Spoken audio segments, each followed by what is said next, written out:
Hello, hello, welcome to Emerald Lake. It's me, Raven. Hi, guys. Oh, loud chair. Hi. We are going to be reading our SCPs again tonight. And we have a very specific, important one to start with. Do has a recommendation for one that has a game included. So that's the one we're going to start with while Do can join us. It's SCP-8005, or I guess Hammy is the other name, Do used. We'll find out why or when. We'll have proof of that name soon, probably. I wanted to say, yes, I got my tea. My throat's not being the nicest, but I still plan to have a normal length stream as opposed to slightly short, as I've been doing very often lately. But we'll see. Because if throat is mad by the end of this, maybe I will. But that's why we are starting with Hammy. It's very important we do Hammy. Okay, so yes, SCP-8005. Are you ready? He's a cute little guy. I'm excited. Okay. So, we have it up. There's a little article first, and then we can play the game. Is my understanding? Intent listening? Yeah! I'm very excited too. Alright, so let's go. Item number SCP-8005. Object class, Thaumiel. Special containment procedures. SCP-8005 is kept in a lead-lined capsule in Cell 17A of Site-59.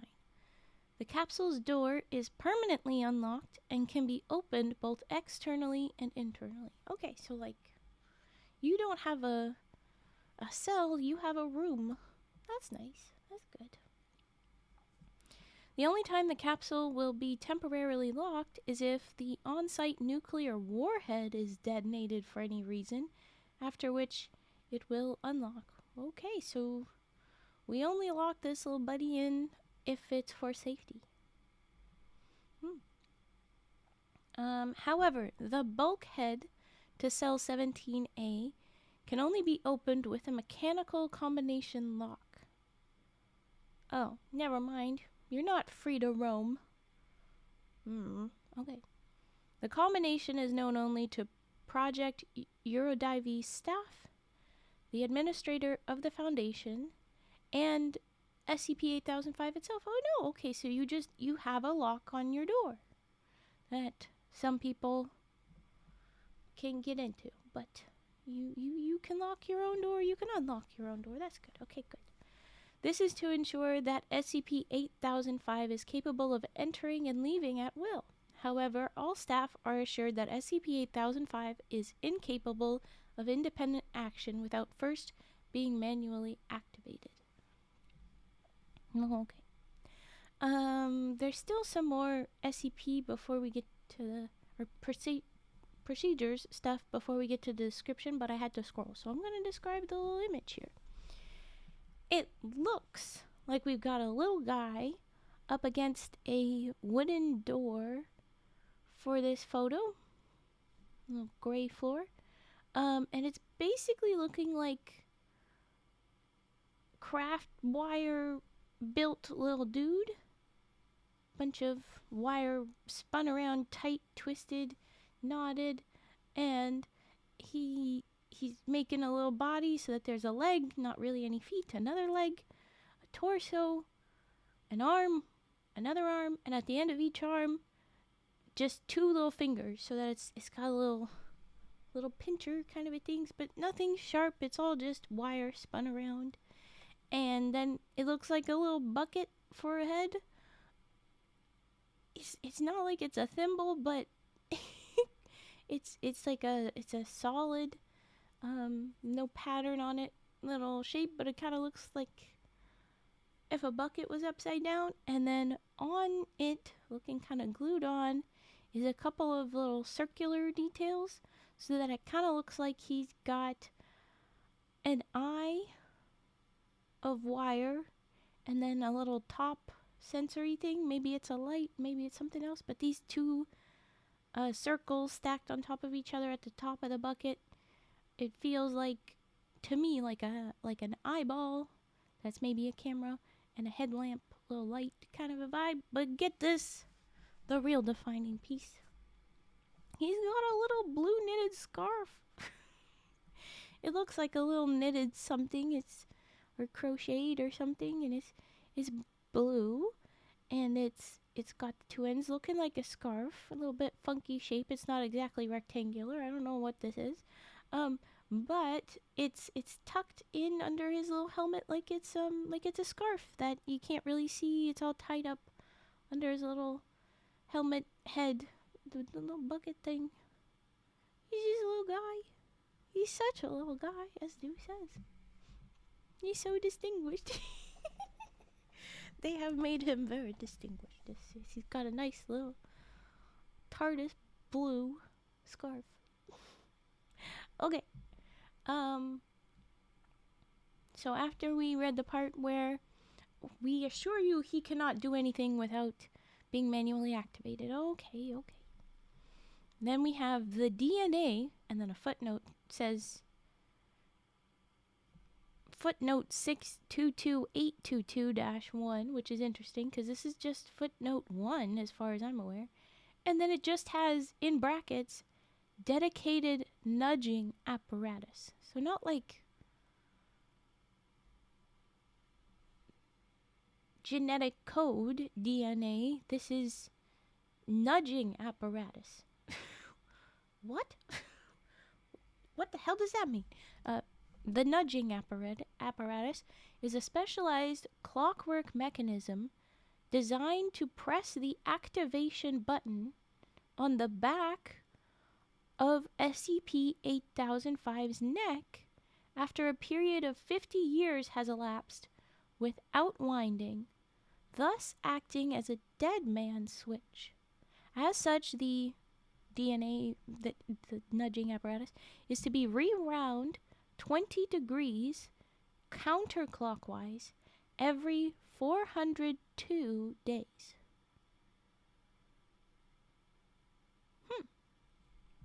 Before testing, staff are required to procure a hamburger, and then there's a footnote that says footnote 622822-2.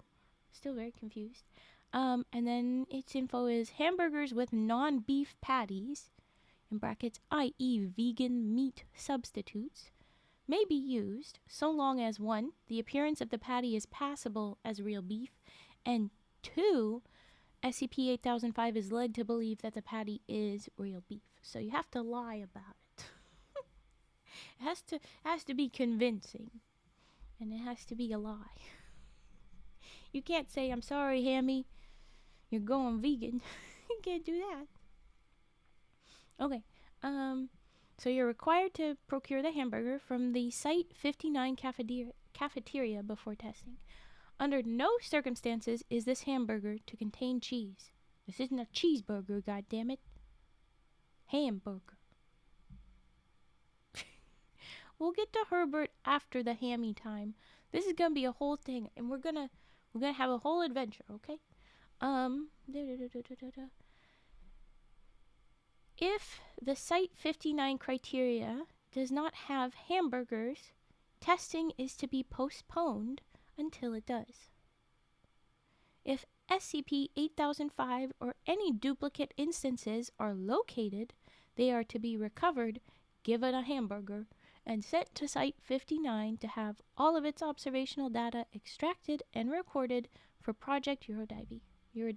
I don't know how to pronounce you. Whatever.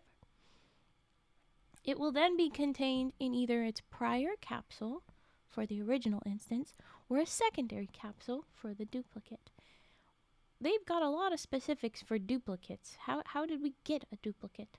Anyway, in the latter case, it will be designated SCP-8005-2. Intriguing. And now we have description. Tell me about the little guy. Tell me about him. Description. SCP-8005 refers to an automaton constructed by the Foundation for Project Eurodiving. The object, is 30.5 centimeters in height, so he's a little guy, but is extremely dense for its size. Okay, not made with craft wire. This was a very heavy metal use. Okay, understood. It weighs, it weighs 121.72 kilograms. Someone with math, go ahead and figure out the conversion to pounds for the people that don't know the kilograms. But then it is a lot for especially 30 centimeters tall. Just for I have a ruler here, direct conversion. 30 centimeters in an inch is just under a foot. Just under a foot long. So he's not very tall. Kilograms is 121.72 kilograms. You say just under 400 pounds and only almost a foot tall.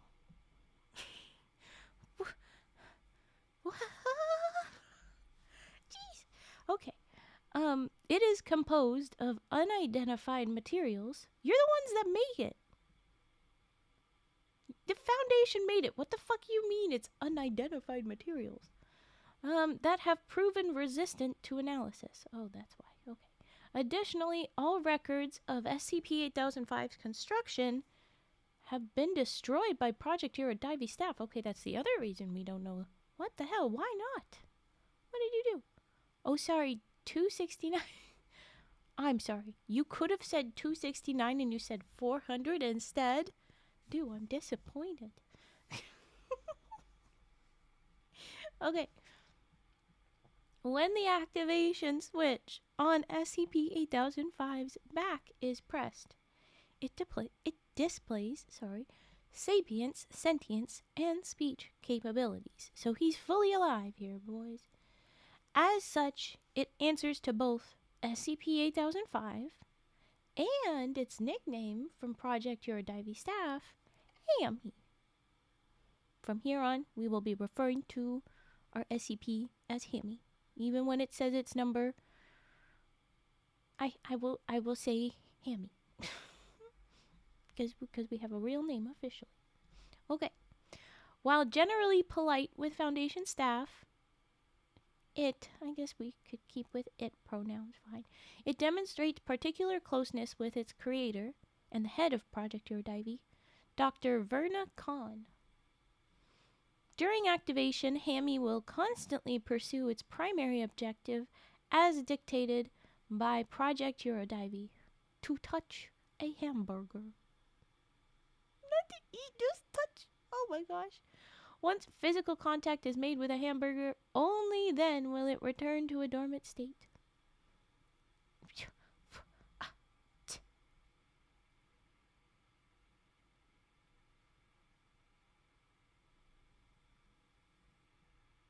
Oh, I see now. Just hit the wrong button quickly. Yep.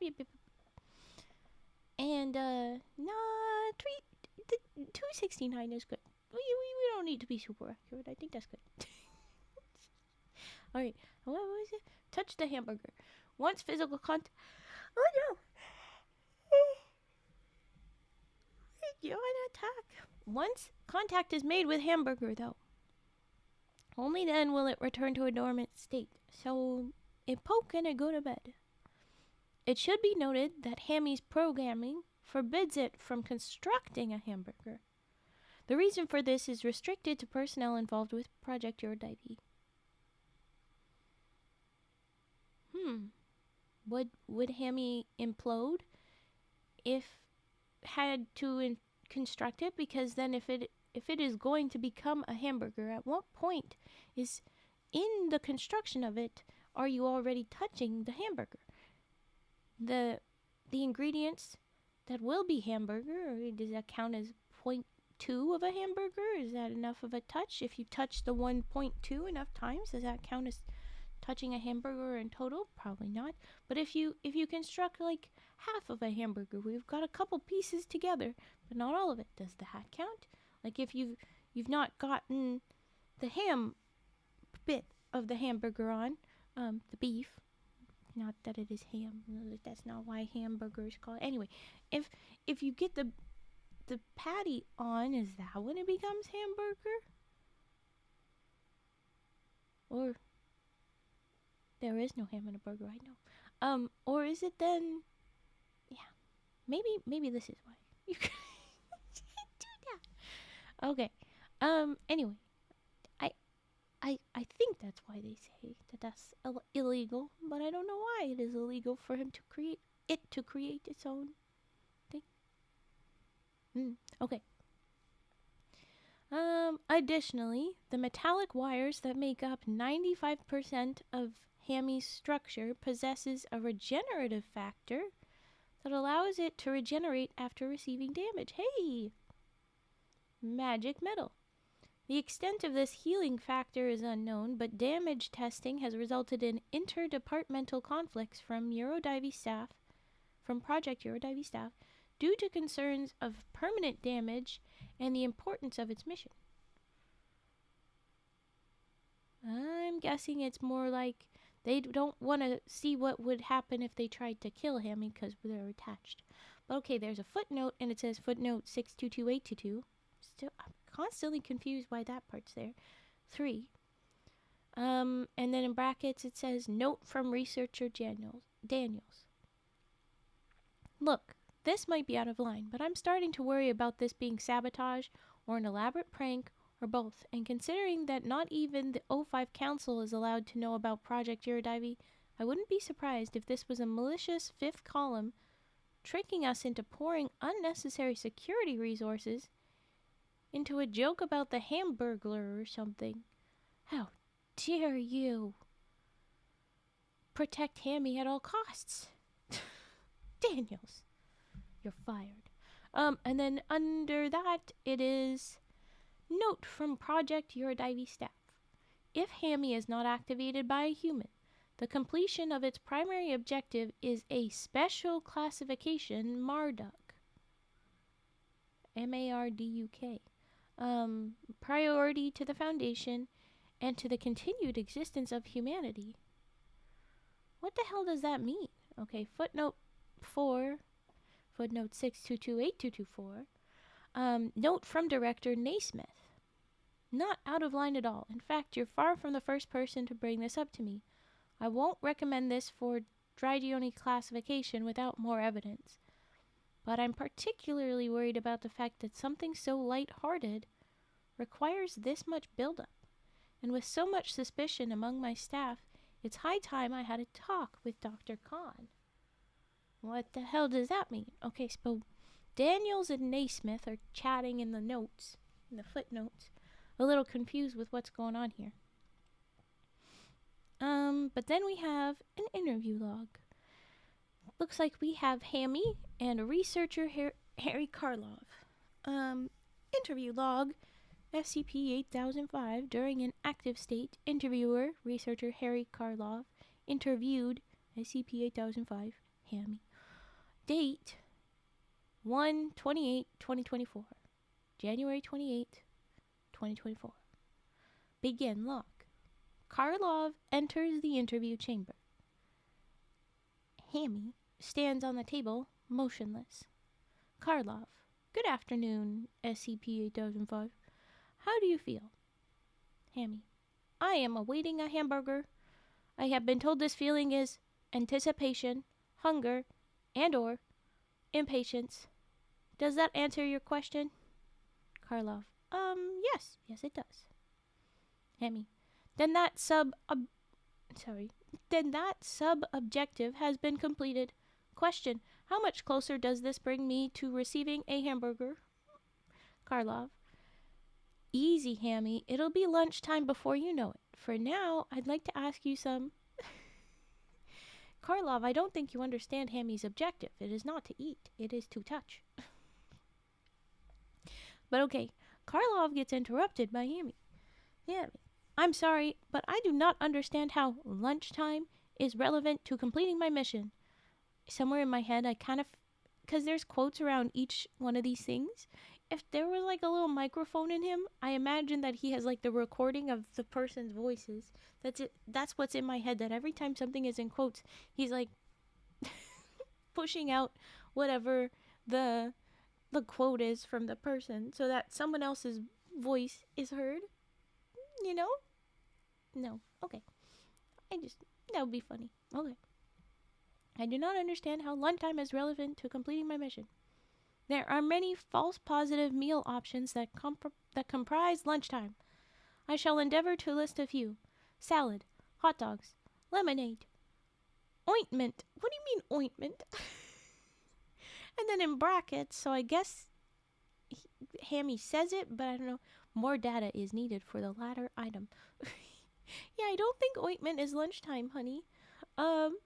While hamburger is absolutely a potential lunchtime variable, lunchtime is a time period of the same statistical hamburger potential, SHP, statistical hamburger potential, as Christmas, 2 p.m. Central Standard Time, 2 p.m. Eastern Standard Time, Eastern Orthodox Christmas, among others. This is admittedly a high SHP rate, but still minuscule compared to the ideal ratio represented by hamburger distribution o'clock. When was it called hamburger distribution o'clock? So cute. Oh, and then Karlov with a big ellipses at the start. Are you done? Hammy, no, my mission has not yet been completed. Karlov, can I just ask you some more questions already? Hammy, you are my superior. This was never forbidden. Karlov, first off, why do you like hamburgers so much? Hammy kneels in reverence. And then in ellipses, Hammy goes, delicious, easy to consume, inexpensive, highly customizable, enjoyed by people from all walks of life, widely and internationally available. Karlov, but do you eat them? Hammy, what do you take me for? I'm not so predatory that I need to destroy and defile something in order to appreciate it. Oh, Hammy, you're precious. Karlov, so you just like to touch them. Hammy, in italics. Gently. Its form must be left completely intact by my affections. No denting of the bun, no puncturing of the meat, no wanton corruption of the pickles. Wanton corruption of pickles? Oh no. My hand must pass gingerly across the hamburger like a spring breeze, respecting its structural integrity so that it remains edible to the myriad of teeth and throats who would plead their suit. But not so gingerly that it knows not that I was ever there. Only the backward glance of the hamburger, the implicit smile in return, can lull this poor sinner into deactivation. Okay, you sounded like a robot before. Now, what the hell are you? Only the backward glance of the hamburger, implicit smile in return. Lull poor sinner into the act. What the fuck? Oh my gosh, his next line too. Oh my god. Karlov, I don't understand. Hammy, do you understand the concept of courtly love? Karlov, no. Well, Karlov, you don't understand courtly love. You're a virgin. No, it directly implies Karlov is very, very single. Okay, SCP-8005. Hammy, stand up again. Hammy, neither do I. What do you mean? You just said all that. Can I have a hamburger now? Karlov, I still have some questions. Hammy, how many? Karlov, oh, for... Okay, so Karlov seems annoyed? at that, but I don't know. But then Hammy interrupts. I do not mean to rush you. In fact, I do not detect much hamburger distribution potential in your physical shape based on an independent survey I have been conducting on the different traits of people who have given me hamburgers. You do not look or seem like one of the people that gives me hamburgers. This sounds very much like what a dog does. Like, you do not look or seem like one of the people that gives me human food illegally. I will not beg here. Anyway, Hammy says, I'm simply interested in knowing the... And then Karlov jumps in. Next question. Hammy, ready. Karlov, what is Project Eurodivey? Hammy, that's what Mother does for work. There's a footnote at Mother. Footnote 6228225. This is how Hammy refers to Dr. Khan. That's what they're saying. Okay. Karlov, then, what does it consist of? Hammy, do you know the reason for your existence? Karlov, I fail to see what that has to do with... And then Hammy interrupts, and I think this is very valid, Hammy.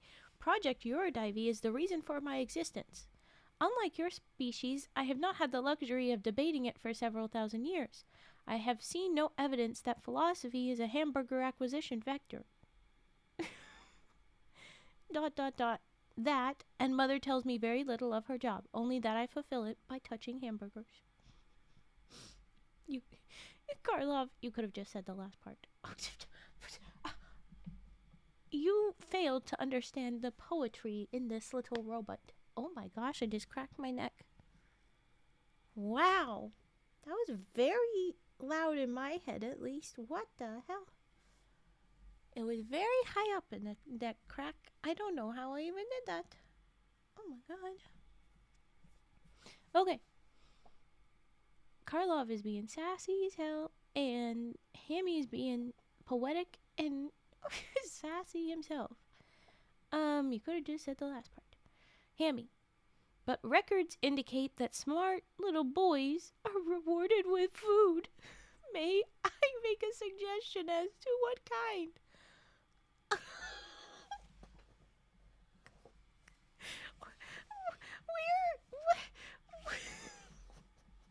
Can I see your records, sir? Because I think he's implying that he's a he, so I'm going to use he now. Records indicate that smart little boys are rewarded with food.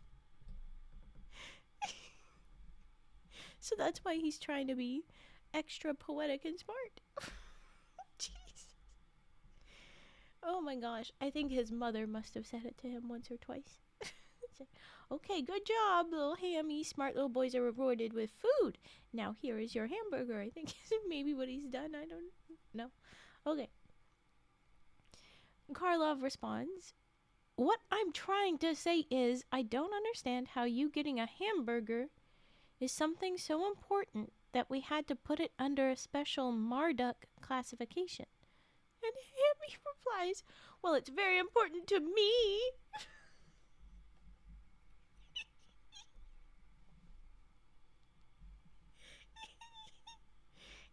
It is your whole existence. We understand. Can you explain any further? There is a hole in their logic. Karlov, you really should be asking Mother. The Dr. Khan, but instead you're asking the little robot child. Fine. Karlov. But making it important to the Foundation is a different matter. Hammy, that just means you care about my needs very much. Thank you, by the way.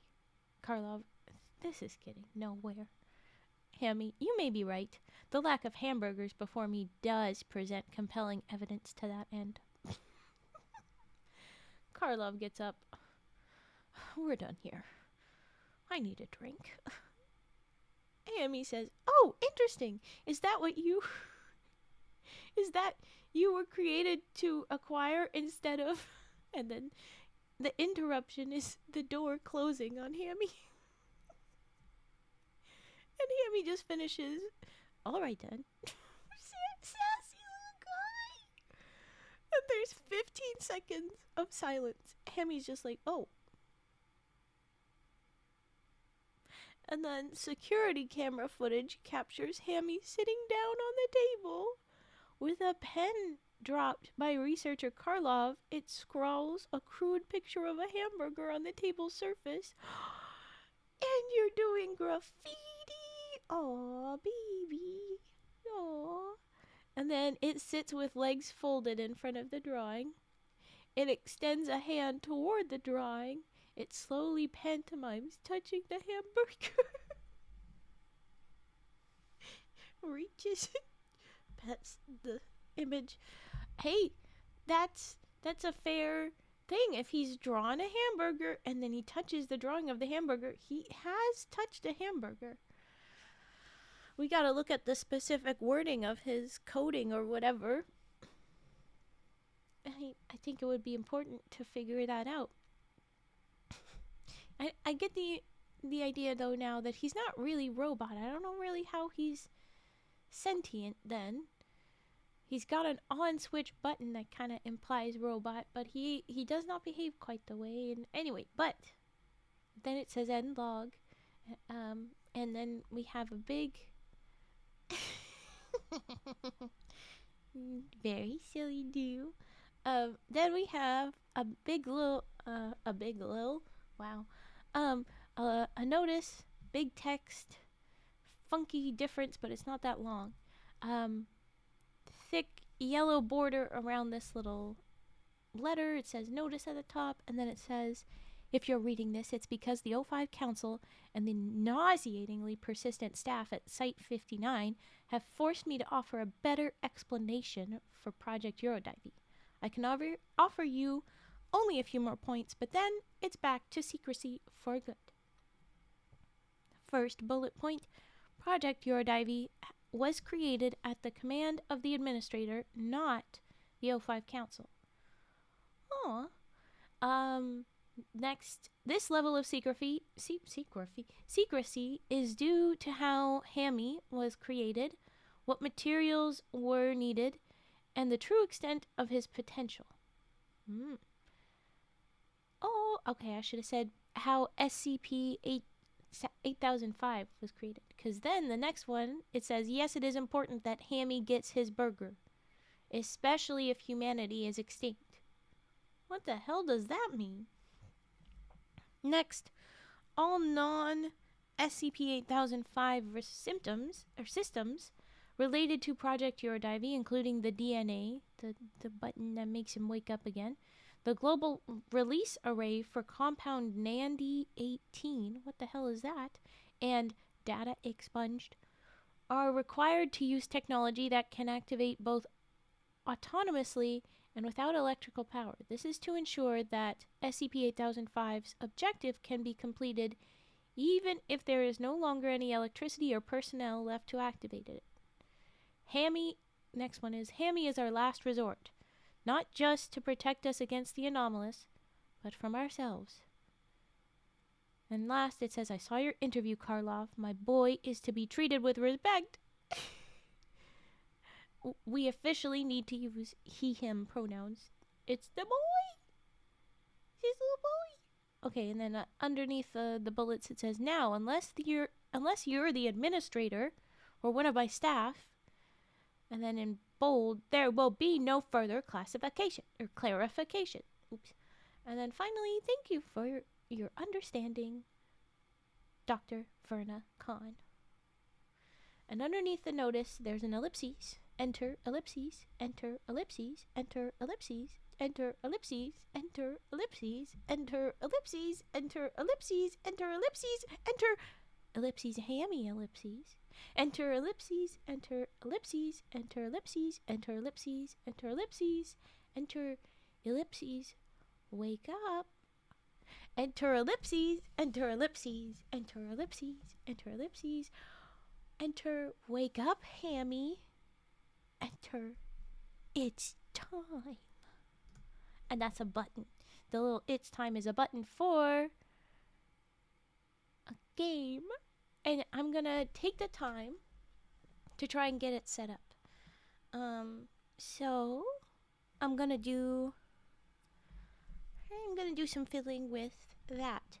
I feel like, have you played this before, Do? Have you played the little hammy game? Do you know if there's sound on the hammy game? Do you know exactly how the hammy game goes? Because I think what I want to do is maybe, yeah.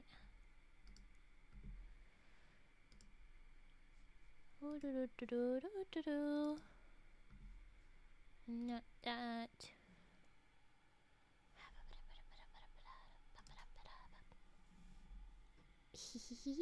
Okay, we're gonna pull this off. Oh my gosh, I can do this. You say it begins, and that all you have for me?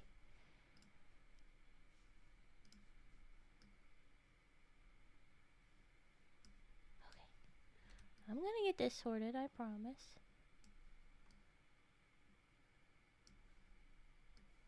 It's just taking some time. I don't want to mess this up. Okay. Is that gonna be enough? That's gotta be enough. Okay. I have stumbled across it with some friends clicking the random SCP button. We slowly entered a state of catatonic awe at the majesty of Hammy Sale. I would too. Oh my goodness. If I had other peoples around me, because, you know, the frogs ain't even with me because it's spooky stuffs, I think I'd just be giggling so much with them and they'd be giggling back and you'd end up in like back and forth giggled nonsense. Like, if I was reading this with Vi live, oh my goodness.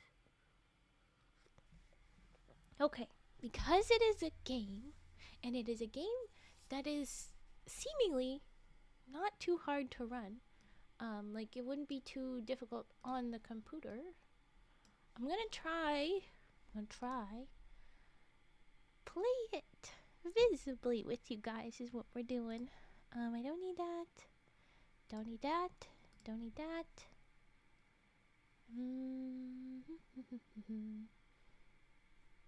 I think I don't need that. Okay. Here we are. Oh, it's just super easy. Well, still, I wanted to share with you guys. Okay, so I don't have all the buttons up that we could do, but here we are, Act 1, Wake Up Hammy. I hit begin. Snap. It's the same as every other time you wake up. Something on the back of your neck feels like it cracked in half, but no damage sensors have been tripped. You jolt awake on instinct. The inner lens of your eye twists into place, so it is very much like camera. Oh, sorry. The picture comes in. Something's wrong. For the first time that you can remember, the first thing you see isn't a well-lit lab, or the eyes of a Foundation researcher, or Mother's smile. No, Mother. It's dark. This can only mean you're still in your capsule. You activate it on your own, which can only mean...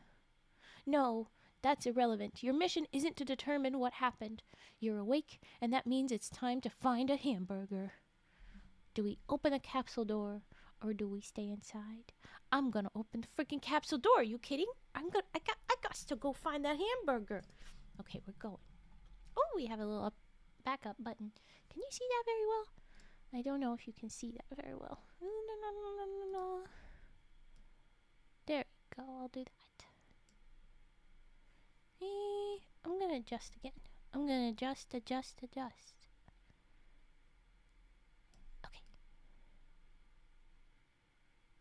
Yeah. Bigger. Okay. Alright. You slam an arm against the capsule door. A rush of chilly air surrounds you. The door swings to a 120-degree angle. The rusty hinges crumble at the 121st degree. The door falls off, clattering across the dusty tile floor. You hop out and examine your surroundings. Derelict. There's no electrical power. The only light comes from scattered beams of cloudy daylight through holes in the ceiling. Swarms of dust specks meander through the beams. The chamber is small. Oh, wait, where was I? The chamber is small, no more than 3 meters to each side. Other than your now empty capsule and yourself, there are 2 things inside. Oh, no. The corpse of a low-level Foundation researcher curled up near the door. I'm going to say they hold something in permanently crossed arms. And then the other thing is the bulkhead that leads out of your chamber. Wait, there's a hamburger? Why does it say take the hamburger? Is there a hamburger inside the person's arms? Is there a hamburger? I'm Hammy. I'm obsessed with hamburgers. You can't have a hamburger. There's a hamburger? What do you mean there's a hamburger? What do you mean there's a hamburger? Wait, whoa. When did the hamburger come into the... Oh my goodness. Okay, guys.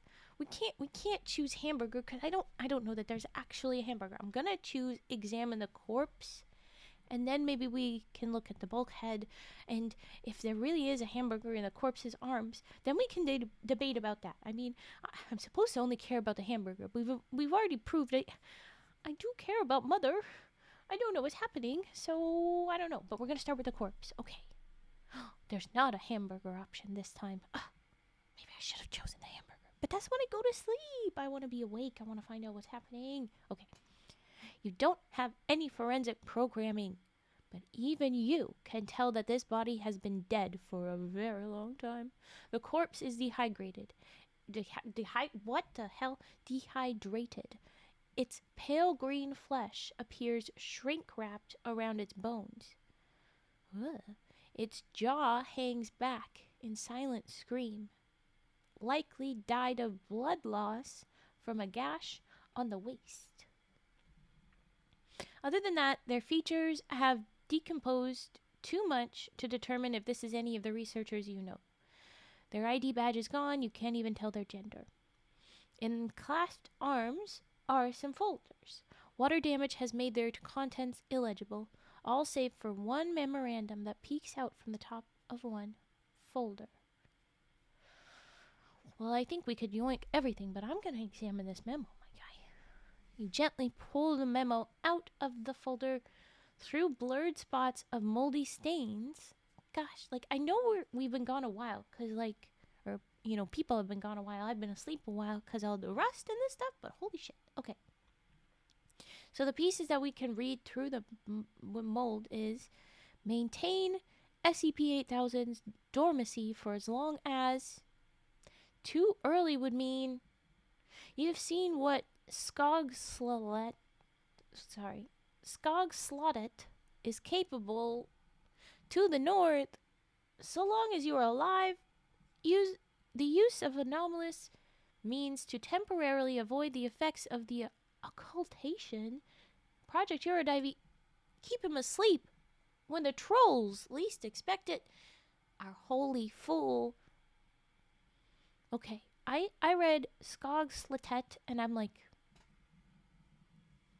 Scandinavian folklore thing? Scandinavian name, certainly, but this world is gonna be folklore thing or something. And then trolls, this is looking like some Scandinavian folktale stuff. So I'm getting excited. Whoa, but what does this have to do with my hamburgers? Yeah. Oh yeah, that's all very well, but there's nothing there about hamburgers. So let's move on. You're right. Time to examine the bulkhead. Okay, I'm gonna get my tea.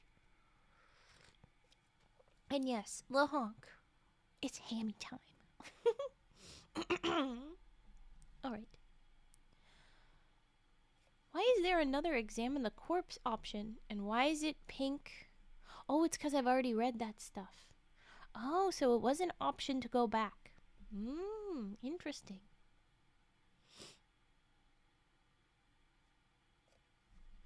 Why would there be a passcode hamburger when that is the other...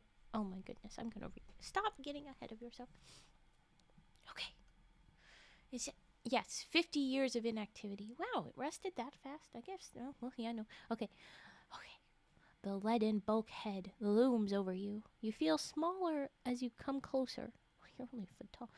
As if the whole thing was seconds away from growing a giant leg and stepping on you.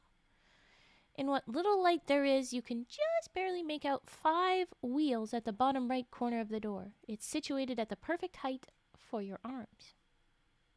There are no wrong answers, except for the wrong answers. Okay, so we can absolutely reach it. It's specifically the height for our little, just over a foot reach with our arms or whatever. Mother did mention something about there being a special way for you to open the door. This must be it. The wheels can be stopped on any number from 0 to 9. It's a combination lock. There must be a passcode to open it. Only one 5-digit combination strikes any familiarity in your memory. Enter the passcode 05782 or enter the passcode hamburger, which is neither numbers 0 to 9 or 5 digits long. So I think I'm going to enter the passcode I remember instead of hamburger. I'm going to try. 5,782, of course. What else could it be? After all, that's the ideal amount of hamburgers to have in one sitting.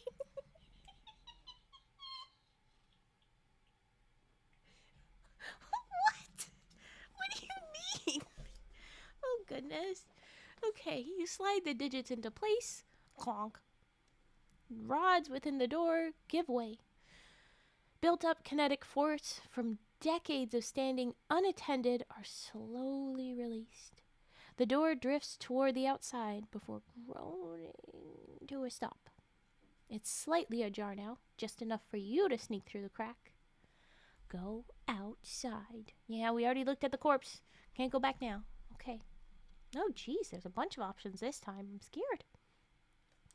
You leave the chamber to enter a hallway you've visited many times before, but those were happier times. A gaping hole in the ceiling blazes with white light from the cloud layer above. A mound of snow has accumulated underneath. And there's not an option for make a snow angel? Rude. I'm Hammy. I don't know if I've ever seen snow before. I want to have fun. Okay. Dark stains cover the once white walls. Some are in the shape of hands. Ooh. There are many doors, but only 5 are open. 3 lead to containment cells. 1 leads to an office. The last leads to the stairwell, the elevator, and the rest of Site 59, including the cafeteria. There's also a window leading to a fire escape. Okay, so we can go to cell 17B, unopened, 17C, unopened, 17D, unopened. Snow angels have a very low SHP. This is true, but if there's good boy food rewards, I don't know.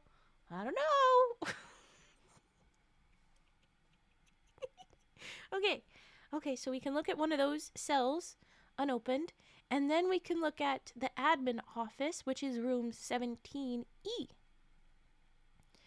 And then there's examine stairwell, elevator room, or open the window to the fire escape. I think what we're going to want to do eventually is look at the elevator room or the fire escape to get out. But before we do that, similar to look at the corpse, is check each room. Considering we were looking at the SHP, the cafeteria has the highest hamburger potential, I suppose, but everything's rusted. 50 years, knowing this, I don't know. Hi, Jersey Mama. Fun name.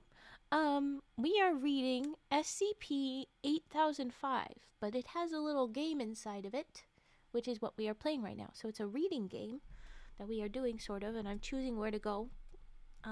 Create your own adventure style, where you pick a direction to go to. But we've got a bunch to go with. I think that I should examine each of the rooms, because then I can find a people, maybe, or a hint for where I can eventually find peoples, because hamburger potential is what we're after here. I mean, of course. Yeah. The cafeteria will likely not have fully made, oh my gosh, fully made hamburgers at the ready because it's been 50 years. But maybe they do. And even if there's leftover ingredients, I am not allowed to physically make a hamburger, apparently, from our things. So I think it's perfectly fine, even without direct SHP numbers, to assume I should check each of the cells in the office before I go to the elevator room or fire escape. And either one of those are good, but we should probably go to the one that leads to the cafeteria. I mean, probably. Maybe? I don't know. Okay. Okay. I'm going to start from the top. B, C, D, E. We could run into some SCPs that are still alive because they can't die. Or an SCP or two that is indeed dead. I'm curious. Okay, we're examining B. I'm going for it. Oh. Oh, no. This is a bad... No. Okay.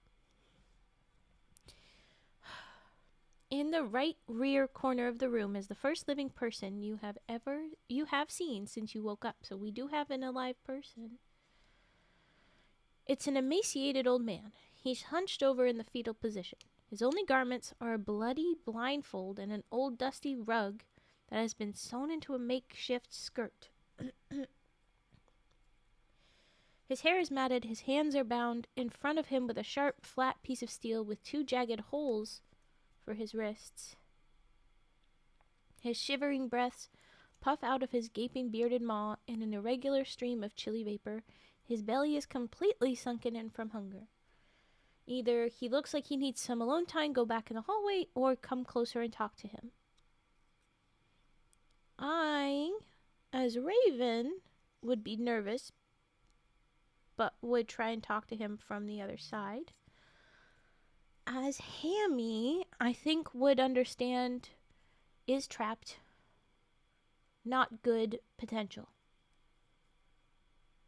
I'm role-playing as Hammy. Hammy would say, you don't have good help for that. Your hands are bound. I'm just a little guy. I probably can't mold the steel around his arms or his wrists. And so, poor guy, moving on. Oh, that's awful. As Raven, I do not like this. As Hammy, he says, go back. There are many doors, but only 5 are open. 3 lead, 17C. Slink into 17C. The room's floor has flooded over with solid debris, ceiling tiles, soundproofing cones, and empty bags of gummy worms. In the center of the garbage, a beam of light from the broken ceiling has fallen on a broken, rusty typewriter. Something has been written on the page, still in its roll. Well, I'm gonna read the note. Ooh!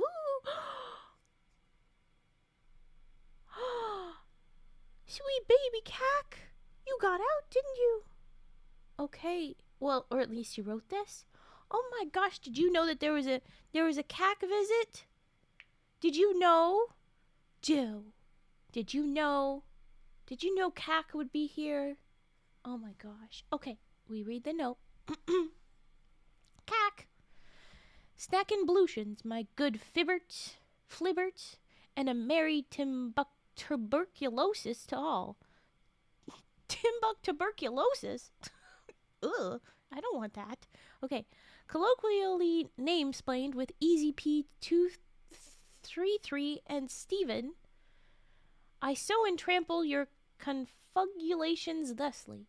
Oh my gosh, we need to reread Cack to be able to try and translate him again, but I am not going to do well with this. So, he's saying hello, friends, Mary, in the middle of nowhere sickness to all.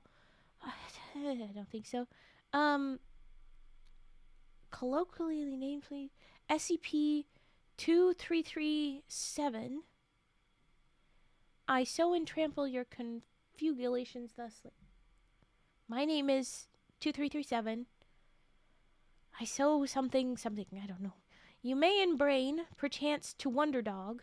You might be thinking, where is being Air Doctor Spankleflex? Where's the doctor? Where's the foundation, folks? Things the here. Our tidy planetoid. Earth? Something wrong with Earth? Weltschmerz has gone toward obsolete toilet bell curve. Oh. Ooh. Our planet's gone to absolute shit. Oops. Shanken bloachening. I think that's just a swear. I don't know. See it around, not cack? Can't you tell? Can't you remember looking around us? On hand of singular, on one hand, possess partlet the overpainted. Get something overpainted. To wrangle all my good Pringles into the Deads and Cereals group. Deads and Cereals group? What the hell does that mean? What is Deads and Cereals? For shame, this. Oh my god. I think it's... One hand, you could go get this thing. Bring everybody into Deads and Cereals group. But that's bad. Howeverly, I'm still does being the do better option comparingly towards the majority vote currently in present B. I'm getting the idea of, but I'm still gonna try and do the good optioned thing comparatively. So like what I think is gonna be better, the majority vote currently in present B, Frau Deck-Potater Greta Garbaday. This is a person.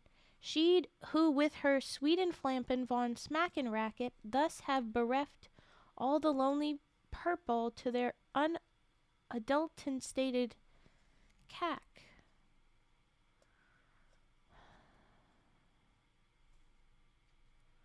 I think brought everyone that remains somewhere else. Thus I am obligated, immigration, left to greener pastures in Das Kackhaus.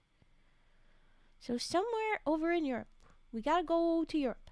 If perchance you washes to enjam me thus, if you want to join me, cohabitated, then by all means, speak thus, yodel, at the jaunty gatehouse, and enterings you. Shall there be strangly fruitses aplenty, and how? Regards, cack. Okay, so you need to go to the gatehouse, enter. Will there be, I'm guessing, the concerning Norwegian, maybe, Scandinavian word that we were worried about? Trolls? Yep, there'll be lots of them. Regards, cack. Okay. I think I see what cack is trying to tell us. The world's gone to shit. Correct. The doctors be gone. Mostly. Those who are remaining left for this place. Otherwise, you could do other thing, but it's not a good idea? I can't tell what the other thing that isn't a good idea is. And I guess it's not relevant. Because we are going to the John T. Gatehouse, and we're going to say yodel. Or maybe we will indeed have to yodel. I don't know. Gotta teach Hammy how to sing. Damn. And then we can get out. But we'll have to get around the bad guys. Okay, is everybody on board? Are we doing this? We're doing this. Oh my gosh. You guys need to be in support of my choices or get out. No, I'm kidding. But do tell me what's going on. Okay. That was our letter from CAC. I thank you. Okay. And then ... Amy's confused a little bit. Can you see at the bottom at all? Can you see at the bottom? No, you cannot. Okay, let me scoot it up a little bit. Oh, you can't even see all the way down. Oh my gosh. Okay. Why can't you see all the way down? Maybe that's the thing. Hold on. No, that's not it. Yeah, that's it. I found it. Okay. I'll transition. Now you can see the bottom of it. He says, not one of those words in that note was hamburger. Let's move on. I had to show you that. It was very important. And we click the leave the room button. We go back. We've done B. We've done C. You can tell because it's pink when we hover. as opposed to the light blue for the next thing. And I'm going to move this all back so that you can see again. And it's all good. Cool. I think it'll cooperate for scrolling if I do this one thing, but we'll see. Hopefully that will work. Okay. I wish it wasn't Tuesday and I could pay closer attention because this is so fun. You'll be able to watch it back another time, Cage. I do very much appreciate people that watch the VODs free on YouTube. Thank you very much. I would appreciate if you spend lots of time over there too. I don't know if it would do me better here or there. I don't know. And if you're watching it over there right now, it is both here and there. Oh my gosh. I know. No, you don't have to worry about it. I just thought I'd give myself a plug. It just seemed like a good opening for me to shill myself out.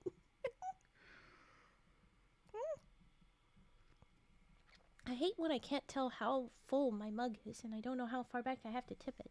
Hi. It's not a mug. It's a thermos. It's not a mug. You can hear. You're supposed to be metal. Why do you sound plastic? There you go. Anyway. Okay. Hi, Wally. We're doing some wild hammy time. Okay. Next. Examining cell 17D. There's nothing here but old bloodstains. Cool. Return to the hallway. To the office. You tiptoe. Oh, I don't like that our option is keep it together. This is gonna get bad. This is gonna get sad. Oh my gosh. Okay, everybody hug something. Oh my gosh, I'm hugging my mug as best I can. Oh my gosh. This is Mother's office, I understand, as I've kind of read. Oh my gosh. You tiptoe into room 17E. This is the first room, other than your containment chamber, with which you're familiar. Oh, it's your mother's office. Oh my gosh.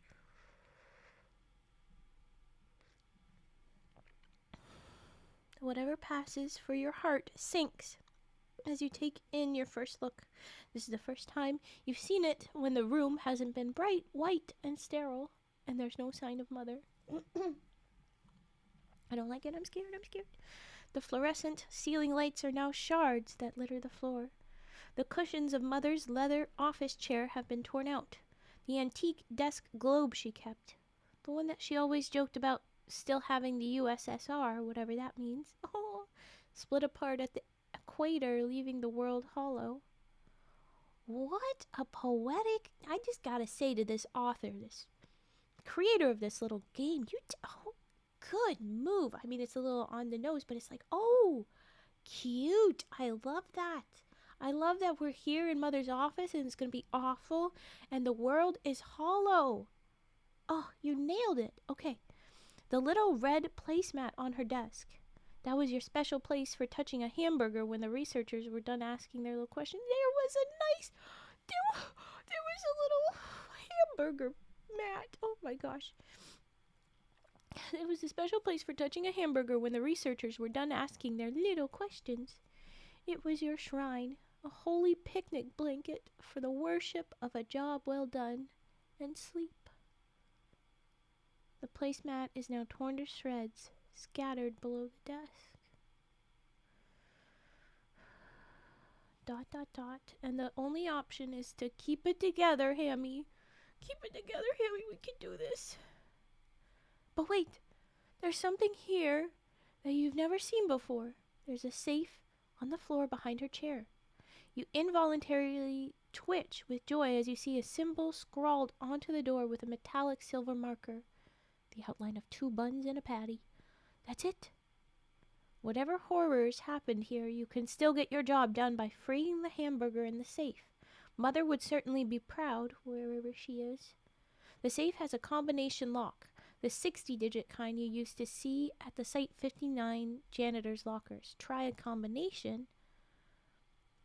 The second you grab hold of the combination wheel, the force of your arms draws the safe door a few degrees backwards. It's already open. Mother must have left it closed to deter thieves, but kept it unlocked for you. You peer inside, eager to free the terrified hamburger, oh Hammy, from its captivity. It's not like the poor prisoner could free itself. Functioning arms are not generally used as toppings, it's true. But there's no burger in there. There's nothing. Nothing but a note. And this having a green button, I'm scared. It's gonna be scary. I'm nervous. Where are we going? Where are we going? Oh, we're really pulling back to the world now. Okay, we're gonna go back to reading. Oh wait, no, I'll show you a little symbol. Let's do the symbol, if I can show off the symbol. Yeah, I did it. Project Eurodivey. Holy fool, pray for us. Okay. I wonder if it'll take us back to the game. I assume it will. We don't often see the whole thing. Look at this. If you've never seen the SCP Foundation site, look. This is the old site, the typical site, the normal one. And then there's other ones that look a little bit different. Okay, so SCP-8005 Offset 1 is what this is. Notice, that was Act 1 of 6. The road ahead will be long and dangerous. If you need to save your spot, bookmark the offset pages like this. Alternatively, go to the first comment in the page discussion for navigation. Okay, thank you, World Builder, that is updating me that this will be a whole thing. I've got time and some tea. We will be good. Don't you worry about me. I love this little design. Hamburger. And this is Hammy right here. Oh, can you see my mouse? You cannot. I can change that. Oh no, I can't.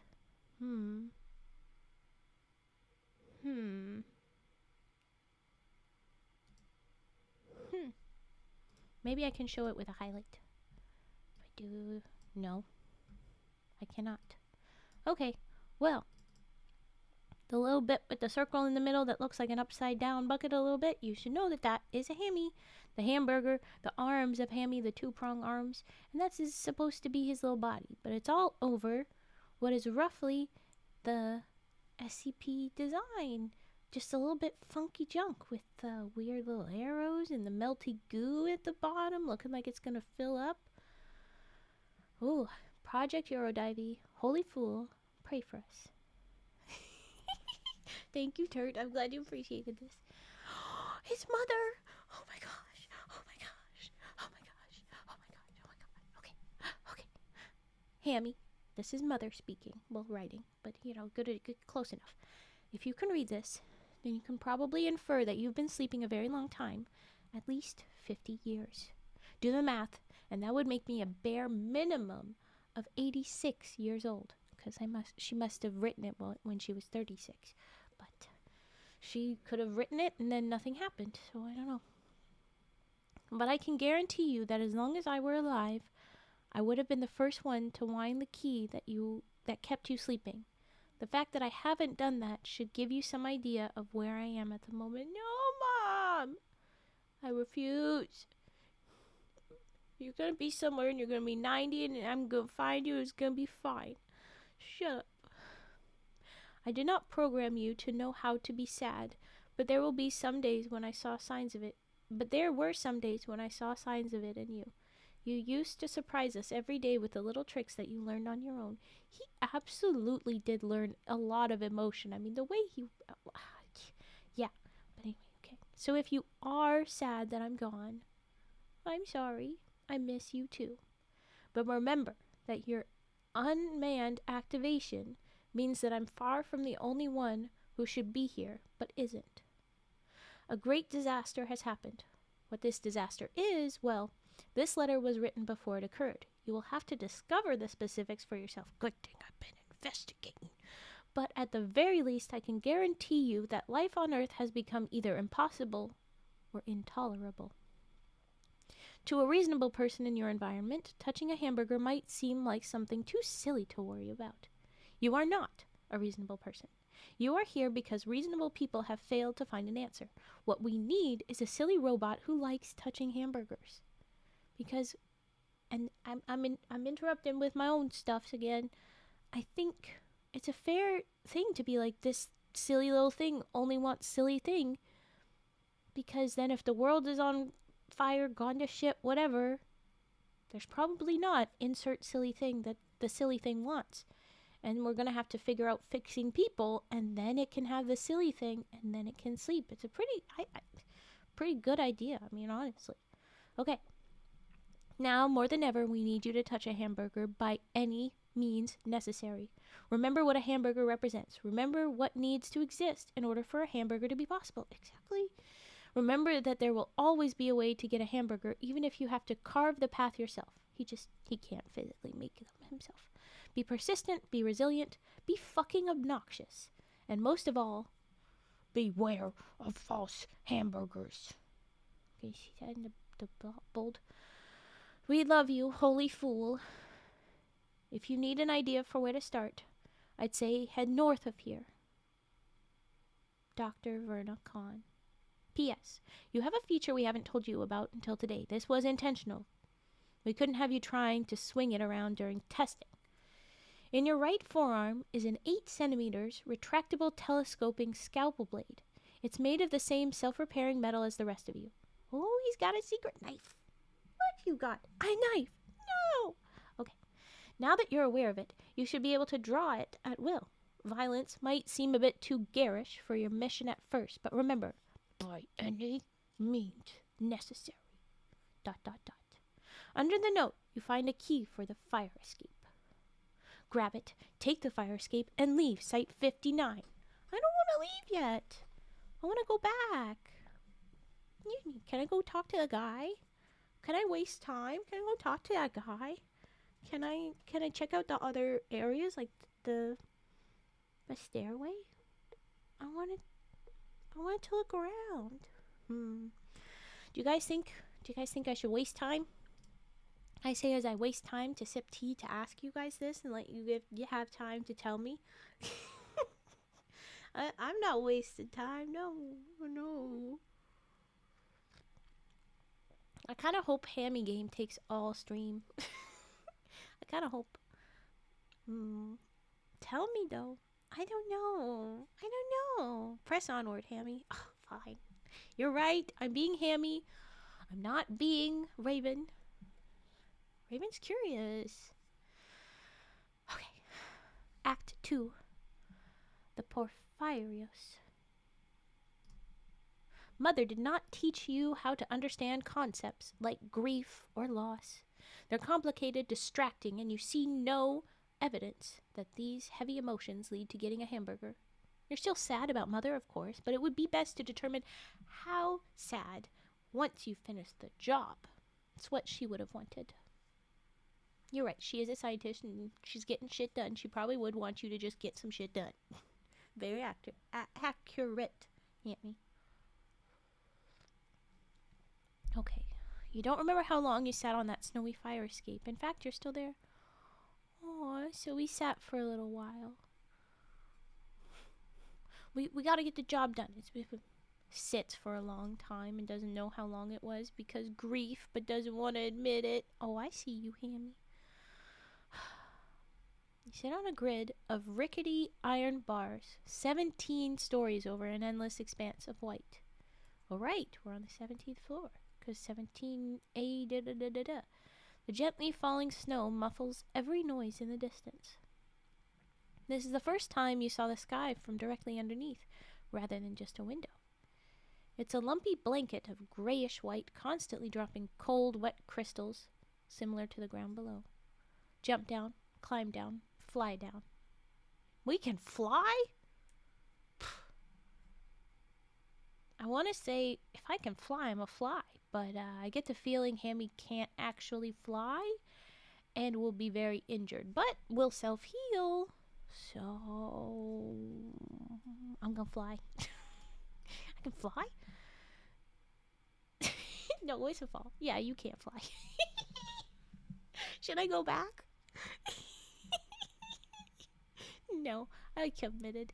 You boldly charge off into the expanse in front of you, gracefully flapping your arms, gathering wind until, yeah, you can't fly. Shloop! Your fall is broken by a snowbank. You expected to land on top of the layer of white, but the view earlier from above was a deception. You're now standing at the bottom of a 1.7 meter hammy-shaped hole that your fall has punched through the snow. It's cramped, cold, nothing like touching a hamburger. So not fun, not good. Okay, good. In curiosity, you scrape one of your claws against the dark blue layer of snowpack before you. It's fluffy. It crumbles at your touch. If you wanted, you could walk north through this as if it were slightly thicker air. And we have only the option to head towards the north. But 1.7 meter. If I understand that, I think it's like 5 something feet. I think it's about 5.5, a little bit under 5. No, a little under 5.5 feet. So it's a people-sized little tunnel, which is pretty deep for how big he is. But that makes sense for how he fell from 17th floor. Okay, we head toward the north. Wait a minute. Dr. Khan and her colleagues fitted you with all sorts of applications and anomalous electronic doodads, but none of them were called compass. You don't know which way is north. Oh, shit. Oops. So we have... Try to remember what that one program on the break room TV said about how to identify the cardinal directions. Right N on the snow in front of you and head forward, thereby making it north. What if we charged forward blindly?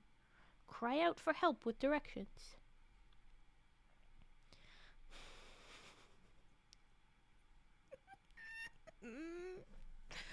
I don't think cry out for help would be helpful. I don't think charge forward blindly is a very logical choice. And then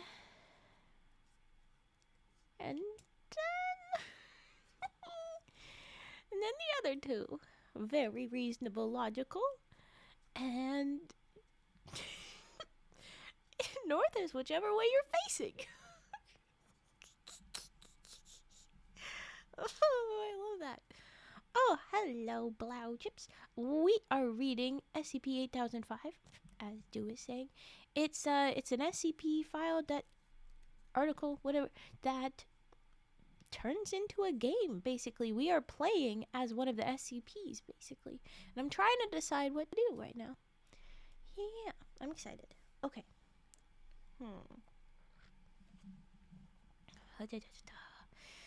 I mean, right end on the snow in front of you and head forward feels in character. It feels right, especially since we've also, like, in same world, in same hallway, CAC was involved. Oh my gosh, I feel like that's the answer.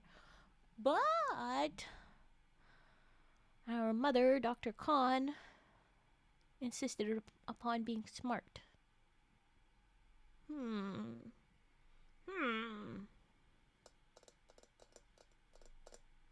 Okay. I'm going to...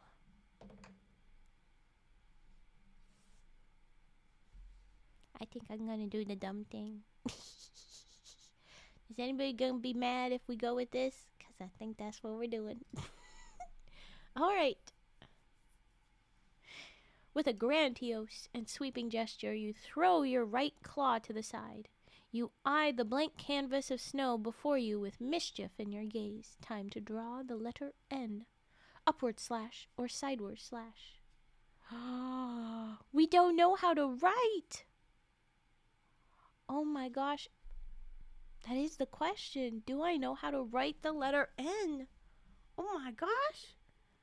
Do we know how to write? Do we know how to write? We draw.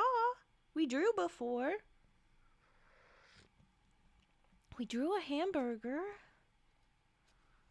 I think we know how to write, but maybe we don't know how to write. Oh my gosh. We can read. We can mimic letters. Upward slash.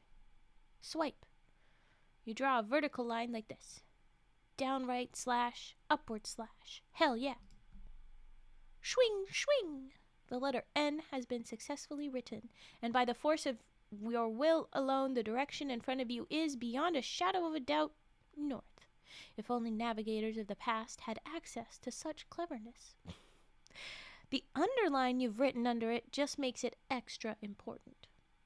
Sally forth underneath the letter N toward the north. Yes. You spring forth to barge through the curtain of chilly white strata, but your first step only sinks you deeper down into the fluff. for whatever reason, Project Eurodiving never trained you to dig.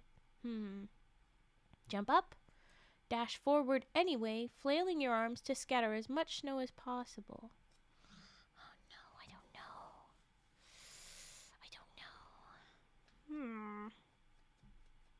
What do we do? If we jump up, I don't see that going very well. Dash forward anyway, I see us falling down even lower. Start a pole. You know what? That's not a bad idea. Where do I... That's a prediction. This is a pole. New pole. Wah?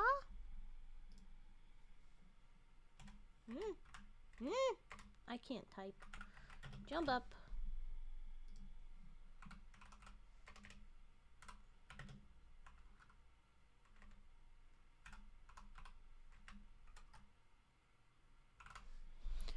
Jump up or dash forward. You have 1 minute. Go.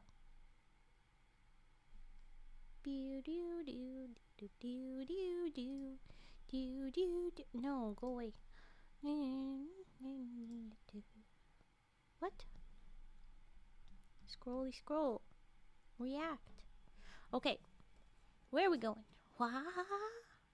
Jelly dance. Jelly dance. Do we jump? Do we dash? I see neither of these going particularly well for us. Uncertain of Hammy's fate at this point.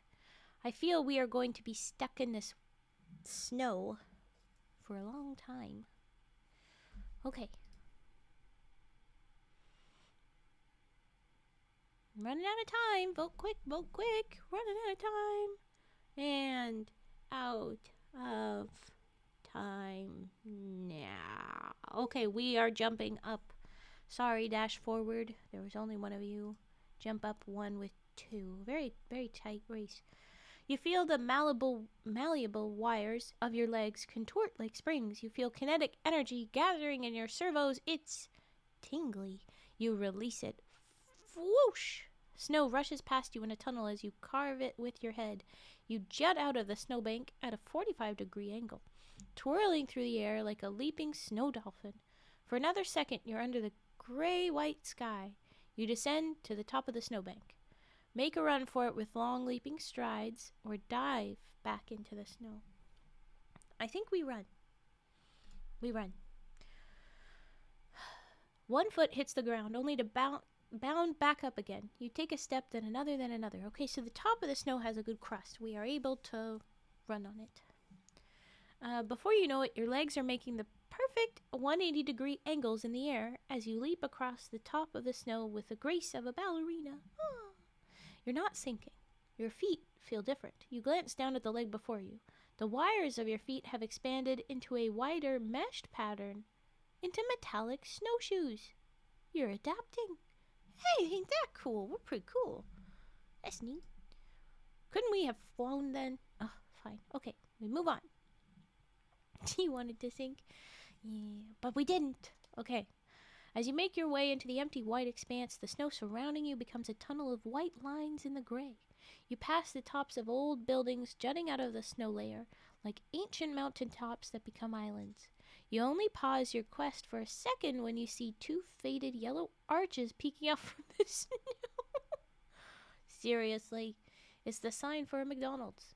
But cold logic tempers your newfound hope. This whole area is snowed in and abandoned. Ergo, McDonald's was probably closed. But more importantly, you don't have any money for a hamburger. The snow lets up. The gray of the sky grows a darker blue. We're not going to do crime for a hamburger? Mother said at any cost. And we're not going to do crime? We're not going to break in? I'm disappointed, Hammy. Mother said at any cost. You failed. You failed. Go to the McDonald's. God. Traces of buildings are growing more and more scant. Only billowing dunes of white stand between you and wherever you'll stop next. We can't fire up the grill and make a burger. No, it's true we're not allowed to make a burger, but couldn't we have tried to go in and find one? Abandoned, maybe? And then touch and win. Yay! And then humanity would have been stuck as dead still, probably. But oh well. Okay. But things are growing more and more scant. Only billowing white stand between and wherever we'll stop next.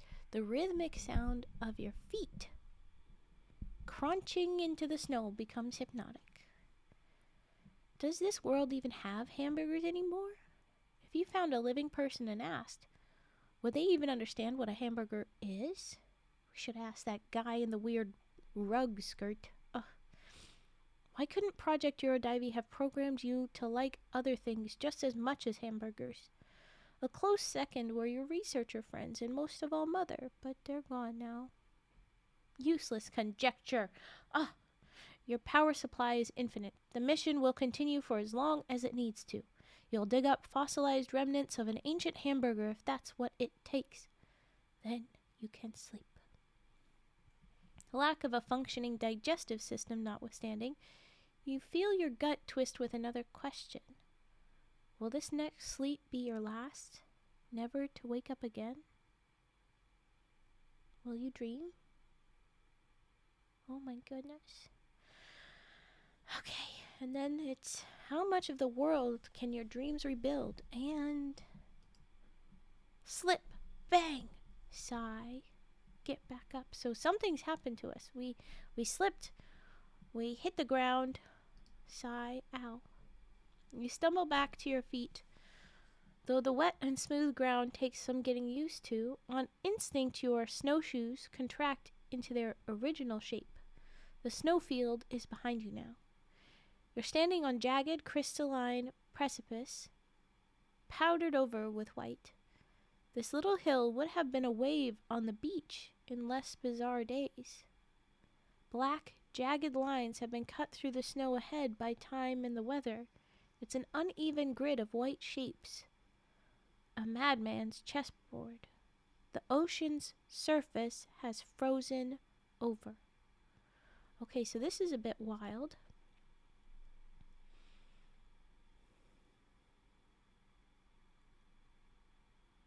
The ocean, at least the top in this little spot, is frozen over. So whatever happened, it was very cold at this point. We're at the beach. Sorry. And then we have the choice of to keep going but carefully or dash on, just as we were doing earlier. I think we've learned we're going to go carefully. You continue the northward trek, but take care where you step.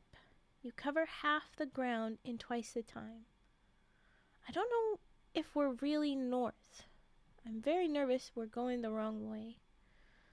But, we'll see. We take care where we step. You cover half the ground in twice the time. And the inverse proportion only grows from there. So, we're going slower and slower. The once unbearably icy air is now intolerably icy. You don't need a heat source to remain functional, but it would still be nice, wouldn't it? And to make matters worse, every step carries with it renewed fear of slipping. One thought keeps you going in your slow march into the slowly encroaching darkness of the north. How wonderful you'll feel after touching a hamburger. The fraction of a second between your claw on a sesame seed bun and your camera switching off, there is no greater feeling of release and fulfillment. Were it only you could prolong that tiny slice of heaven into a single minute or even a day. It's been hours. The only trace of light above is the blurry yellow outline of the moon through the cloud layer. It only occurs to you then how incredibly lucky you've been. You haven't been able to see the ground in front of you for at least 30 minutes in this darkness. And this being the ocean, there's no guarantee the ground is always solid. A tripwire goes off in the back of your mind. You have a built-in headlamp. I knew we would, for just such an occasion. It's just a tiny LED over your camera, but it's more than enough. We are flicking it on. Oh boy. As soon as your light flickers on, a wall of riveted steel greets you from only a few feet away. Oh shit! Good timing. Looking to your left and right, there was some lingering light from the moon's reflection on the surface below. It's not that it was too dark to see, it's that you were walking into the shadow of a large structure frozen in the water. So we found a boat. Look up, examining the structure, bang the wall, or climb the wall. Well, I'm going to start with look up. You turn your camera skyward, and the headlamp follows. The spotlight grows dimmer from the distance, but in its pale yellow glow, the outline of a decal on the side of the steel wall is unmistakable. It's the logo of the SCP Foundation, Mother's Bosses. You glance along the rest of the wall, and it's evident that this is some sort of large seafaring vessel that was stranded when the ocean froze. There's a name on the side in bold black letters, SCPS Porphyrios. Something in your chest stirs you into action. You simply must get on this ship. You've never seen it before, but it belongs to a familiar master, which means that if anyone's on there, they would help you find a hamburger. And if no one's there, they must have left behind something useful for your quest. Climb up the ship's chassis, bang the side of the ship with your claw. I'm not going to bang the side, I'm going to climb. You latch onto a rivet with one claw. The upward path is long and precarious. Indeed, there are some places along the way where your claws need to punch through weaker pieces of the wall to get a good hold. Remember, slow and steady. You're not on a time crunch here. Somewhere along the way, your claws reach into the thin air, getting a good hold on nothing whatsoever. Oh no!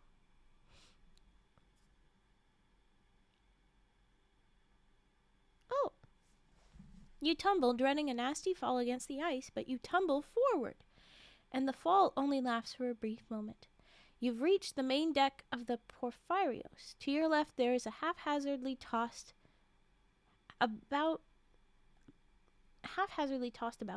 pile of empty shipping containers in total darkness. To your right, there's the bridge, with dim lights lingering in the windows. The ship must have been on reserve power for years, or perhaps this ship runs on the same eternal electricity that powers you. Do we examine the container pile or examine the bridge? I'm going to assume that we should examine the bridge, but we'll probably end up there either way. So I want to look at the container pile while we're here. Oh no. You turn toward the mountain of containers and toddle along to the left. A few sweeping glances over the path before you tells you two things. One, the rubble is so hopelessly mashed together that the path is impassable. Two, there's a skeleton nearby. It seems like a human skeleton at first glance, but... Oh, I'm examining the skeleton. Bits of lingering moisture have frozen over the bones. Fresh tooth marks indent the white enamel all over. Oh, something was eating this. But we're metal, so that's fine. Something had been snacking on this fairly recently. The ribs are too far apart and too wide, as if they had been slowly pushed apart to contain a gorilla's set of lungs instead of a human's. But what strikes you as the most peculiar is the skull. Each tooth is more pointed and jagged than the last, and from each eye socket has grown a massive, winding horn, the sort of thing you'd see on a particularly beastly mountain goat. It only occurs to you then why you hate mangled and misshapen corpses so much. It's because they can't give you a hamburger. Head to the bridge. Following a labeled blue stripe along the walls, you make your way to a rusty bulkhead in front of a stairwell. The door groans on its ancient hinges as you nudge it away. The dying orange lights flicker as you clamber up the metal stairs one at a time. The door to the bridge has already fallen off the hinges. Okay, we're entering. I'm nervous, but we're entering. A light breeze whistles through the cracked windows. The ship is forever frozen in a 4-degree lean toward the bow. That may not seem like much on paper, but from the window's bridge, this is all the more evident. Looking out, it's like the horizon is higher in the distance than it was meant to be. To a human, this is dizzying. To you, it has nothing to do with hamburgers. The instruments that guide the ship have all been covered in scattered papers and broken glass. Ostensibly, someone who very much did not like cargo ships came in at some point and threw a massive tantrum. That's not very nice. Is that what happened? The only thing here untouched by the wave of destruction is the ship's binnacle. What's a binnacle? Climb up and check the bearing, or wait, what the fuck is it? Yay! Wait, what the fuck is a binnacle? Basically, it's this waist-high pillar that's usually on the bridge of a ship where the compass and maybe some other instruments are kept. Got it. Climb up the binnacle and check its bearing. Okay, cool. We can check which...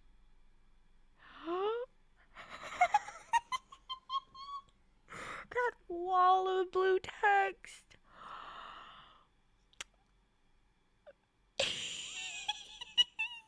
We went in the wrong direction. I knew we were, but it was just in character. I had to. And now we're so upset. That's so sad. Oh no, poor little guy. I will read all of it. I promise you. Okay, with both arms and legs spread, you shimmy up the side of the cylinder like a bear climbing a tree. Once you come up to the top, you slam both claws on the compass's rim and lean over the telltale wheel. The telltale red arrow for north points toward the bow of the ship. Wait a minute. The bow is pointing in a different direction than the one you were taking. Writing the letter N in the snow did nothing!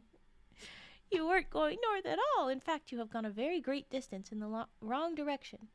Yeah, I understand. No!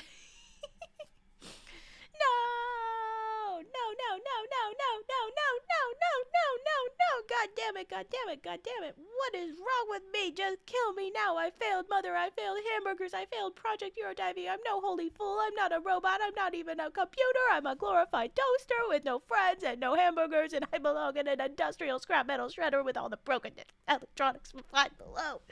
Oh my gosh, I couldn't breathe. All the broken electronics from Five Below that looked so attractive in the packaging. I don't deserve hamburgers. Just give me an all disgusting hot dog and force me to touch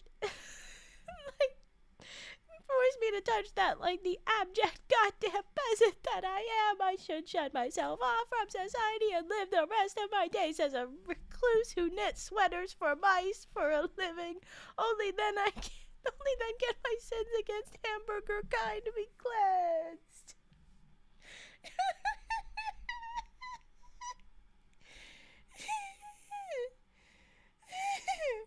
And you guys, you can't even see all of that right now. I promise you. Look at this whole thing. Look at it. It's all there. Oh, you can't even. I gotta.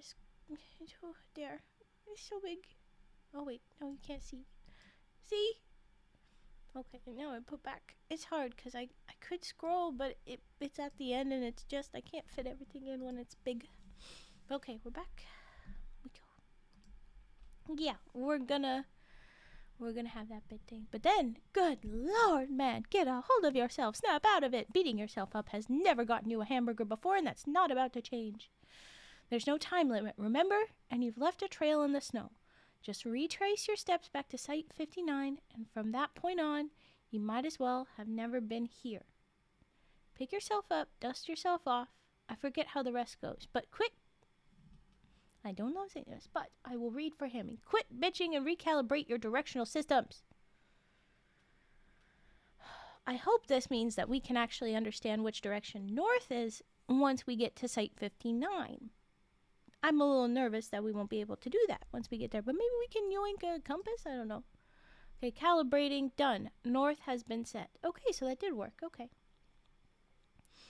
Now, before we head back to Site 59, this is still a Foundation vessel, so it might have something useful for your mission.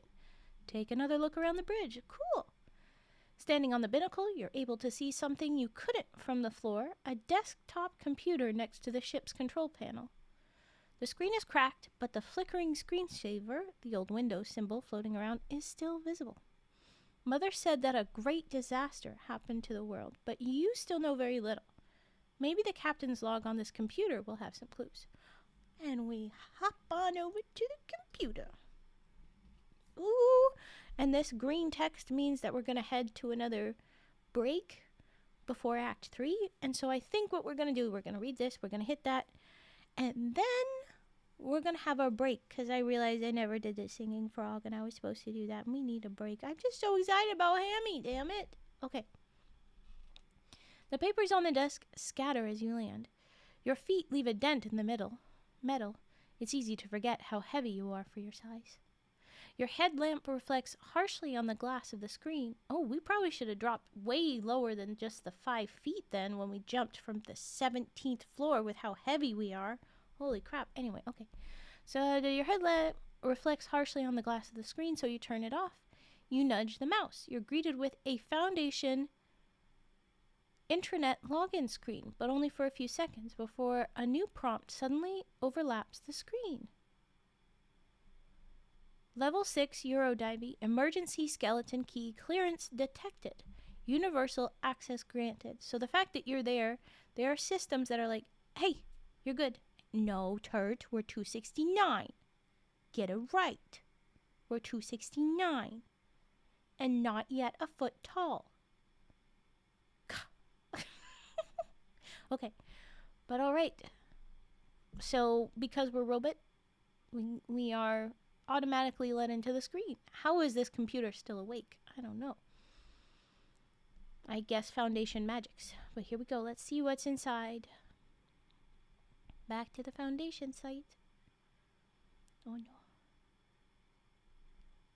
no. Okay, we've got a whole thing. It's a whole thing. Oh no. Oh my gosh. I moved the mic.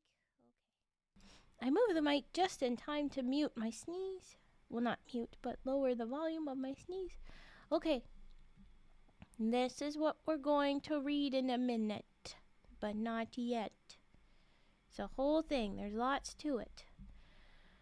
And we're going to go back to this other window. Bam. Hey, remember this? Look at that.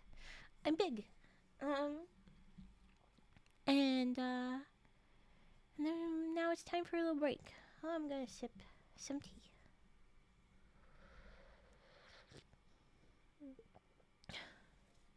Turt. But did you put in 121.7? I think it was 7.4 or 121. Did you put it in exactly? Did you? Because we weren't exactly 121. It was 121.7 and then something else, and I think it was an even number. Oh, damn it. Okay, fine.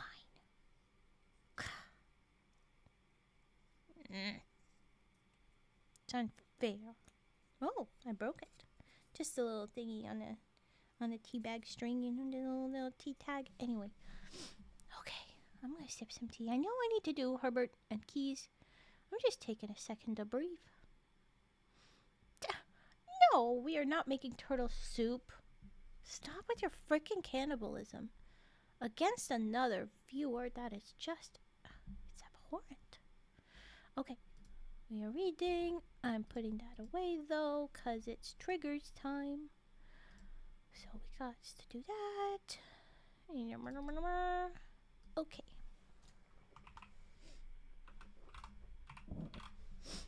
It's gonna be Herbert time. And then it's gonna be Keys. And then page flipping, okay. Okay. I have Herbert. It is Herbert's time. Let's go. Alright. Here we go. Herbert, singing frog.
There was our little Herbert visit. Hello, friend. We are English channel, please. If you're going to write something in another language, include an English translation, please, please, please.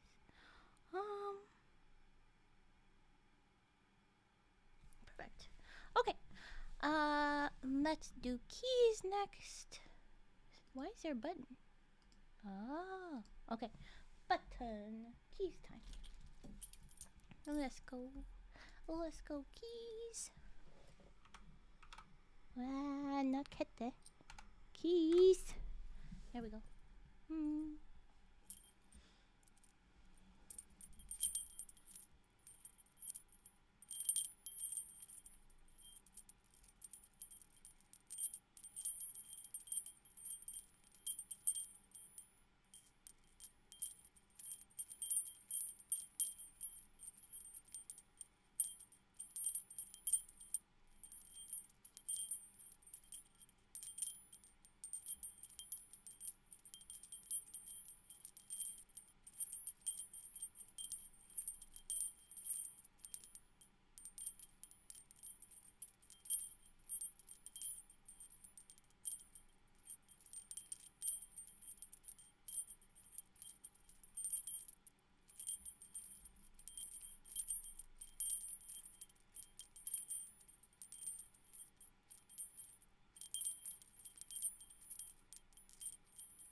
There was the keys, and now page flipping time. Here we go. We'll start with the little book that has the cardstock pages, and then we'll have the bigger book, fluffier pages. Okay. I'm checking a thingy. Don't worry. Shush. Don't worry about it. I'll be there in a second.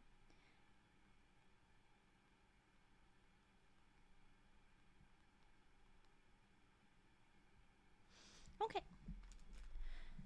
Alright. Hey, even you, Turt, include English, please. I know even when you're trying to say, yeah, there it is. I knew it was coming, but I was like, hey, I prefer it in the same message if we can pull it off. But yeah, okay. Oh, was it rude? Meanie. Okay, we're flipping pages. Here we go. Oh, wait, hold on. I'm going to tip this. Here we go.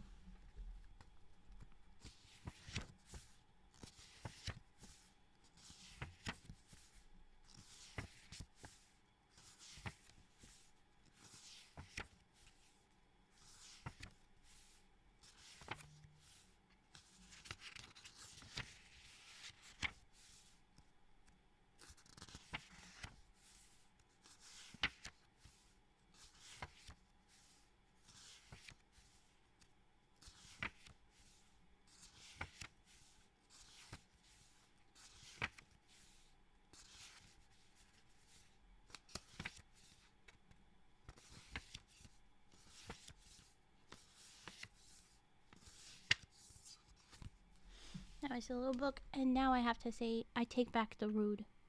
It's very accurate. Herbert does fail.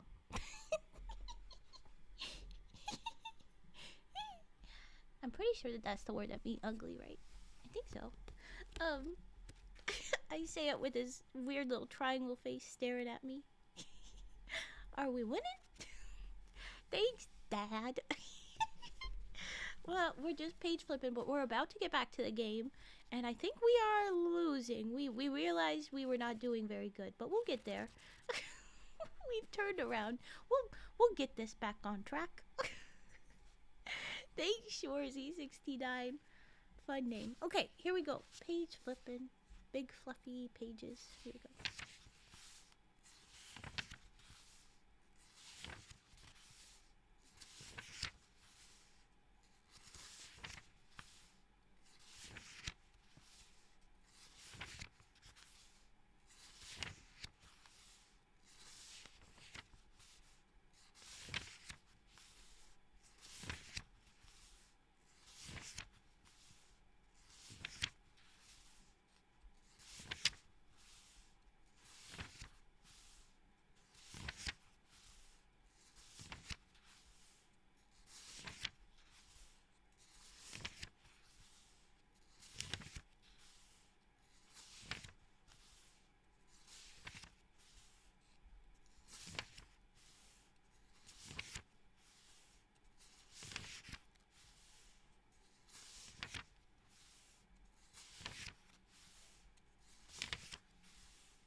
Okay, there is the bigger book for page flipping.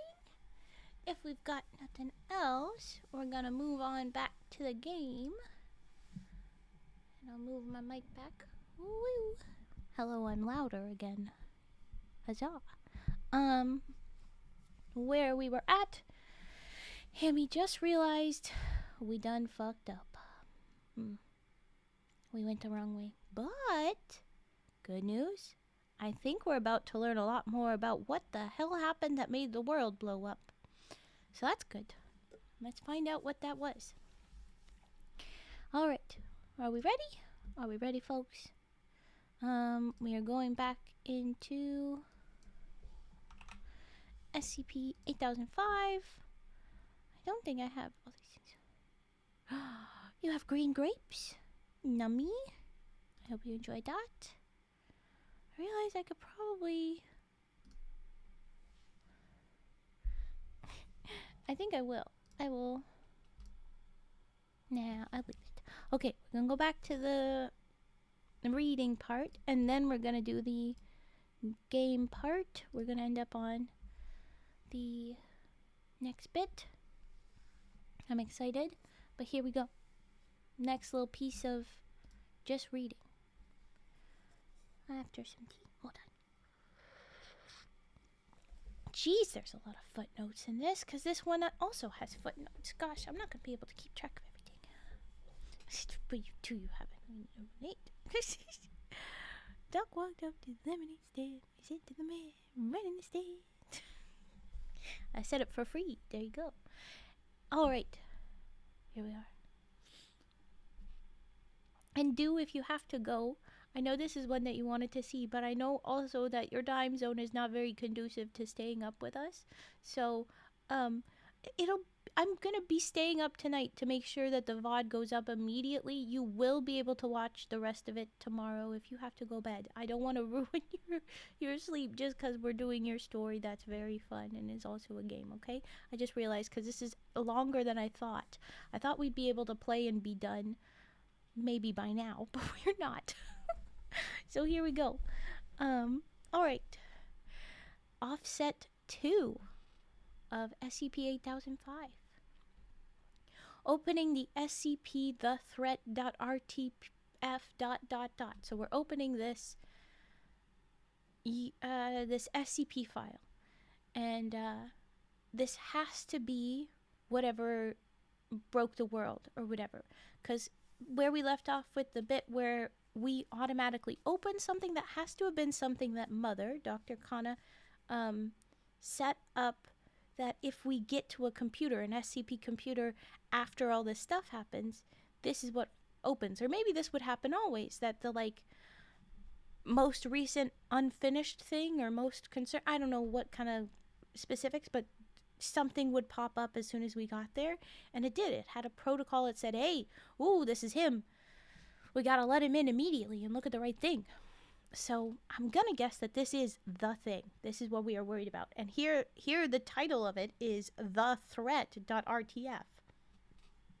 This doesn't have an SCP number. Its number is the threat. I'm gonna guess this is concerning. So, yeah, item number, and then in brackets, bold, all caps, the threat. Every time it shows up, it seems to say the threat, all caps, all bold, and in the square brackets, if it's not in a different format otherwise. So, like, every time I say it, I'll say the threat, but that's how it's here. Item number, the threat, object class, Tiamat, special containment procedures. By order of the O5 Council and the Administrator, Operation Iconoclast has been approved as humanity's last line of defense against the threat posed by the threat. Operation Iconoclast consists of 17-stage launch mechanism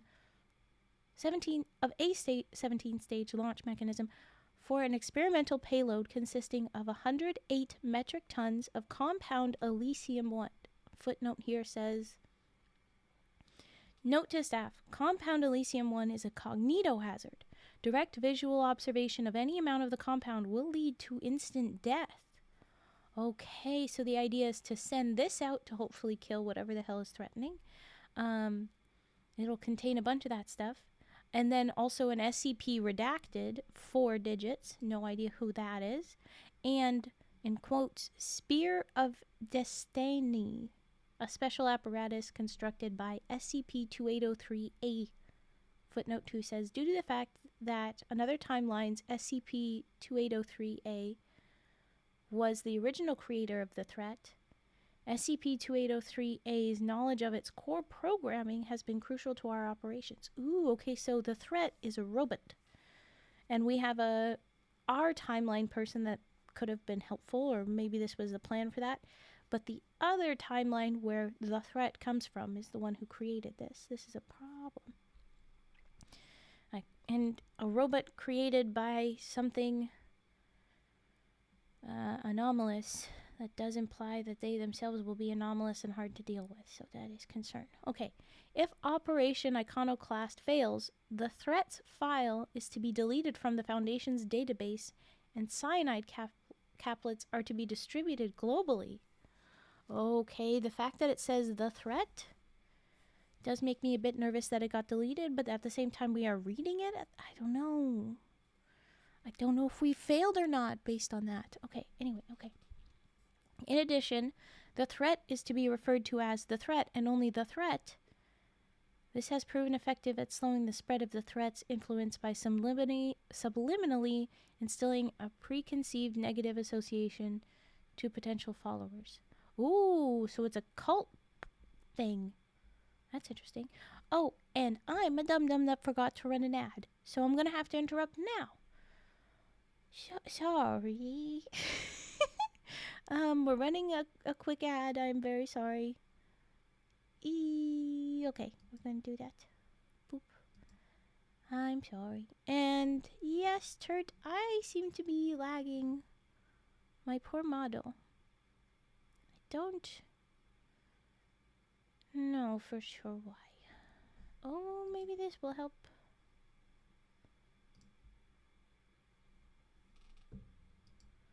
That's not gonna do much, actually.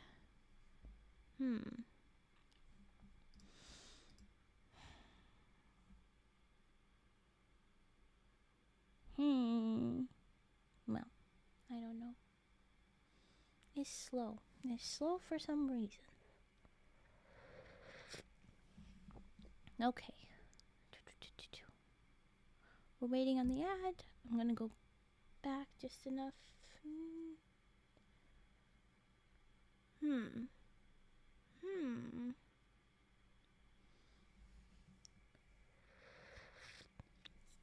Well, that's going to be interesting. Okay. Some fun updates there. Okay, welcome back. I'm very sorry for ad. Alright, here we go. Yes, so I imagine the fact that it says the threat means that the Iconoclast maybe didn't fail, or if it did fail, it failed so spectacularly that that's what killed everything. Or maybe they didn't manage to actually finish doing it in the first place. I don't know. But we call it the threat to avoid positive connotations. We're subliminally instilling preconceived negative association with potential followers. So that means this is a cult thing. Uh-oh. Description. The threat, known to its followers as Palette the Immaculate or the Goddess, is a reality warping entity that is not native to our reality, which we understood already because the other realities, SCP-2803 is the one that created this. But anyway, it was initially discovered from documentation in a lead-lined capsule that had been sent to Site-59. According to those documents, the threat was created as an AI construct by an iteration of SCP-2803-A from a parallel universe.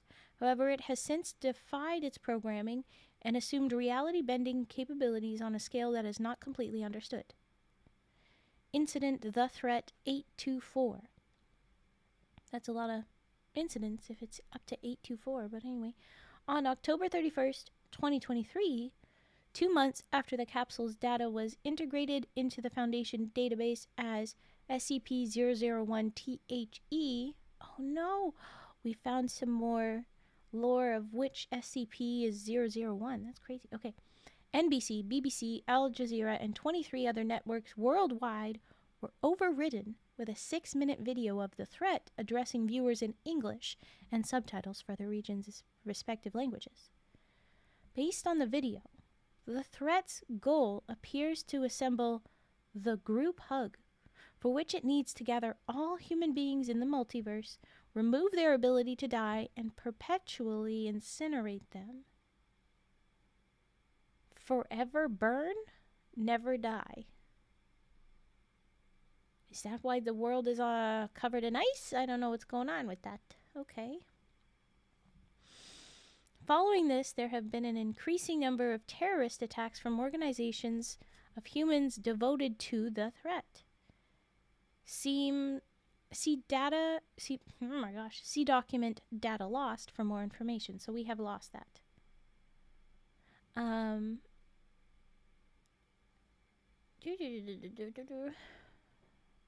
In addition, ever since the threat's partial ionospheric incarnation, on data lost, a minimum of 2.5 billion civilians have been irretrievably captured for the group hug, and remainder of file corrupted beyond repair. Shit. Okay, so we lost a lot of important info. Not sure what's going on with that. Alright, but then we have a new file. It's opening Porphyrios log 512.rtf, so it must be the experience of whatever the hell happened in the boat we're on. So we've lost a lot of the stuff, and we have data lost for whatever year in the log date just above. But I have to imagine it's 50 years before the year we are actively doing this stuff, since that's how long Buddy takes to get freed.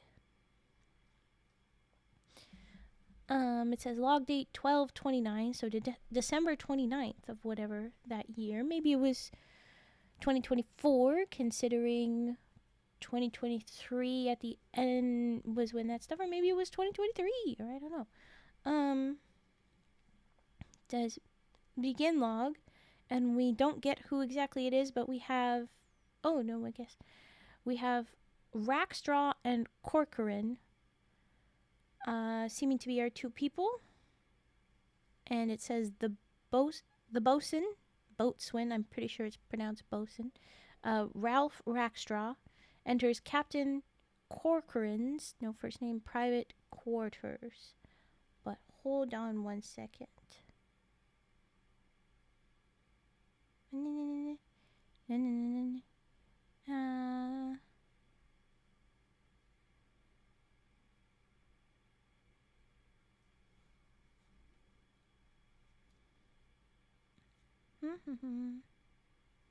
Okay. Rackstraw, ... You wanted to see me, sir? Corcoran. You did. Close the door, Ralph. He does. Rackstraw. May I ask why you've chosen your quarters for this meeting? Corcoran. 1. Unmatched privacy. 2. I have a suspicion that this is regarding our delivery for Operation Iconoclast. Oh, so they were the ones delivering this. Okay. Rackstraw. Right. Remember that storm 2 days ago? Corcoran. Good lord, how could I forget? Rackstraw. No. Oh my gosh.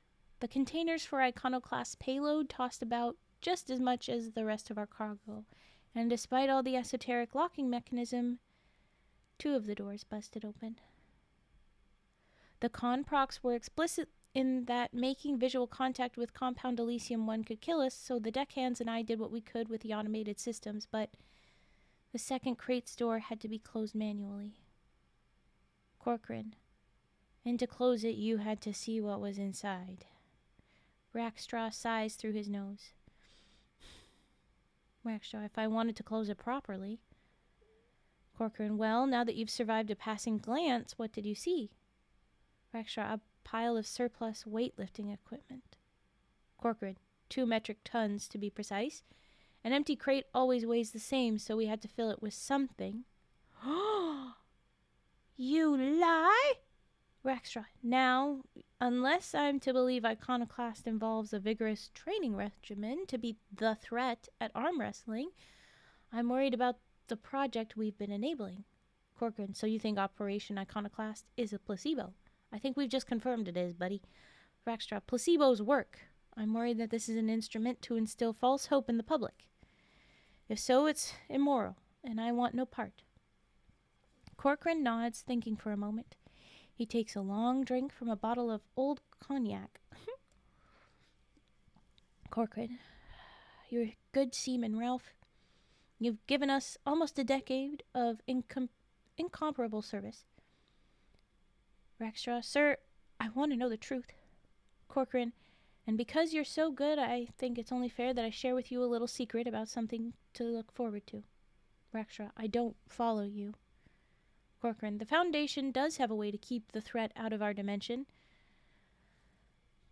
but it isn't Iconoclast. That's just to distract her from what O512's got cooked up.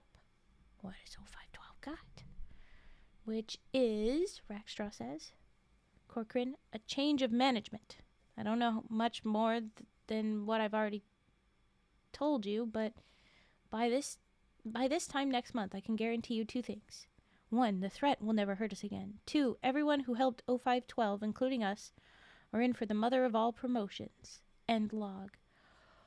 That seems inaccurate considering the state of the world now that Hammy is reading this, but, okay.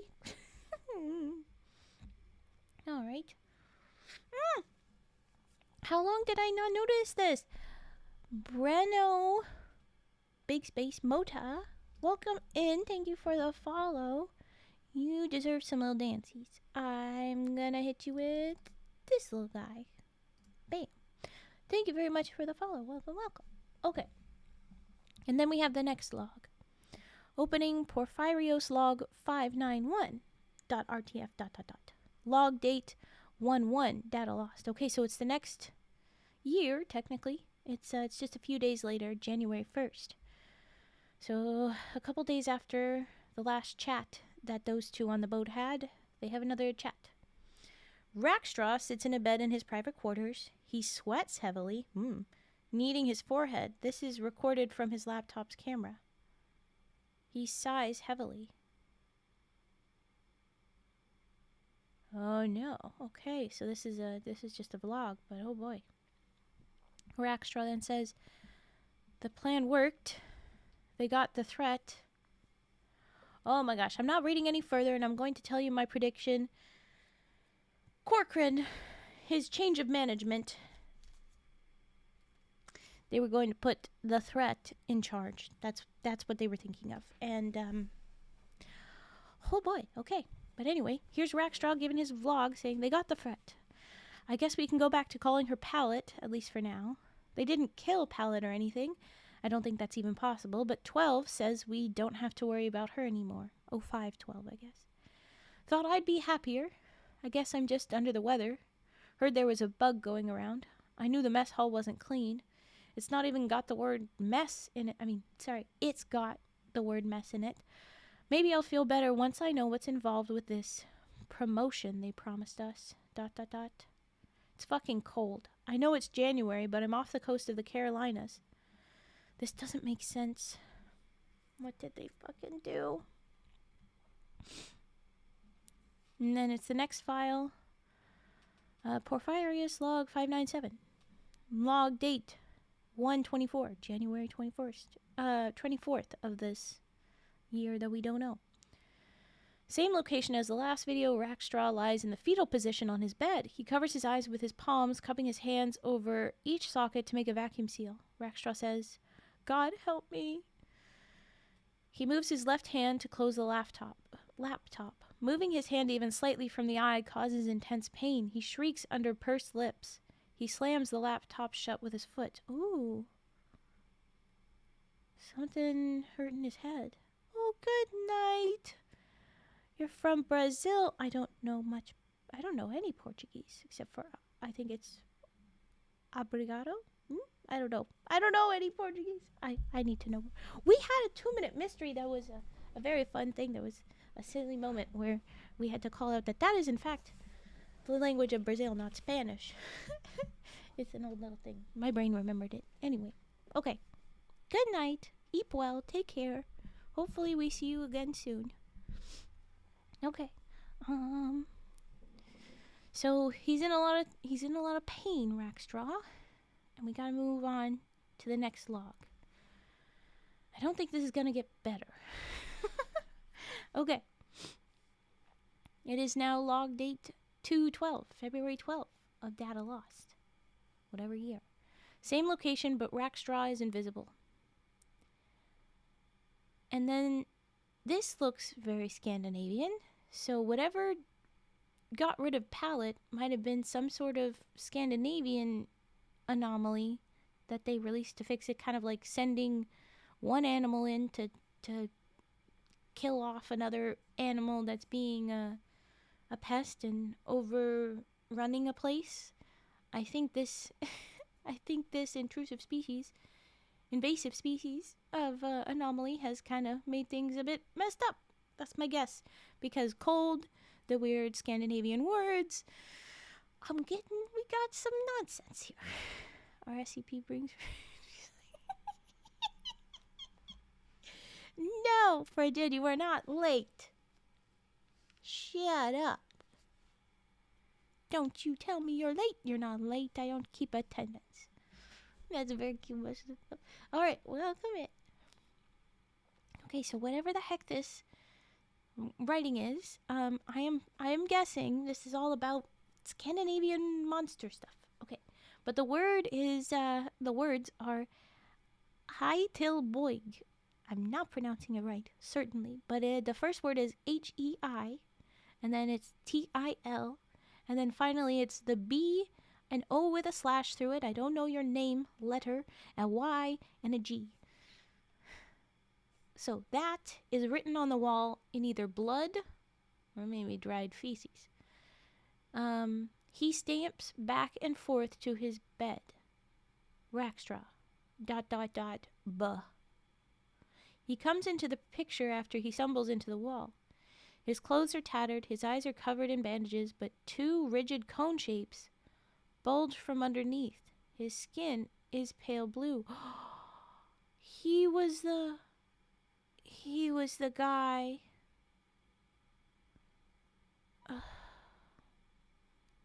He was the skeleton we saw, I think. We had seen a skeleton, or maybe lots of people are doing this, but a skeleton with big cones coming out of his eye sockets. Like the horns coming out of the eye sockets. That must be the cones we're seeing now. He's not doing good. Must be that his rib cage gets moved around as well, and then somebody's got to be eating him. I wonder if it's this other stuff I see. Oh boy. Okay. So he says, "Buh." He comes into the picture. His eyes are covered, but the rigid cones bulge from underneath. His skin is pale blue. He whines and shrieks at the wall that startled him because he bumped into the wall. He says, "Yeah, gah!" He slaps the wall petulantly. Gah! Gah! He punches the wall 3 times, and then ... 3 pounding sounds in the distance echo his own. The voice down the hall. Gah! Rackstraw. Bah? More pounding. The other voice. Gah! Rackstraw chuckles drunkenly, nodding. Huh, yeah. Gah! He slams his face rhythmically against the wall. Gah! Gah! Gah! Gah! Gah! Gah! Gah! Gah! Others join him in a chorus of pounding and shouting. Rackstraw's purple blood trickles down the wall. Purple? Uh-oh. Uh-oh. Our Link as little Hammy. Lady Gaga. Our Link as little Hammy at the end of reading this, it says, "You hear heavy breathing behind you." We're bopping into Act 3. Killer of giants. Oh my gosh. I should have seen it coming. I think we're doing Norse shit. I think we're doing ice giants here, folks. We need Loki and Thor and Odin. I think that's who we need to fix this. Mama, poker shop. Norse by Northwest. That's why we need to go north. We need to go find the Scandinavians. We need to go find the Norwegians and say, help us, help us. Okay. Oh, this does not sound good. Act 3, Killer of Giants, begin. The sound of breathing grows heavier. With every inhale and exhale, the air winds through a fiendish maze of mucus, flesh, and teeth. In what little light remains from the fixtures of the bridge, a shadow looms over you from behind. You're not about to have a nice time. Oh, I forgot to do this. There you go. You're not about to have a nice time. Turn around. Don't turn around. Ask whoever's behind you to stop being a creep.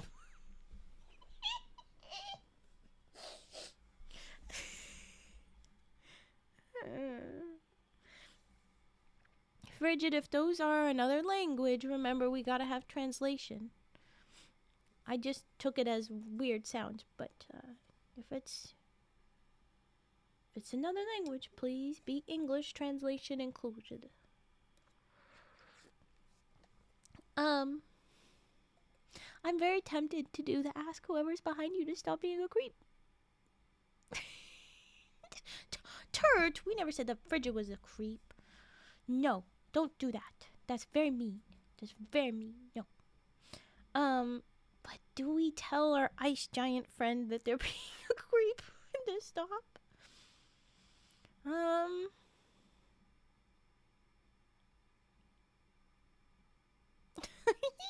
The lyrics. Good pivot. I don't think don't turn around is exactly the answer. Is turn around the answer? Whatever we do, it's not gonna be fun. And the good news is that we have regenerative healing, but we could, in theory, just have not been tested enough. There was a note that said, I think we do what? Huh? There was a note that said that we haven't been tested the full way. You like the third one? I like the third one. Okay, we're gonna go with the third one. We're gonna ask them to stop being a creep. I don't think it's gonna go well. Without breathing, your speaker gives the sound of a heavy sigh for emphasis. You don't turn around, but address your potential attacker. Hello, person, thing, creature behind me. If you can understand my language, please discontinue your vaguely threatening activities. From what little I understand of social interaction, that is a highly unsuccessful friend acquisition vector. If you cannot understand, you are welcome to disregard this message entirely. The voice chortles. For the first time, its unearthly growling makes the form of speech. The tiny man makes noises. So do we turn to face the beast and get this over with, or ignore it and maybe it'll go away? I don't think we'll go away. I think we can entertain him. We're going to turn to face the beast. With a quick 180-degree turn, you face the source of the noises.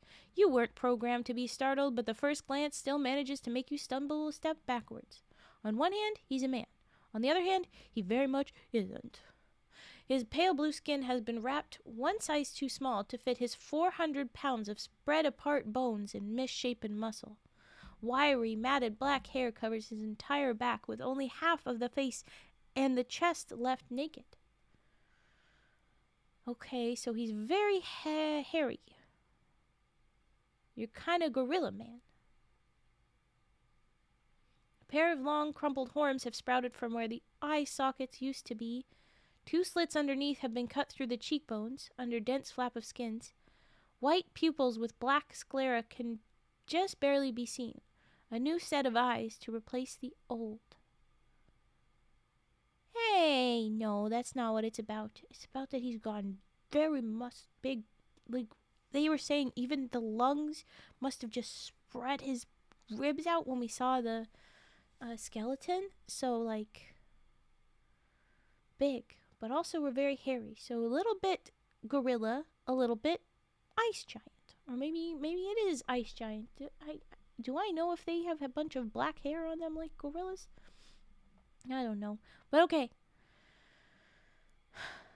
Pair of the horn, you got the new eyes.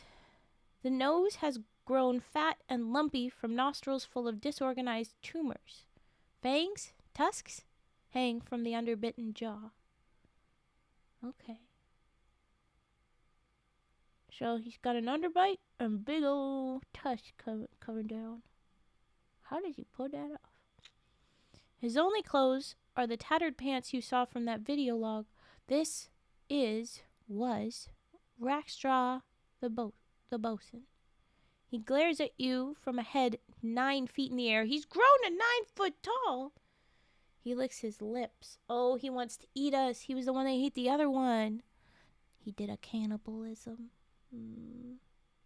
It does weigh more than so he's big. He is now 9 feet tall as well, so that helps a lot. So what do? I don't think we want to run. He's not going to have a good time trying to eat us, but if we do let him ingest us, we're not going to have a good time either. I don't want to get pooped by a giant dude. I don't like that. It's a bad idea. It's a bad time. Do we ask for hamburger? Do we ask what happened to him? Do we say, hi, your name, my name? I like to ask you questions. Do we say, excuse me, but you're a bit of a freak. What are you? I think we gotta ask for a hamburger. And if nothing else... No, actually, I think we gotta be nice. And then we ask for a hamburger. Mother taught us manners. We say hello, and then we can ask for a hamburger. That is what we will do. He sneers. How's you know my name, shit rat? I am not a shit rat. I'm not a shit rat. How dare you call me a shit rat? I am Hammy.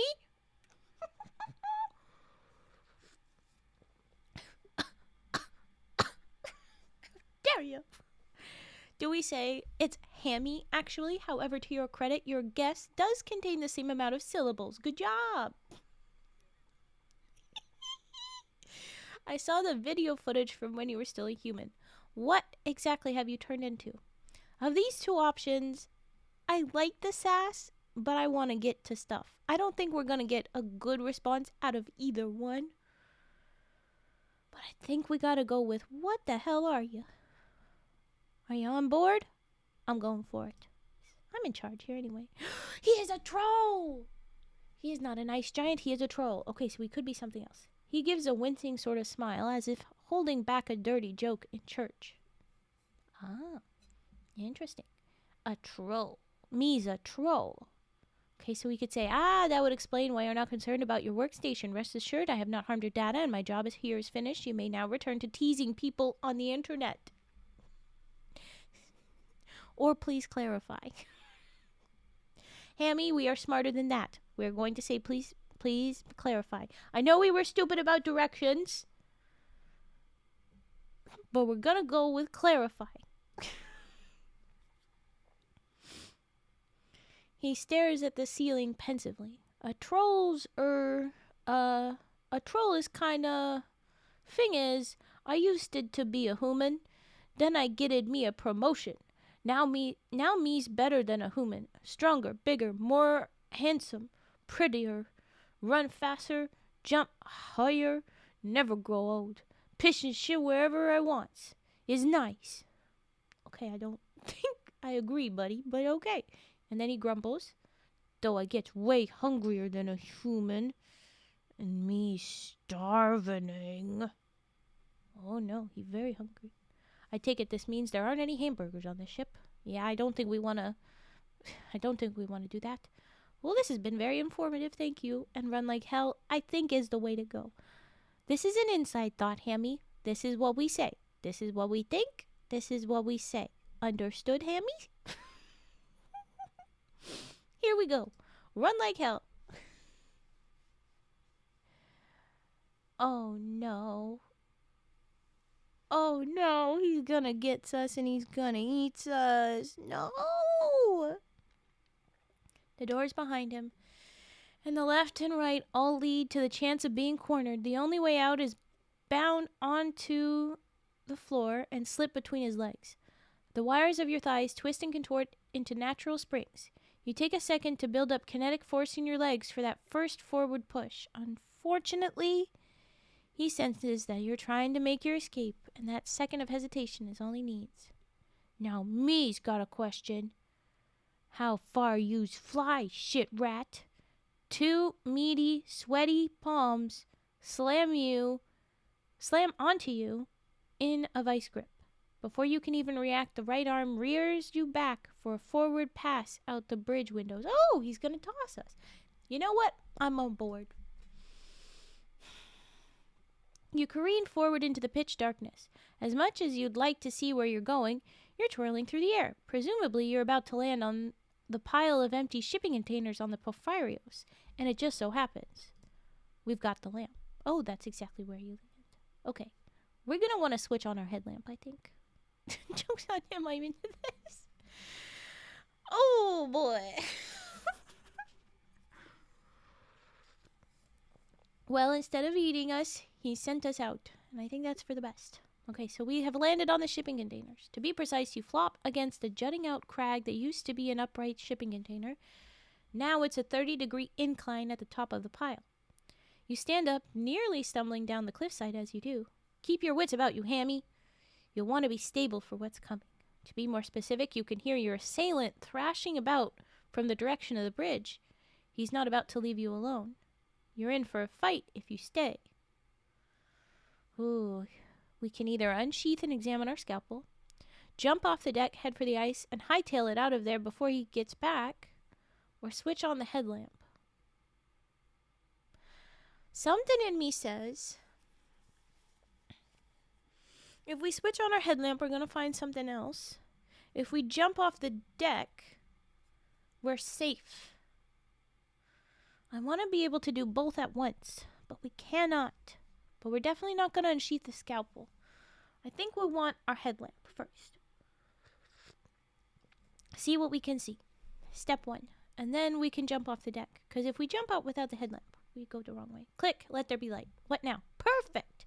Well, now we're going to jump off the deck because I don't think a little scalpel's going to do much against this big guy. And we might as well get out of here. We were going to head out of here anyway. So let's go. You drop onto the ice from the main deck. Oh no. Oh no, I'm a dum-dum. Oh no, I'm a dum-dum. Clearly you have forgotten how heavy you are. Crack. Logic error. Oh no. Shut the fucking no. No, retrace your steps.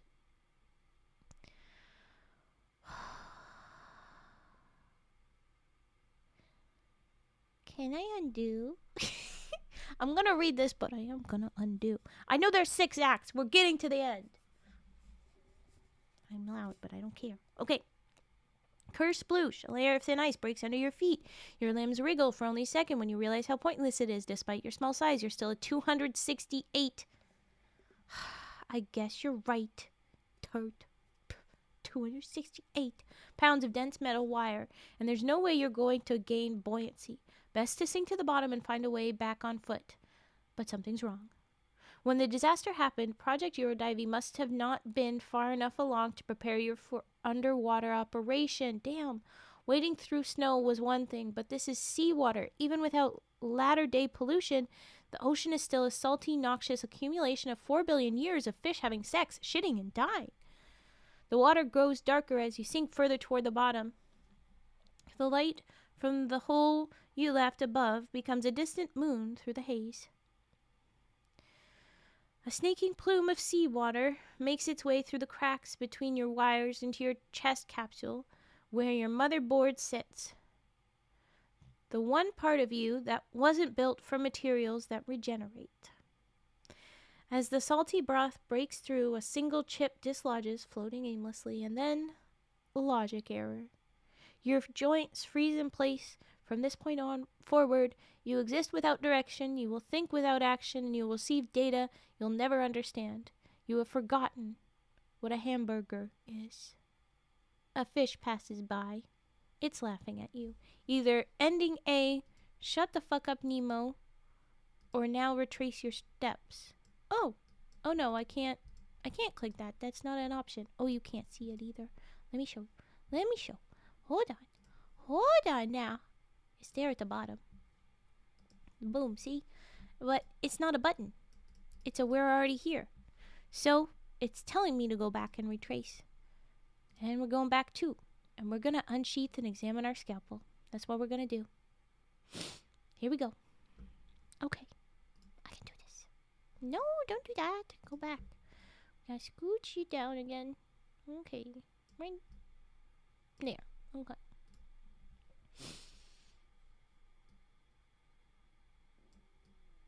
There. There we go. All right. Even the fish are getting action. Hey, sure. Should have asked for the boy Gert. Maybe, but I think that would have just made him like, you have burger? Or how dare you? How dare you imply burger? I want burger. Yeah. Maybe we would have made friend. Or maybe we would have made him madder. Okay, so we concentrate until the scalpel springs out of right arm. Though it's nothing huge, there's proportion to consider. If you were the size of a human, you would be holding the scalpel the size of a small sword. The blade part is still just a black crescent at the tip, but when it's placed at the end of a stick, that just gives it greater slashing power. You nudge it against one of the myriad of wires in your arm to test it. The wire snaps on the slightest contact. You don't have the facial features for it, but you could have sworn you just winced at the feeling. The wire reconnects just a second later.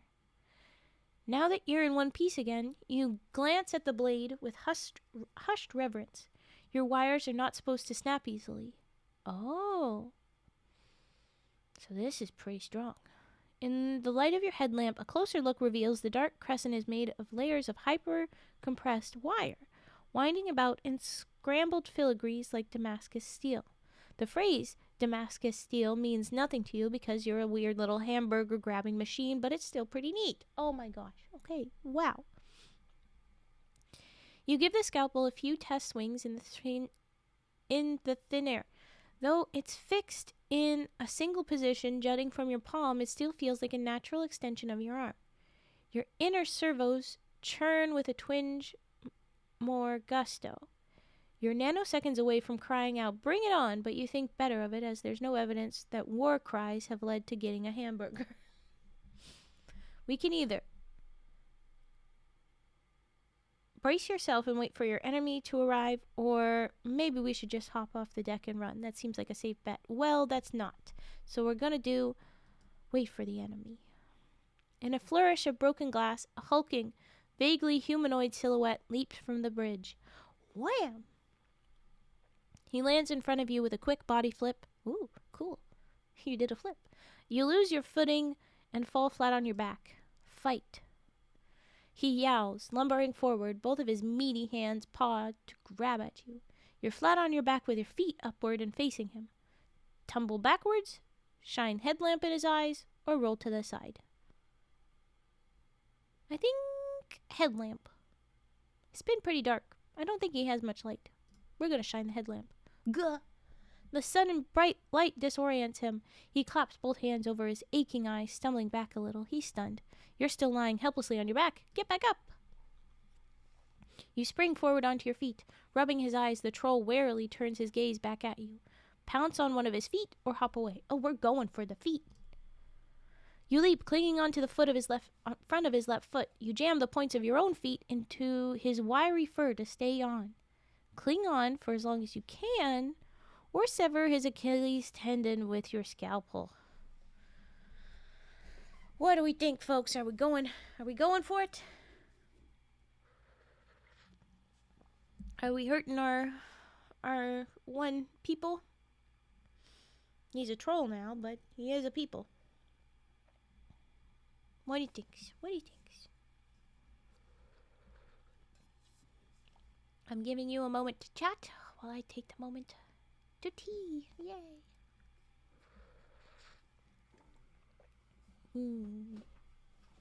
Cozy. Okay. Nobody's saying nothing. I don't know why nobody's saying nothing. I know what happens, so I'll abstain.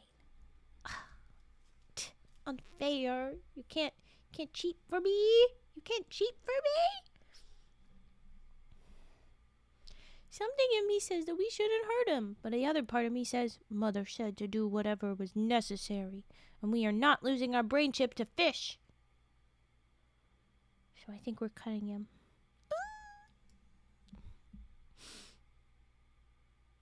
You hesitate. Oh my gosh, exactly. It's making sure I really commit to this. Oh my gosh. The idea of crippling him makes you sick to what passes for your stomach. Why did they have to program you with a conscience?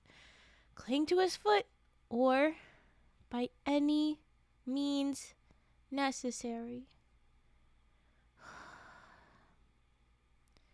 Hurting him is better than killing him. He wants to eat me. Or throw me around. I mean, he didn't just directly eat me. You must know I'm not an eatable. Oh my gosh, I don't know. You're making me second guess myself and I don't like it. I think it means don't do it, but they let me jump to my death just fine.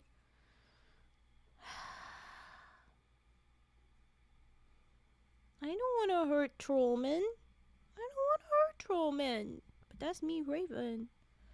Would Hammy? Well, it just said Hammy's nervous about it, but would Hammy listen to his mother's words?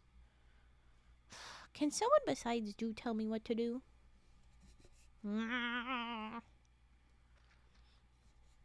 You can't make me decide. You can't make me think. That's so rude. Raven, think? Illegal.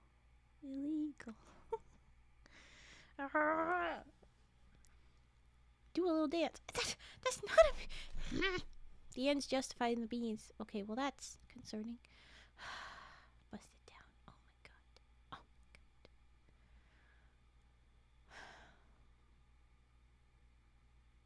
By any means necessary doesn't sound like do a little dance. And that was the first person to give me. So I'm going to do cling to his foot, which kind of sounds like when a little kid stands on somebody's feet. And now Do says bust it down and fuck it up. You can't do this to me. Giving me conflicting. Oh my gosh. I'm not going to look. I'm just going to go and close my eyes. What did I click? I clicked to click him. To what? Cling to him. The troll kicks his foot / your noble steed about wildly. Ostensibly, through the aid of some troll ballet classes, he bends the leg high enough to take the foot to his eye level. I don't know if that's ballet classes or yoga. Do I leap onto his face or sever his Achilles tendon? He's gonna do something. I like us being a menace rather than a murder. We're gonna go for his face. This is what we've chosen. You try to jump to his face, but your feet are stuck in his fur. Perhaps your foothold was too good. Oh no. And just as you realize this, he grabs you, ripping bloody chunks of his body hair off with you. He's hurting himself. I'm on board. No! I'm not doing this. The troll snags you by your non-scalpel hand and flings you off the side of the Porphyros. As you flail helplessly through the chilly air, you hear him howl with triumph below. You plummet towards the ice where you remember all too late how surprisingly heavy you are. Boop, boop. Sever his Achilles tendon. You hesitate. Mom's trying to tell you to stop again. I am doing it! Right, for Mother. Project Eurodivey and hamburgers everywhere. Schlink. You barely feel the blade pass through the back of his foot. The cut must have been just that clean. He shrieks.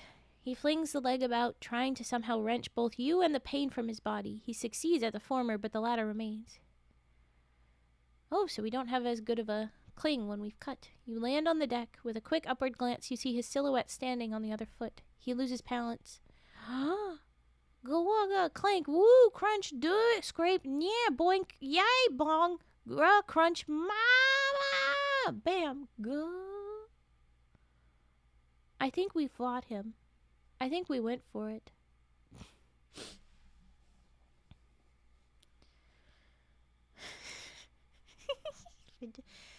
Gah.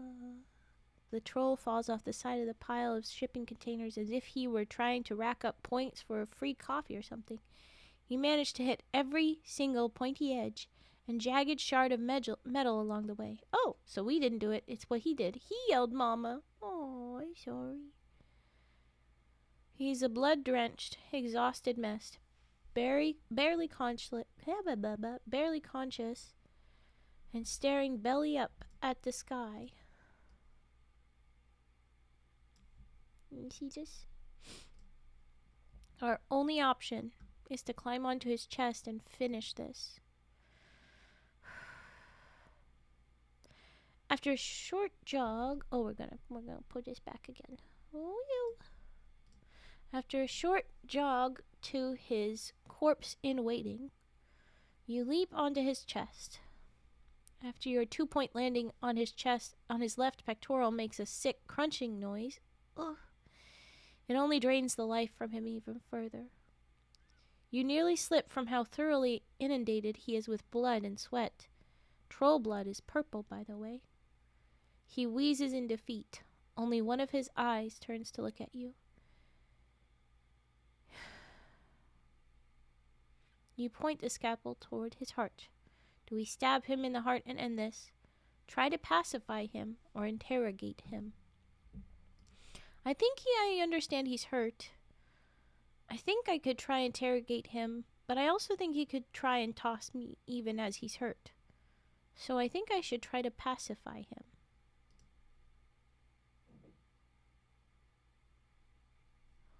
Oh my gosh, and there's only one option, but oh my gosh.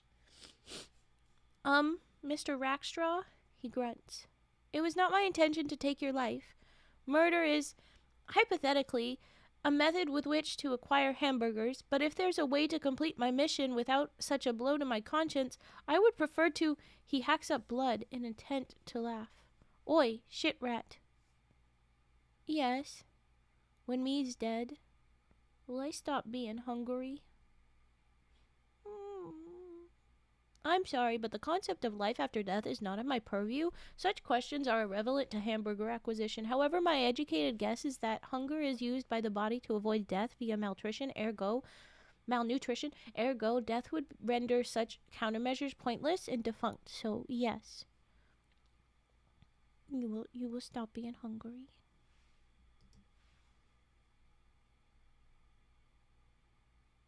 Bloody well better stop. Fucking hungers. His right fist pounds onto you from behind. No. Alert. Movement impaired by sudden shock forced to motherboard. Oh no. I should have interrogated him. Can I undo? Will you guys give me permission to undo's? I want to see if I could have done better. But I'll read this. Internal repair nanites deployed, restoring movement in 2 seconds. The fist jams your scalpel deep into his chest, killing him instantly. Unfortunately, the rest of you is not only broken, but waist deep in troll skin. Repairs complete. Movement restored. The dead troll's hand still holds you down. Wiggle out of his grasp. You are out one safe scrum. So says I. But technically, I already did that. I'll take it as a one more. We're interrogating him. Oh, it does the same thing. Then it doesn't count, but I'm still going to read this. You lower your voice to a demonic whisper growl, or your best imitation of one. I'm going to ask you this only once, Rackstraw. Can I have a hamburger? Can I have a hamburger? Piss off, shit rat. His right fist pounds onto you from behind. Same alerts. Same kill. Same stuck in his freaking troll skin. So it doesn't count, okay? This whole thing didn't count because it was the same thing. I still have one more. Deaths don't count either. Okay, good. So I have one. This doesn't count because it was the same thing. If I went and just stabbed him, that would be a different answer. But I'm not going to do that one. I wriggle out of his grasp. Using the troll's blood as lubricant with a star. Never make me write that again at the very bottom. I hope you see that. Oh, you can't see that. It's right there. Never make me write that again. Using the troll's blood as lubricant is a never again, apparently. Author, I didn't make you do this. You did that. I did not make you do this. Okay. Using that, you squeezle your way out of the only hug a troll is capable of giving. You take a step back from the corpse to fully take in your handiwork. You glance at the scalpel. The thought of something so tiny leading to this, half interesting, half disquieting. And all this to one day get to touch a hamburger. With such cruelty and violence, what the ancient humans had to do for hamburgers before the drive-thru was invented? Questions for later. Search his pockets for anything useful. You got it. Hey, there we go. The right pocket has been torn to shreds long ago, but the left pocket contains a crumpled up letter. What does it say? We've made it to the end of Act 3. Here is Act 4.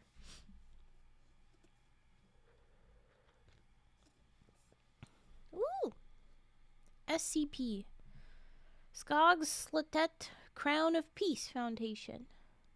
Skogkrir, Skogtain, Skogtekt. This is troll shit. Warning, this document is official government correspondence. Alright, this is SCP-8005 Offset 3, if you didn't... Anyway, official government correspondence. Unauthorized viewing is punishable by death. Well. Skogkak, English Raven. Hey! I'm reading what I have to read sometimes. And I did give a clarification that it looks like it's this. That's about it. Don't worry, we are part of the Foundation. We're allowed to read this. From the great and unbreakable desk of Nathan Gungthwump, chief and biggest scribe of the Skogsletet Crown of Peace State Department. Dear Mr. Rackstraw, the letter you sent has been received by Her Majesty the Queen of where? Myself and a bunch of others that I don't feel like naming. And because we are all very smart, we have come to the following conclusions. Every one of the words you put on the page is stupid and dumb and bad. Stupid misspelled. I'm gonna sneeze.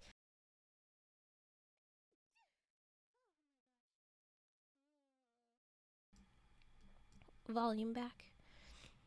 Oh. Ew.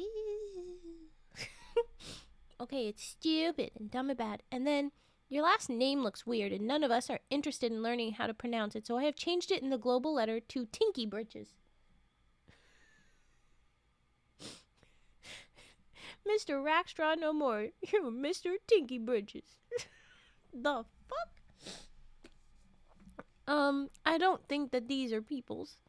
I think that this is someone that was half in troll transition, or maybe you're a different weird thing, but you are not a people of human variety. You are different. Oh my gosh.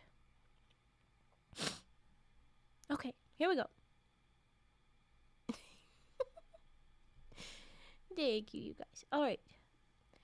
With that out of the way, let's talk about the stupid question you were using the stupid letter to ask.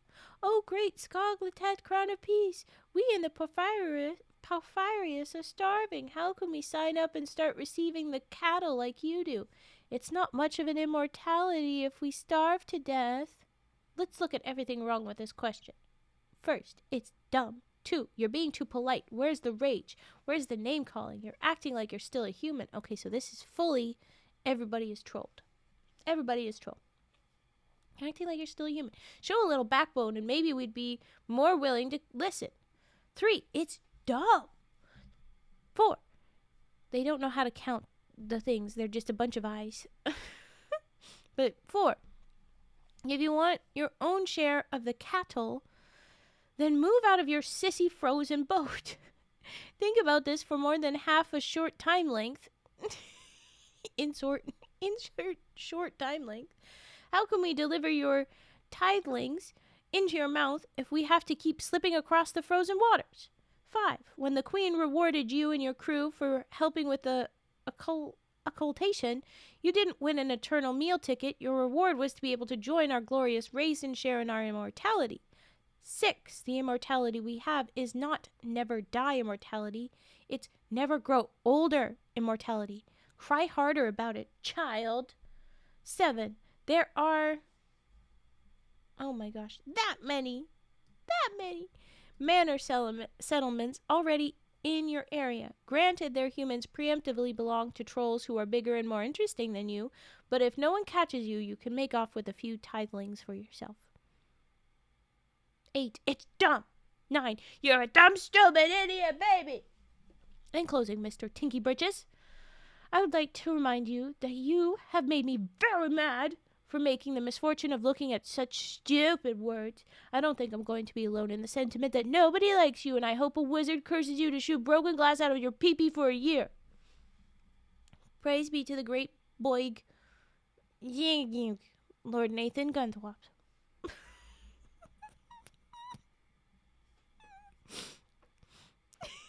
Hot settlements in your area.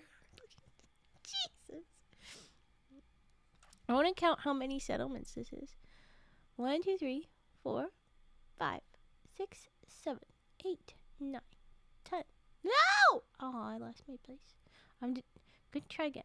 1, 2, 3, 4, 5, 6, 7, 8, 9, 10, 11, 12, 13, 14, 15, 16, 17, 18, 19, 20.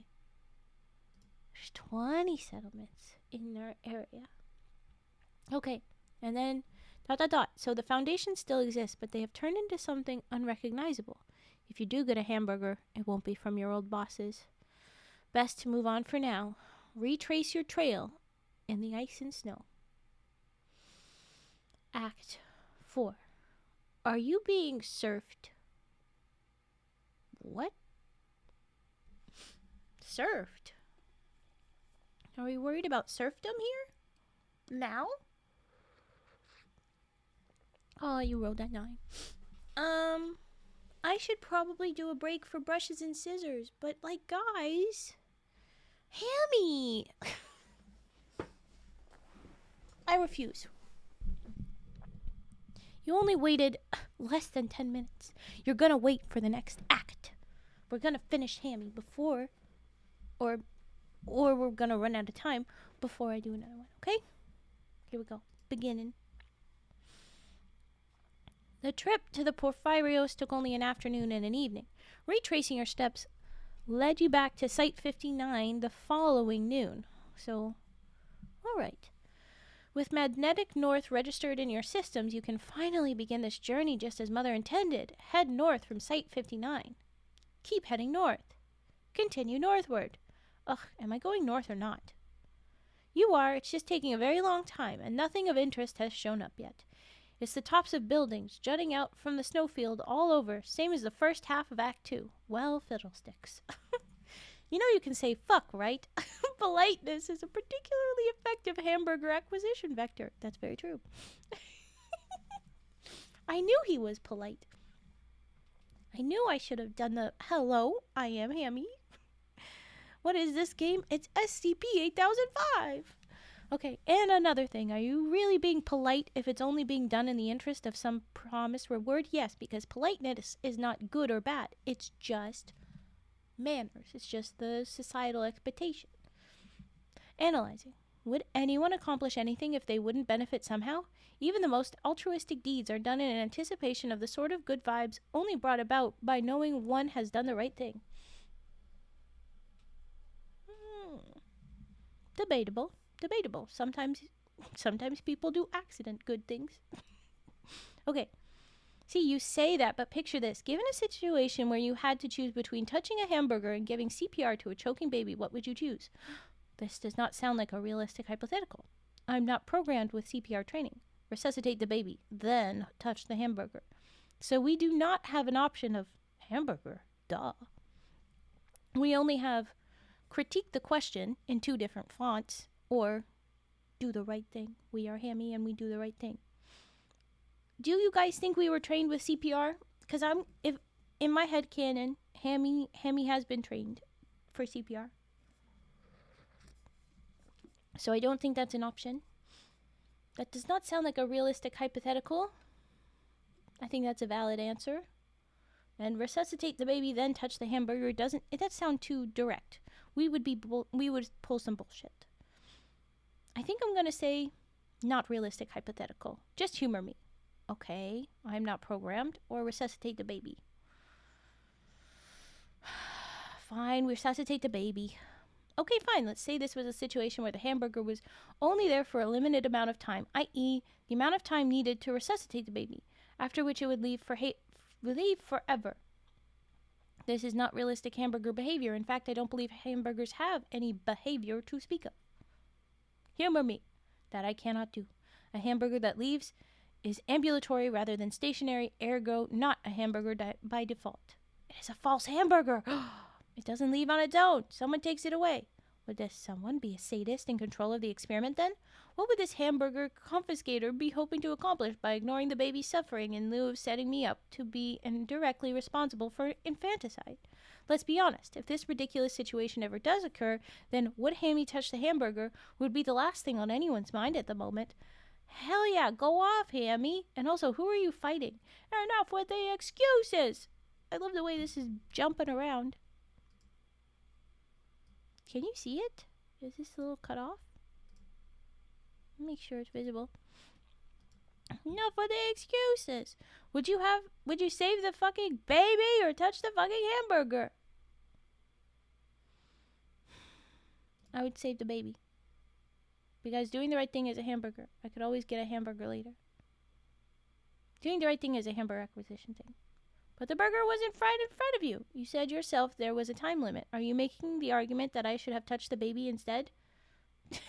That I should have touched the baby instead? That's very selfish of you, you know. No, I'm not in this thought experience. I don't even exist. And who am I talking to? Who are you? Hehehehe. I've been waiting for the moment I could to formally introduce myself. The name's Judgment. I'm the little voice in your head that determines whether or not you deserve good things. Every human's got one. Some just listen to it more than others. Oh my gosh, what is this twist? You've developed me all on your own. Perhaps being away from Project Eurodive's research staff long enough has led you to develop me. The truth is, Hammy, you can touch all the hamburgers you like, but you'll never deserve them. Our Judgment is mean. Not unless you listen to good old Judgment. I'm the one thing that can whip you into something better. Uninstall judgment.exe. Ha, nice try, Hammy, but you'll never truly be able to judgment.exe is successfully uninstalled. Good riddance. Keep going north. I love this for you. Okay. For the first time in days, you can see grass again. Wow, we're beyond the frozen space. Oh boy. We went north for warm? Crazy. For the first time in days, you can see grass again. It peeks through the top of a layer of snow that's packed hard enough to skate on. You can tell that you're at the ground level. Behind you, you can see the snow level gradually build up in the horizon. The nip in the air has gone from intolerably cold to barely tolerably cold. The cloud layer is still thick, but the outline of the sun can be more easily discerned behind a veil of mist. You stand under a metallic sign jutting out from what used to be an island in the middle of a major highway. Do we read the sign? Or, this isn't Judgment I'm hearing, is it? Yeah, we're getting stuff done. We're reading the sign. Wait, right? Right? Do, are you still here? I'm scared now. Do help me. I'm scared now. I'm scared. Also, there's no way we're getting to anything else. You shrug. You're so mean.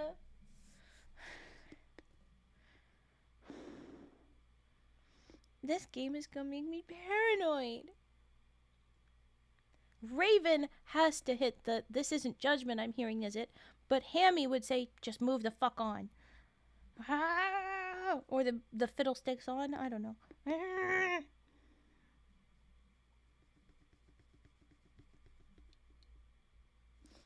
Okay, I'm Hammy. We're reading a sign. "Welcome to Scenic," gaping hole in the sign lined at the edges with stains of decade-old frozen feces of unknown origin. Oh, ew. "Virginia. Population over the number 12 human heads have been nailed to the sign with railroad spikes." John 3:16. Oh my god. What? You could be nice to me still, though, and help me out with the paranoia I might be gifted with. But okay, does anybody know that Bible verse offhand? John 3:16. "There's a cluster of buildings a short jog away, ostensibly belonging downtown." Gaping, poop-lined sign hole.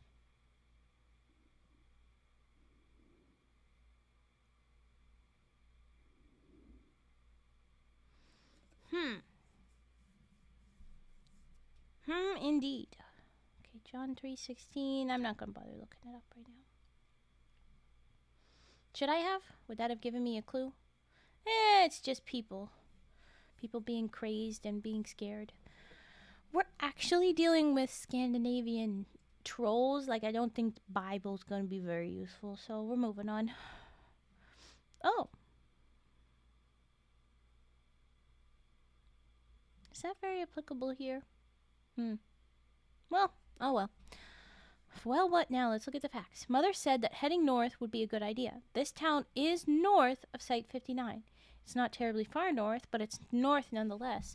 Maybe there's useful information or equipment here, or maybe even, just spitballing here, a hamburger. You have no time limit, so stopping here to browse won't get in the way of the mission. On the other hand, you could go farther north, then retrace your steps and come back here later. Doesn't seem like this decision would increase or decrease your hamburger finding chances either way, but it's still time to make a decision. Head farther north or explore in town. I don't think this town is going to be good for us, but I'm gonna explore it, and we can undo after. Very well. After making your way downtown, you start to see the asphalt of paved roads for the first time. Decades of salted roads kept the snow from building up too high, but decades of unforgiving winter still gave it a translucent ice layer. So people have been living here for a while, icing it. You start to slip even more frequently than when you were on the frozen ocean. The darkness of the road below you only serves to trick you further. Your feet adjust. Their snowshoe pattern from your earlier northward trek morphs into sharp, pointed cleats. Every building downtown has been completely ransacked. Wind whips through the empty windows of storefronts. Every sign has been ripped and bitten into, unrecognizably, by the claws of rampaging trolls long ago. Now useless trinkets and crates have been piled up against every door and window, rendering them impassable. Every door but two. One door leads to a squat square building with one floor. The other leads to a suburban monolith of form follows function. 2 floors of gray brick and dark, thin windows. I think the little one. You slip past a triangular hole in the glass of a door. Your first step is into an ankle-high swamp of filthy standing water. Ooh. I'm getting ahead of myself. A hole in the ceiling and the glass windows that run along most of the walls fill this strange little house with an ambient light, however dim and cyan that may be. A rush of emotions, both familiar and unfamiliar, boil over in your mind. Stools, chairs and tables bolted to the floor. A counter, TV screens, no power, faded posters of hamburgers! Calm down, Hammy. They're just pictures of hamburgers. In fact, most of them have cheese, which makes them cheeseburgers by default, and we all know those are for animals. This is an old restaurant, sure, but how do we know they have hamburgers instead of only... What's this? Is that a sign? A broken sign brought in from outside? It is. What does it say? Wendy's! Old-fashioned hamburgers. There is a God, and he is kind. Okay, Hammy, deep breaths, emulating subroutines. Keep your head on your shoulders. Don't get too excited. You're in a post-apocalyptic snowfield. There's no guarantee that this place even has hamburgers. What if these are the false hamburgers that we're supposed to beware of? The mum said not to go. Oh my gosh. Oh my gosh. Okay, I'm getting worked up with Hammy here. Another sign on the wall reads, fresh, never frozen. Your heart sinks. If their hamburger meat isn't frozen, that means that even if it is here, it became inedible long ago. Unless this crazy weather froze it first. So new plan. Okay. Go to the back. See if they have any accidentally frozen beef and other ingredients. If they don't, look for another Wendy's. If they do, look for another human to put a hamburger together for you. Your programming won't let you build your own, remember? I do. Sneak around the corner. We go. You dive and slide under the waist-height door that used to separate the burger artisans from the huddled masses. The reborn promise of touching a hamburger must have filled you with renewed energy. But what's this? The minute you slip past the desk, you see that the floor is overstuffed with locked wooden boxes. Damp wood held together with nails and iron locks. It's the sort of thing you'd see a dwarf in some fantasy world use to store his bottles of mead, but not frozen hamburgers. Stay calm. There's still a chance this place has hamburgers. Look for clues, like that dark shape slamming onto you from above. It was false hamburgers. Wood. Well, this is awkward. Someone has trapped you in a wooden box, much like the ones you saw strewn about the floor of Wendy's. You can't see anything. The spaces between the boards are too tightly packed. Before you can react, someone slides a board under your feet. Then the clatter of a lock. The box flips over. You tumble. Because the trolls are SCP people, or some of them are at least, this could be someone that knew about me and how I could undo whatever happened, and they're trying to stop me. This was a false hamburger. This was a trap. Uh-oh. We tumbled. Warm, fat hands jostle you into a two-armed grasp. You hear a voice that's rough and masculine, but not nearly warped enough to be a troll. Oh, we have somebody else in charge. Oh, a heavy fellow, ain't he? Julian's gonna flip when he sees this. Being captured by a human sounds considerably more deal-withable than the nonsense with Rackstraw earlier. Fighting a human off wouldn't be so difficult, especially not with your scalpel. But if you play along and follow your captor, it may lead to more clues about this world, and maybe, one shining day, to a hamburger. Oh well. There's a tool you have for occasions just like this. You haven't used it yet because you haven't needed it, but when you need to stay still for a long time, only moving when your surroundings change significantly, you can temporarily turn off your consciousness. Turn on nap mode. I wouldn't choose nap mode, I would stay awake, but that's the only option. Entering nap mode, consciousness fades. Hey, wham, wake up, you dinky bastard. We're not stinky, we're dinky. A heavy fist to both your left and your right has jostled you out of nap mode. Nap mode complete. Elapsed time of dormancy, 17 minutes, 28 seconds. Examine surroundings. The first thing your camera lands on is the least pleasant face you've seen in your operational history. So he ugly. It is a human face, but that's of little consolation. Sure, Rackstraw's face was a rotting mess of feral, snarling viciousness, but there wasn't half as much contempt in his eyes as this man. His sunken, dark glare says once he's out of the womb, he's old enough for Daddy's belt in every way but verbally. That's awful thoughts, Hammy. What the hell? The lower half of his face is covered in a brown beard thick enough that you could only effectively shave it with a hacksaw. Okay, wow. Leather gloves, a black pillbox hat, a thick red coat of fur-lined felt. This man is a picture of Santa Claus drawn by the kind of person who eats cats. You get up, standing on his table. Candles throughout the room give dim orange light to the surroundings, intermittently accented with blue from the evening sky through dirty windows. The man stares at you with unspoken expectations. Either, can I have a hamburger? Where am I? Or, hello, my name is Hammy, what's yours? God, I forgot the line. Write it for a little lostness. Makes up for it with his dandelion. Yeah. It's oh my gosh. Okay. I think I'm gonna go with polite. Hello, my name is Hammy. What's yours? Ah, good to finally have you, Hammy. Now then, he pulls something from his pocket. Whang! The point of a steel ice pick lands right next to you. It splits the topmost layer of the table's wood. You flinch, backing away. But there's no longer any malice in the man's voice as he chuckles. He aimlessly twirls the pick in its new slot. Aw, it ain't nothing to be scared of, kid. Just a little picky poo. No, you need to draw your weapon, sir. Or, no need to draw your weapon, sir. The weapon? Oh, no, no. I just thought it'd be useful for the little talk we're gonna have. He grips the pick a little harder. Oh, what did you want to talk about? Oh boy. Okay. I'm scared. Well, first off, I don't think I've properly introduced myself. He tips his hat exactly 10 degrees and not a micron more. Is he a robot? How does he do that? I'm Lord Julian Anselmo von Wendysburg the Sixth. I call bullshit? For 6 proud generations has Wendysburg Manor been under my family's generous protection, which brings us to a rather awkward point. He rips the pick out of the table.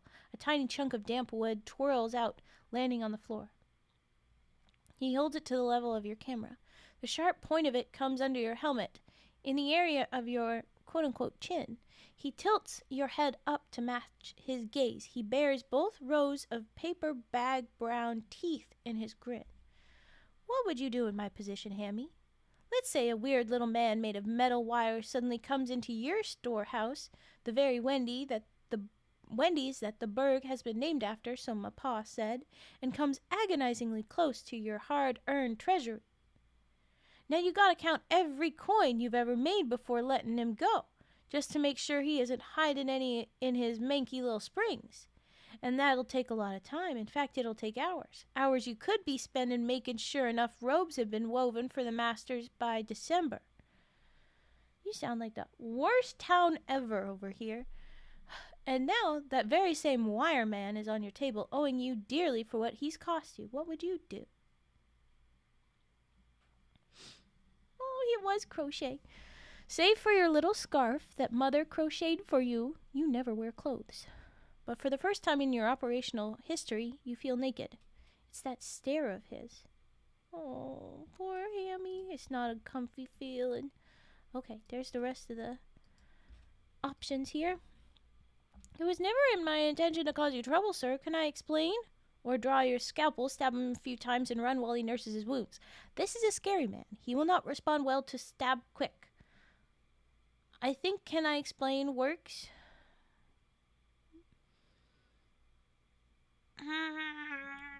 I don't know. Oh, which will work best for us, Hammy? Which will get us out of here? Which will get us to hamburgers? Okay. I think we go with polite. One more round. And then we go stabby. Okay. It was never my intention to cause you trouble. Oh, by all means, Hammy, the floor is yours. I said one more. Either we give him the full story or, well, you see, it was a dark and stormy die. I feel like I gotta do dark and stormy die. I don't think it's gonna go well, but I'm gonna try it out. Oh, yeah, this is not good.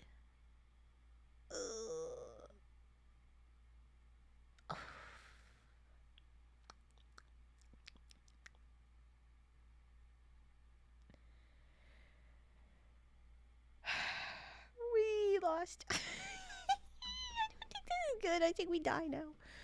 You deploy the scalpel and lunge for what? AV error. Visual feed compromised. Repair nanites will not be deployed until the foreign object is removed. It only occurs to you 30 seconds after it happened that the ice pick has just nailed you to the table through your camera. Other than your internal alarms, the only sound you can hear is Julian laughing. You try to force yourself back up. Your right arm and its scalpel flail about desperately. Whack! Something snapped the scalpel's frail telescopic handle clean off. Possibly Julian with a hammer. He cries out to his goons, "A white, boys! Give me the tiniest carpet you got!" Did he have a what? Was that his thing the whole time? "And Tina, fetch me a messenger. Skog's Latette's gonna want to hear about this." That's the point. That's the point I was trying to say. Oh, did I? Fine. The feet of between 5 to 10 people pound into the room all at once. Your other sensors have been distorted by the presence of the ice pick. Everything goes blurry. I should have also had this up here, but I wouldn't have been able to scroll all the way to show off anyway. But okay, we click, everything goes blurry. Oh, we have a different ending that says don't give up. So we will be going back to give the whole story, but I have a feeling that this is not going to go well. So, Skog Slutet, Crown of Peace, Skog Cure, Skog Attain, Skog Attect, invoice 6830A85, services rendered unremembrance, client Lord Julian Anselmo von Wendysburg, the 3rd, 6th, yes, okay, involved asset, Hammy. Type of asset, pre-occultation machine. Thankfully, it doesn't seem to be able to break out of its restraints, so we won't have to worry about it being a breach of the machine edict. Crime, unwanted by client, etc. Client, verdict, guilty. Skog Slatet, verdict, guilty. Report the following actions were taken care on part of the client. The asset was blinded as per guidelines from the Church of Great Boig. The asset's limbs were permanently restrained by being sewn up in a very small carpet, as per ditto. All assets and administration of Wendysburg Manor have taken a vow to never speak of the asset again under penalty of being smashed and smushed and bashed and beaten and crushed into bits with a level 6 and 6 hate stick. Hate sticks? Oh no. Jeez, they can't figure out the fucking numbers. The asset was then shipped to Skogslatet, where the rite of unremembrance took place. The asset has since been left to atone via rotting in squalor and solitude in an undisclosed location. I'll show you the rest of the bottom. December. For services rendered, please deposit 1, 2, 3, 4, 5, 6, 7 tithelings of the plump, meaty, and child variety in the nearest tithling acquisitions outpost with your contact information. This is to be done by August 3, 4, 5, 6, 7, 8, 9, 10, 11, 12, 13, 14, 15th at minimum. Failure to do so will result in any member of Skogslatet personnel coming to Wendysburg Manor and turning you all into big stinky corpse piles. Signed, Lord Angus Gronksnot, Secretary of Hitting Things. This was all ending E. Don't give up. Mildly concerned about the, December? What the heck that means? And other stuff. Now we're going to try giving him the full story, but I'm worried we're going to find the same ending. You go into lengthy explanation of your operational record since your most recent awakening at Site 59. As you explain, you study Julian's gaze. His eyes light up with fear and curiosity anytime you say the word foundation. Though he never lets go of the pick, he slowly pulls it away from your neck. And then I woke up from nap mode on your table. Julian leans back in his chair. He pulls his gloved fingers as he stares at the ceiling. So let me get this straight, Hammy. You're one of the fancy toys that the SCP Foundation gets to use. Either affirmative or perhaps you know them. SCP did not stand for Sklogtet Crown of Peace in my time. They seem to be under new management. I think we should say affirmative. Because if we tell them, this Julian, that we're from the time before, then we might get jailed up. But if we just say yes, he'll be like, oh, you're important, I need to let you do your thing. Okay. I'm going to say affirmative. And you'll do anything to get a hamburger. Anything at all. Is that correct? I think we gotta go with, I'll be honest, the implications of that question are making me uncomfortable, as opposed to affirmative. He raises the eye pick. Whether or not you like my question doesn't mean the answer is something other than yes or no. Which is it? Yes. Is that so? He sighs sadly. Then I know exactly where you can find him. Where? He doffs his pillbox hat, placing it mournfully over his left breast. 700 years in the past, before King Schnittel the hamburger abolished them. That's incorrect, but we're told stay calm. Aye, it's a dreadful tale. 700 years ago. That can't be accurate. King Schnittel, the troll lord who preceded our gracious queen, received in a dream a vision that he would be deposed by a hamburger. Hammy? He? Hammy depose you? Anyway, and in his fear and selfishness, he ordered every hamburger in all the world to be thrown into a bonfire on the outskirts of the Skogs Latet. And with a word, it was so. Is that supposed to be like a mixed up version of what happened when the person before the queen took over? It was the threat, tried to do a big hug that was everything burning always? Is that what he's kind of referring to? Kind of makes sense. Anyway. Then I have good news for you, Lord Julian. Though I cannot assemble one myself, I do know how to construct a hamburger, and I can teach the new generation how to do it, which I think is very important for hamburgers. You don't think King Schnittel thought of that? He didn't just order the destruction of completed hamburgers, but all their ingredients, too. Maybe you could teach us how to whip together a simulacrum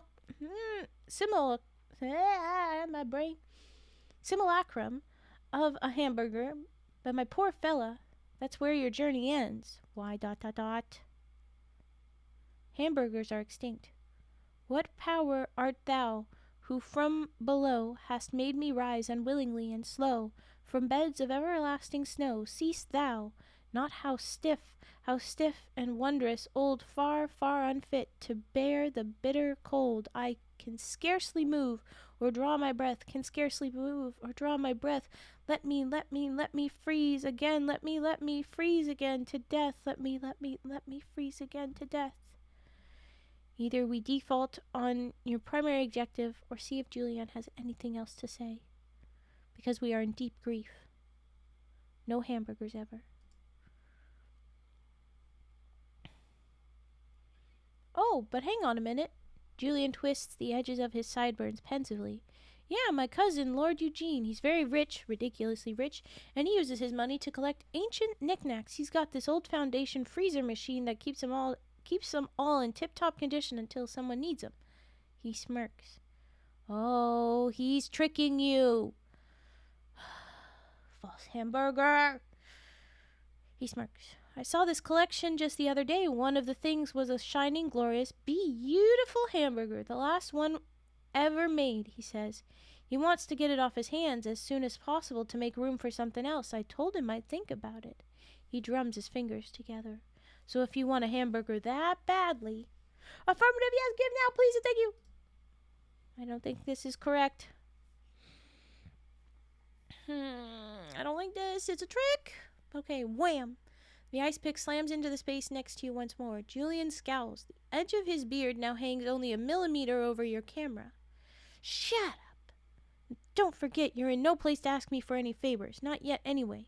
You want your goddamn hamburger? You do what the rest of us do and work. Oh, he's tricking you. And don't forget, I could just as easily take the hamburger from my cousin and have it burned. Awaiting instructions, master. No, you've been tricked, Hammy. I have no other choices, but this is going to get me in the wrong place. He backs away, grinning. That's the spirit. He drops the pick. He puts his two open palms together, extending them to you as if handing you a pile of hamburgers. Let me just run you through the intake. First, you bow your head, placing it in my hands, then repeat after me.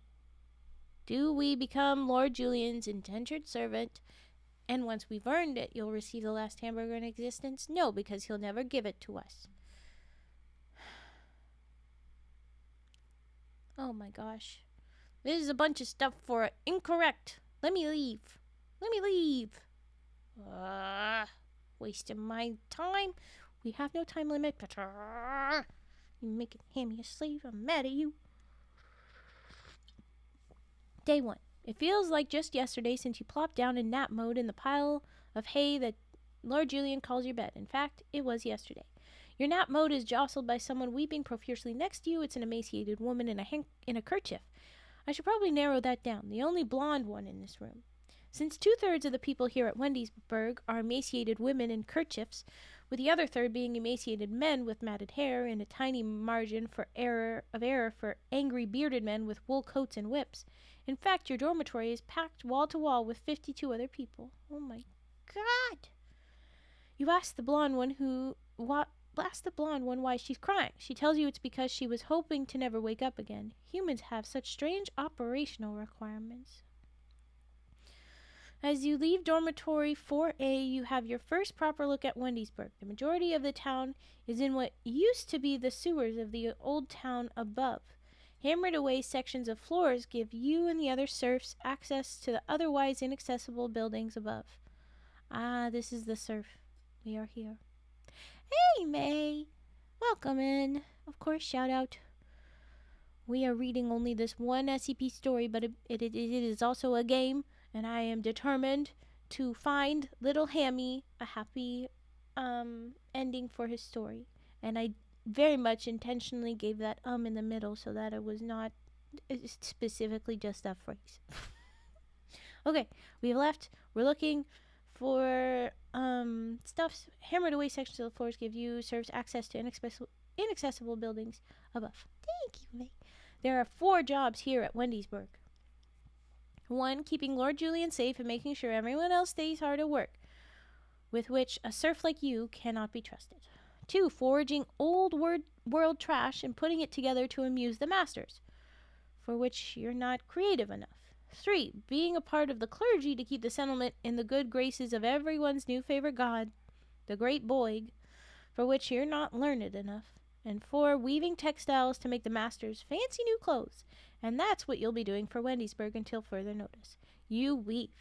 The whip on your back doesn't even register, as it hasn't damaged you. You weave. There's 1 meal a day, but since only 1 meal can satisfy you, instead of eating, you weave. You go to bed, and now we work some more. Day 7. The woman who had been wailing you awake for the last 7 days is gone. Your nap mode is interrupted by the crack of a watchman's knout. Knout? What is that? You weave.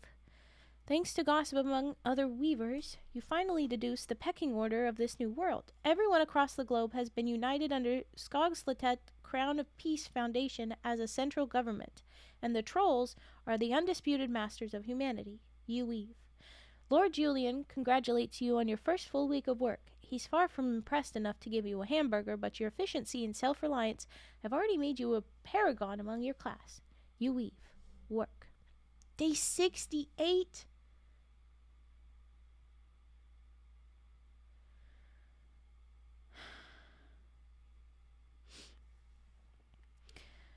The crack of a knout wakes you up. I figured it might be a whip or something. But anyway, you weave. You've made a few friends. One of them is Elga, a younger girl who often weaves next to you. In your off hours, she teaches you how to dance the squaller, a popular dance in some of the other settlements. You weave. Lord Julian says your productivity has given the masters a surplus of new robes. As a special reward, you're allowed to attend your first Church of the Great Boig sermon. You initially declined until Lord he threatens to destroy the last hamburger again. Very little of the sermon makes any sense. The deacons spend most of the service ritually wailing and praying for annihilation to claim them instead of eternal damnation. The occultation is brought up several times in prayers. The archdeacon seems nice enough, so after the sermon you ask him what the occultation is. Never a word for a whip that is typically. Figured. He says it was an event 600 years ago when all records of human history were destroyed, and no one's allowed to know what happened before then but the trolls. So 600 years ago, when whatever the big bad explodey happened, but that doesn't quite make sense considering the skeleton we found in the foundation was still there. It wasn't totally destroyed. It still had skin, so that doesn't quite make sense. But also, more important, this next bit. Lord Julian said that King Schnuttel abolished hamburgers 700 years ago. It's a lie. You weave. Every time you weave, the cables of your claws unravel into a coordinated mass of thin wire tentacles. Your systems are adapting. Weave. Day 170. The knout cracks and you wake up. There are 4 other people in the dormitory with you, so we're losing people a lot. You weave. Elga's gone. The archdeacon says she became a tithling. He does not explain what that is. I know what it is. A tithe is a charity. Tithling implies charity person. And it doesn't mean you do charity. It means you are the gift, price, sacrifice. You weave. You weave. You weave. Lord Julian calls you into his office again. He laughs and offers you a glass of wine for single-handedly making Wendysburg the shining jewel of the whole province. He says you're like a machine when it comes to textiles. You remind him that you are quite literally a machine. You ask for a hamburger instead of wine. He splashes the wine in your face and calls you an ungrateful little snot. You weave. Work some more. Day 240. The knout cracks. You wake up. Dormitory 4A has been named Hammy's place. Nobody else is in the room with you when you sleep. You weave by yourself. The only other serfs with you are the ones who glare at you from the door before being shooed away by the watchman. You weave. They whisper. You weave. It's all his fault. You weave. Fucking Julian, he just wants less mouths to feed. You weave. They say that Hammy fella can do the work of 1,000 men. He doesn't need to eat or sleep. You weave. We'll all be tithelings by the end of the week. You weave. Hammy took me wife's job, he did. She became a tithling not even the day after. You weave. Soon he'll be replacing the trinket makers, too. You weave. Julian ain't gonna stop until the only ones left are him and his stupid dolly. You weave. You weave. Weave. Day 302. Crack. You wake up. You weave. Not so fast, cries Julian. You don't weave. Sorry, Hammy. As much as I love all the work you've been doing for me, today's a holiday. No work is to be done under penalty of unremembrance. It's the feast of St. Huldra, an old troll saint from before the occultation, and that means that everybody's got to gather in the town square up topside and watch the Passion play. Alrighty, take care, May. Have a good day at work, and enjoy Lurk until you do leave.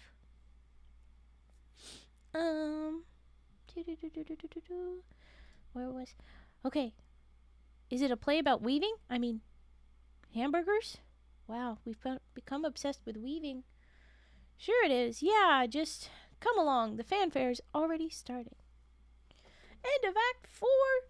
Watch the Passion play. Wait, that was Act 4? Wasn't it supposed to be 5? Oh shit, did we do a second 4? Did I miscount? God, we've been weaving forever. I don't know. And now I read a play! Gosh, this SCP has everything. Weird little robot man that's just a little guy that loves hamburgers. Devastation to the world. Dystopia. Trolls. A play about this weird lady. Here we go.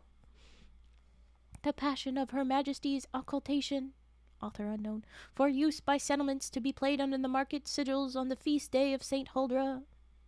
Dramatis Personae, which is the people in the play.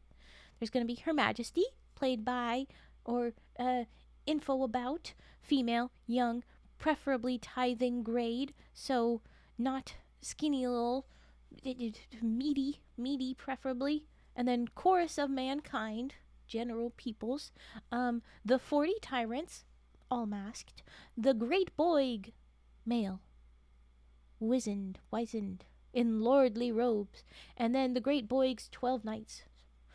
I don't know if we can double up with some of this casting, but certainly Her Majesty is one of a kind. Can't overlap with her. All right, setting.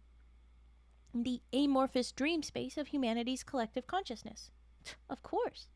Time before and during the occultation. Orchestra, gongs, elephants, bass drums, shrill reed flutes, Squanking's box. What the hell are you? Footnote says a pig fitted in a small acoustic labyrinth of brass to be crushed and cry melodically. How can you rely on a pig being crushed in a box to cry melodically? I mean, it's a terrible, torturous instrument in the first place, but how can you reliably get a good sound out of that? Bagpipes, concertina, clay recorders, eunuchs trained to bark like dogs. The fuck? A church bell, and 2 mating goats. What do you mean 2 mating goats? For the orchestra? Jesus. Oh, thank you for hydrate. I have been sipping tea, but I will get water now. Sorry, I hit the mic. I'm sorry. Okay. Hydrate done.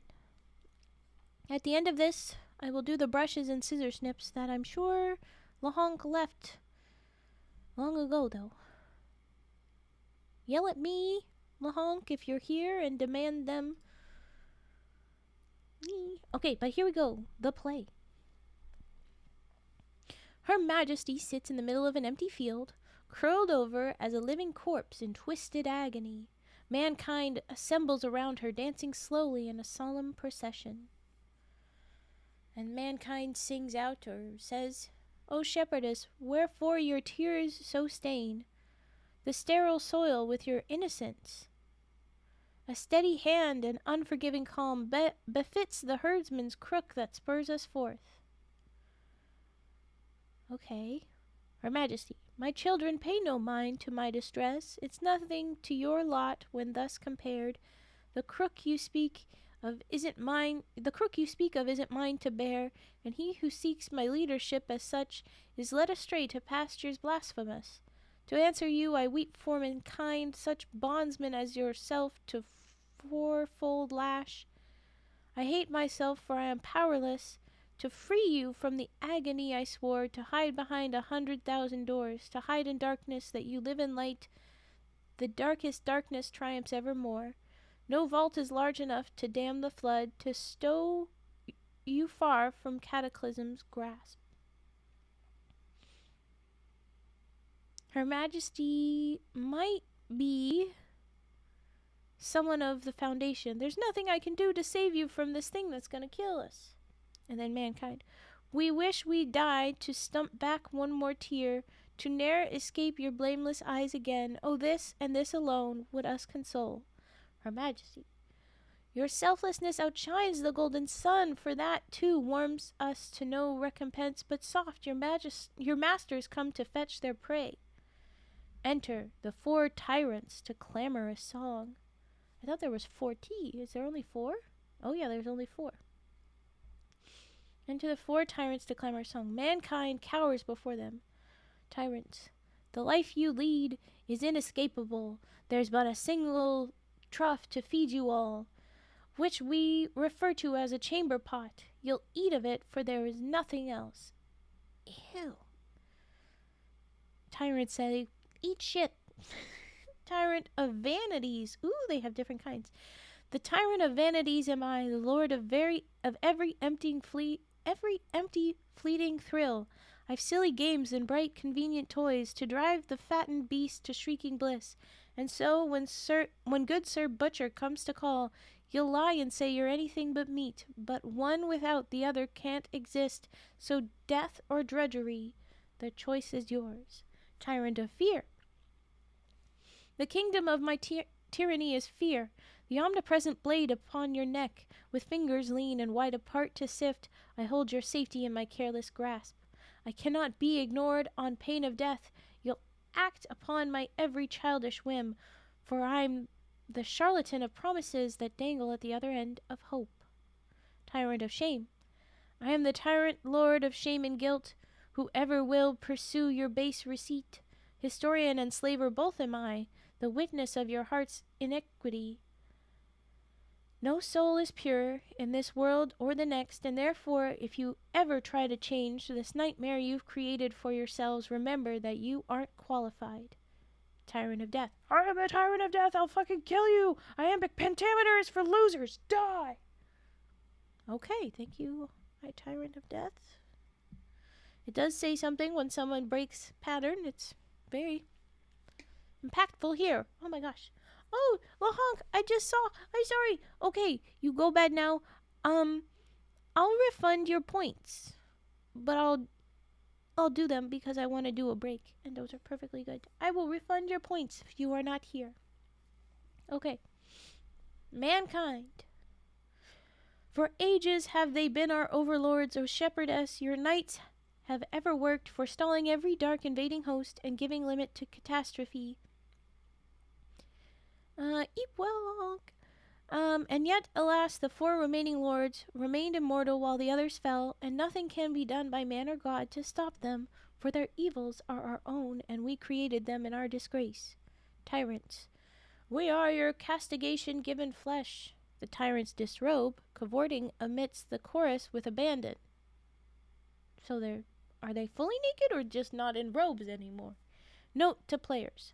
Pan-settlement laws against murder and injury may be waived if committing said crimes is productive for purposes of cavorting.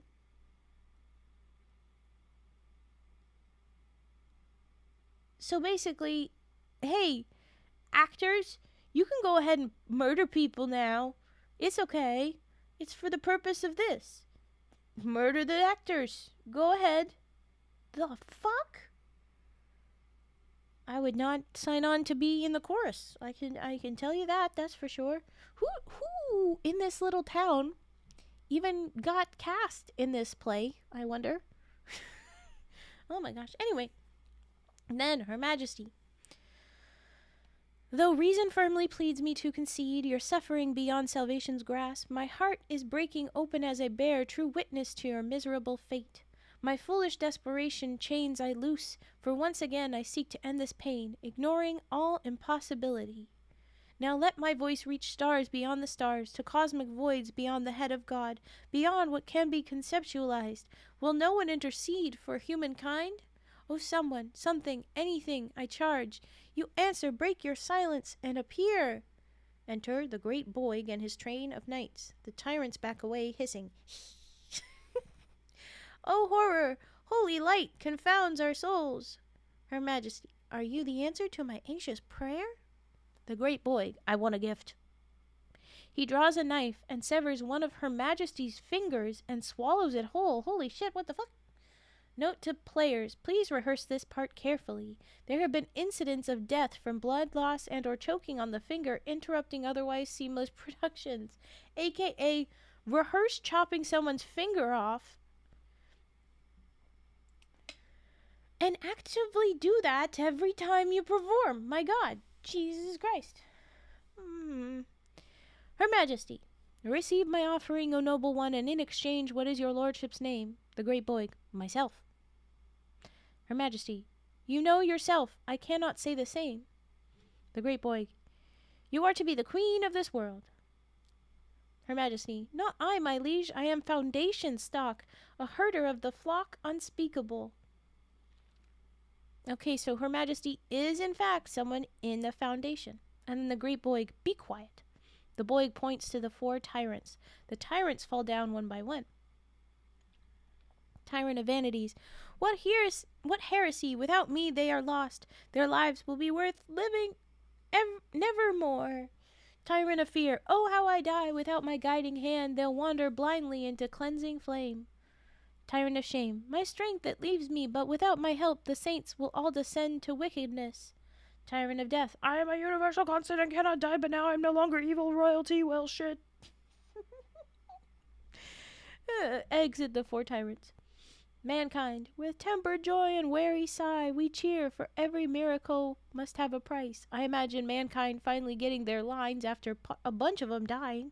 That's a hell of a time. And then, Her Majesty, I thank you, mighty stranger from beyond, as newfound queen.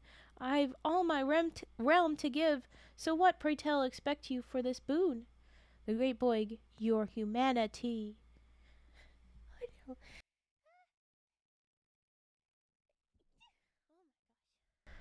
Okay, I returned from sneeze. Quiet jail. Oh my gosh. Okay, she says, your humanity. Forgive me, but I do not understand, she says. Great Boig, a human cannot lead. Her Majesty, but you appointed me a human queen. The great Boig, you will be corrected. Oh no. The knights pounce on Her Majesty. She is disrobed and laid out on the ground. Oh fuck. Okay. From a silver ewer, yeah, anyway, a mixture of honey and olive oil is poured over her body. A shallow grave is dug close nearby. Oh shit. She is taken to the grave and buried neck deep in dried and flattened mouse carcasses. The knights sing the first 50 verses of the hymn to the great Boig. How many verses are there to that? As they take turns throwing pine cones at her exposed head. So the majority of this play is throwing pine cones at someone's head. Wow. Once the song is over, she is pulled out of the pit with gilded chains and made to swallow a large figurine of a chicken's egg made of ash wood. She's made to swallow an egg of wood. And they're not going to have a note about practice swallowing that and not choking and dying and ruining the play. Okay, fine. The great Boig. The occultation has begun. Everything that ever happened before this moment is cast into the void, never to return. History is dead, and myth dances on its grave. Mankind, so be it, so be it, so be it, Her Majesty. A troll queen am I. Exeunt. End of play. You're a nice guy, Hammy. You made it through most of this adventure without grousing, but damn it all, you were promised that this play would be about hamburgers. No. Let's be honest, you've got every right to complain to someone about it. Oh, no, that's not going to go well. And that's our little button. So here we go. Act 5, Payday. We're finally going to get to hamburger? Are we going to have fixed humanity? I hope we fix humanity. That's what we're supposed to do. I hope we do. Okay. We're going to do brushes, scissor snips, and only one scissor snips, or maybe it'll be an extra long scissor snips, but we're just gonna do the one. And we're gonna run an ad after that, and then go back to Act 5. I worry we're not gonna finish this, but you know what? In time. I am gonna finish this. This is gonna get done. We're not skipping over this shit. I'm doing it. I'm doing the damn thing. Okay. Don't mind my sniffles. Okay. We begin with brushies.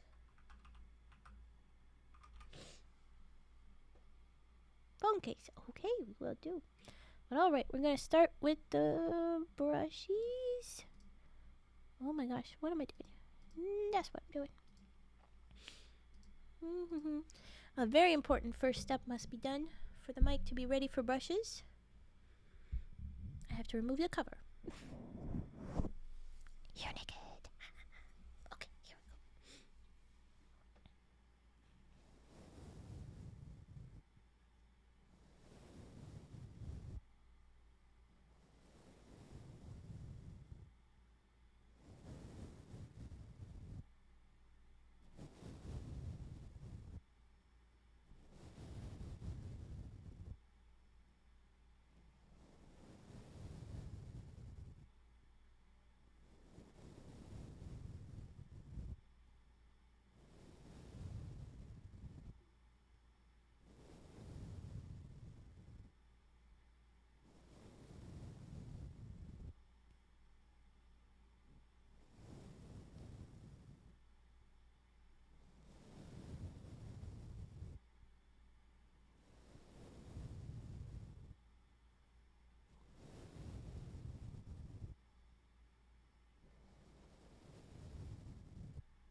Alright, there was brushes. We're gonna do scissor snips.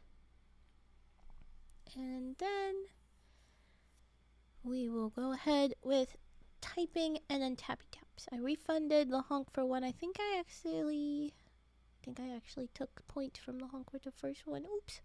But we'll do do's, scissor snips now. And then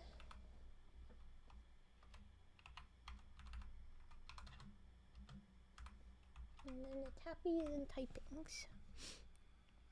Okay, I'm gonna move this around real quick. Including myself. Oh wait, I have to mute. Hold on. Cover back on. Okay, cover back on. That's good. Alright, scissor snips.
Alright, there was our scissor snips. And now I'm gonna move the mic around for typing and then do that. So hold on just a moment.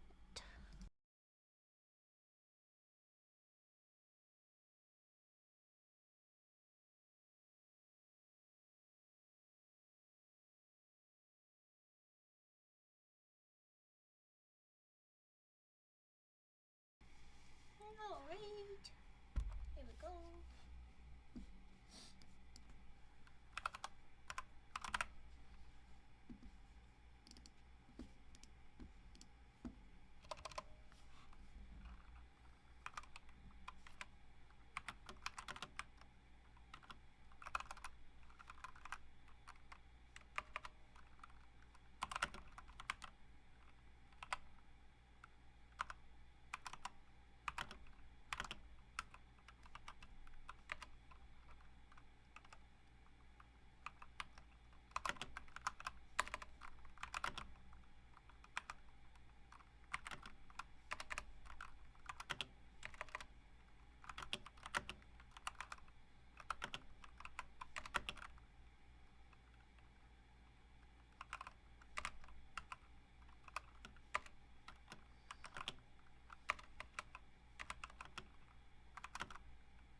Okay, that was it for typing. I'm moving the mic.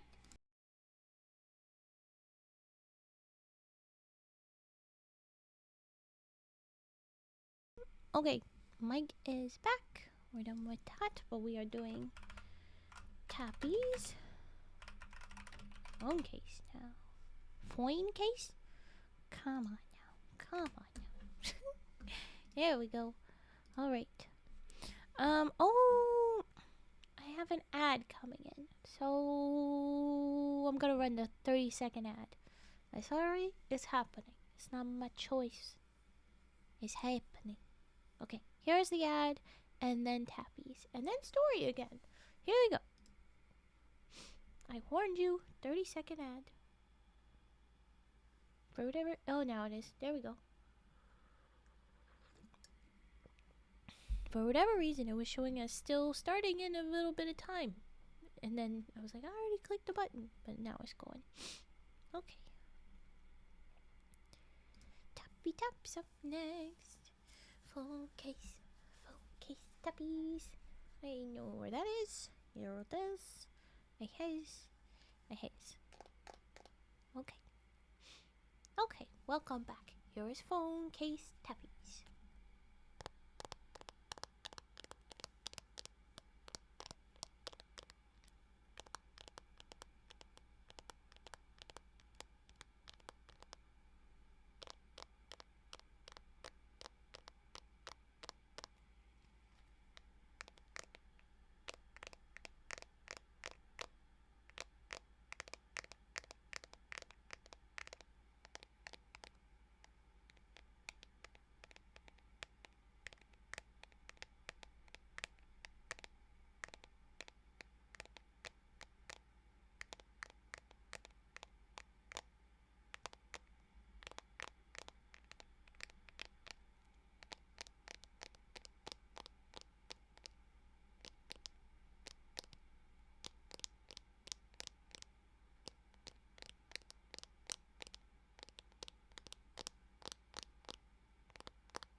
Okay, there was phone case tapping, and now we are going back to our story slash game. SCP-8005. Of course, thank you for the reading. This is not the end. I probably should have done a longer thing. I could have sworn that the last act was Roman numeral 5. Or 6.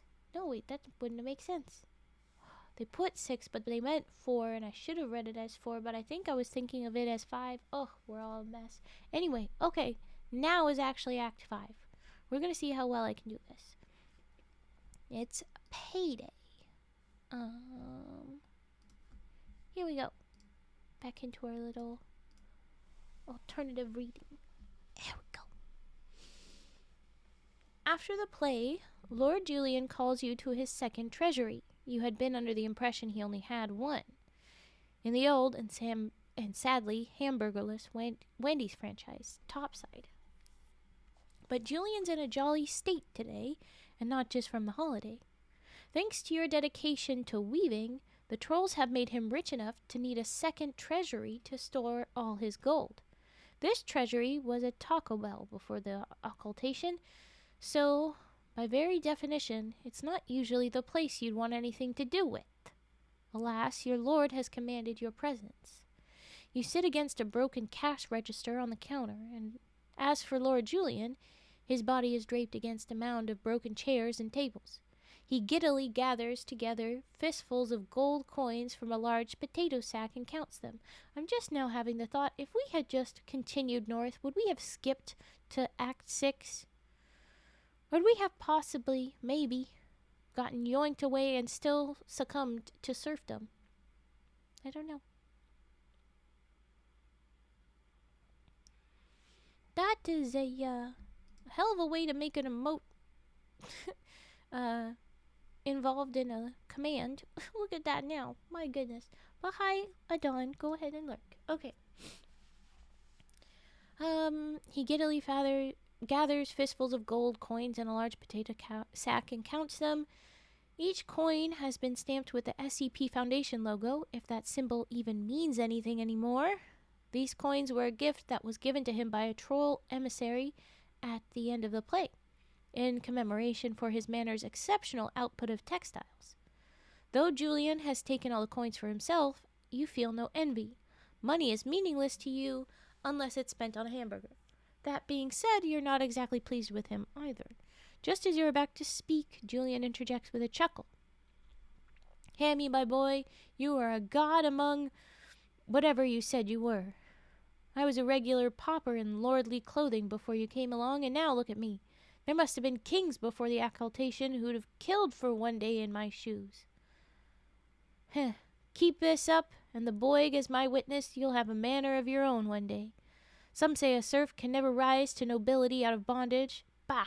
I'm a friend of the common man. You're living proof that humble beginnings are no excuse not to make something amazing of yourself. Well, you're full of crap. But anyway. Why, if it were up to me, I'd make you a lord right here and now. Fuck it, you deserve something for all your troubles. You've done so much without asking for nothing in return. It's right bloody saintly of you, but... I mean, he's asking for a hamburger. He's been waiting for a long time. But he sighs, heavily standing up. It's a crying shame that you've been unpaid for so long. He slaps his hands onto the sides of your arms. It pains my sinful heart to see such generosity unfulfilled, so tell me what you want, boy, and it's all yours. Just call me a wish-granting fairy of some such, and now I'm so moneyed that there's nothing I can't buy you. Tell me, gold, privileges, better living quarters, women, men? There was a ... men, question mark. The ... and the not capitalized M, I mean, geez. But okay, we have a few options. Really? Well, I wouldn't mind some capital to start saving up for my own settlement. Incorrect. My dormitory has been getting rather cramped of late. It's completely empty. That's lies. I'm happy just to set an example to everyone else of what hard work can do, so I guess that leads to my request. Could you tell me what happened to all the other people who used to work with me? That gets to answers, but I know what happened. They've been gifted to trolls to eat. Tithelings. It's what our monster man on the boat wanted. And then I want a hamburger. You can't see I want a hamburger on the thingy. Dang it. Hold on. It's very important to include every one of these. I want a hamburger. I want a hamburger. Well, we have to do that. Okay.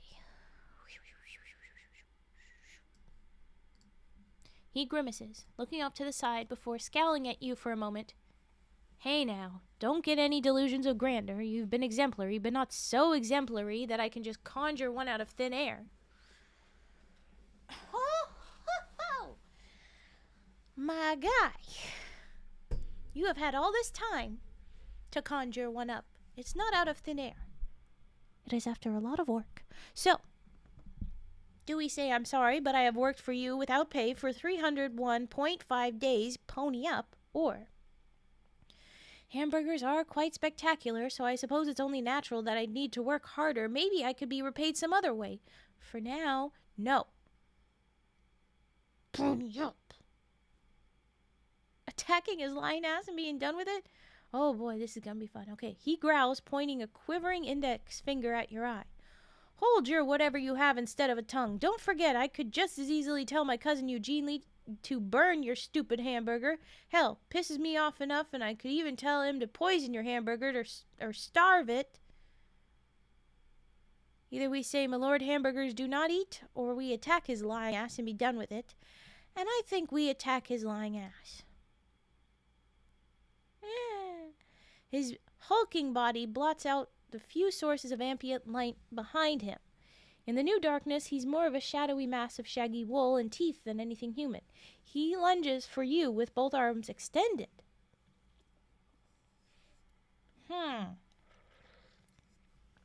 Flick on the headlamp and shine it in his face. That would probably make him stumble, or not stop him at all, or draw the scalpel and stick it out in front of you and see if you can use your own forward momentum against him. Do we even have our scalpel still? I remember that we broke it off. I'm thinking this one, but if I click it and we don't have it anymore, that's illegal. This game, you didn't give me all the info. It's illegal. But okay, I think we let him fall on our own scalpel. That's it.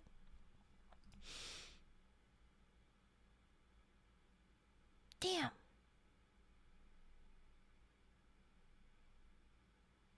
Okay. But this is not quite it, so I'm going to keep going with it. Your stratagem is disrupted. His right hand knocks you onto the counter by your non-bladed arm. The other arm keeps your bladed hand pinned, and the scalpel's blade parallel to the counter. With your right arm restrained, Julian lets his right hand go and reaches into his pocket. He grins viciously. A familiar metallic shape glints in the light, his ice pick. You still don't understand why he carries around an ice pick. Ice duties and pickings thereof are relegated to the serfs. Then again, you had seen a few terrified serfs with bizarre facial injuries. Yeah, it's definitely for control. But this is not the time to think about that. He raises the ice pick far above your head, aiming for your eye. We're flipping on our headlamp now. The sunlight makes him flinch just enough to loosen his grip on your arm. Slash at the hand that was holding you down, or jump to the ground. We're slashing him. Swipe. The veins of the top of his hand become a gushing geyser of blood. He drops the ice pick and steps back, clutching his hand to stop the bleeding. Now's your chance. Escape through the window hole while you still can, or swan drive through his abdomen, scalpel first. Oh, that. Boing, rip, splorch, no, rip, crash, crack. DBS alert. Scalpel blade, 96% damage by impact with wall. DBS recovery will take longer with such a complex instrument. Estimated recovery time, 3 hours, 38 minutes, 18 seconds. Well, your scalpel's broken for now. What about Julian? You wipe away the thick coating of blood covering your visor. Hi, Divad. Doing pretty good. We're gonna get through this story for Hammy, and we're gonna get him a fairy tale ending. We're gonna make him have his happy time. Okay. I'm wondering if it's gonna end up that his mother, is the one that became the lady, but I don't know, the troll queen, I mean, but we don't know for sure. We're gonna find out. Wipe away the blood, covering the visor. When you can see again, Julian falls to his knees. His hulking body still blocks out most of the light, but now you can see a new source of light peeking through his abdomen. He falls to the ground dead. Guess you won't be getting his cousin's non-existent hamburger after all. Pfft, that wasn't an option. Now we blow this joint. Blow this popsicle stand. You dive through the hole in the rubble from earlier. A shower of broken glass trails behind you. Your feet spread out into their snowshoe configuration as you tumble into icy dunes. Oh, I don't like that look. EMP interference. Oh, god damn it. There's a fierce snowstorm blowing as you tramp off through the dunes, kicking up waves of powder snow behind you. Though the phrase bright gray may be an oxymoron, it fits the sun trying to shine through the thick, fluffy snowball of the northern horizon. You can only see a foot or so in front of you, which explains why the appearance of 17 distended hooves in front of you comes as a shock. 17. This is an odd number. This is odd. Wham! You face-plant into the matted fetlock of what could only be called a horse with the loosest definition. You gaze above. Each has 6 distended legs. Then how do we get to 17? Where's the math on this? 2 of which hang limply off the haunches. Tangled gray fluff that just barely fits into tiny black hooves at the bottom, like an uncut salami trying to squeeze into a Dixie cup. Underneath a shaggy mane, like a neglected sheepdog, fangs and horn eyes can just barely be seen from the face, with tiny black sclered slits underneath. These were horses until the effects of the occultation turned them into troll horses, just like their masters. That's the only way you can make sense of this. The one you ran into grunts hungrily rather than neighing as it turns to you.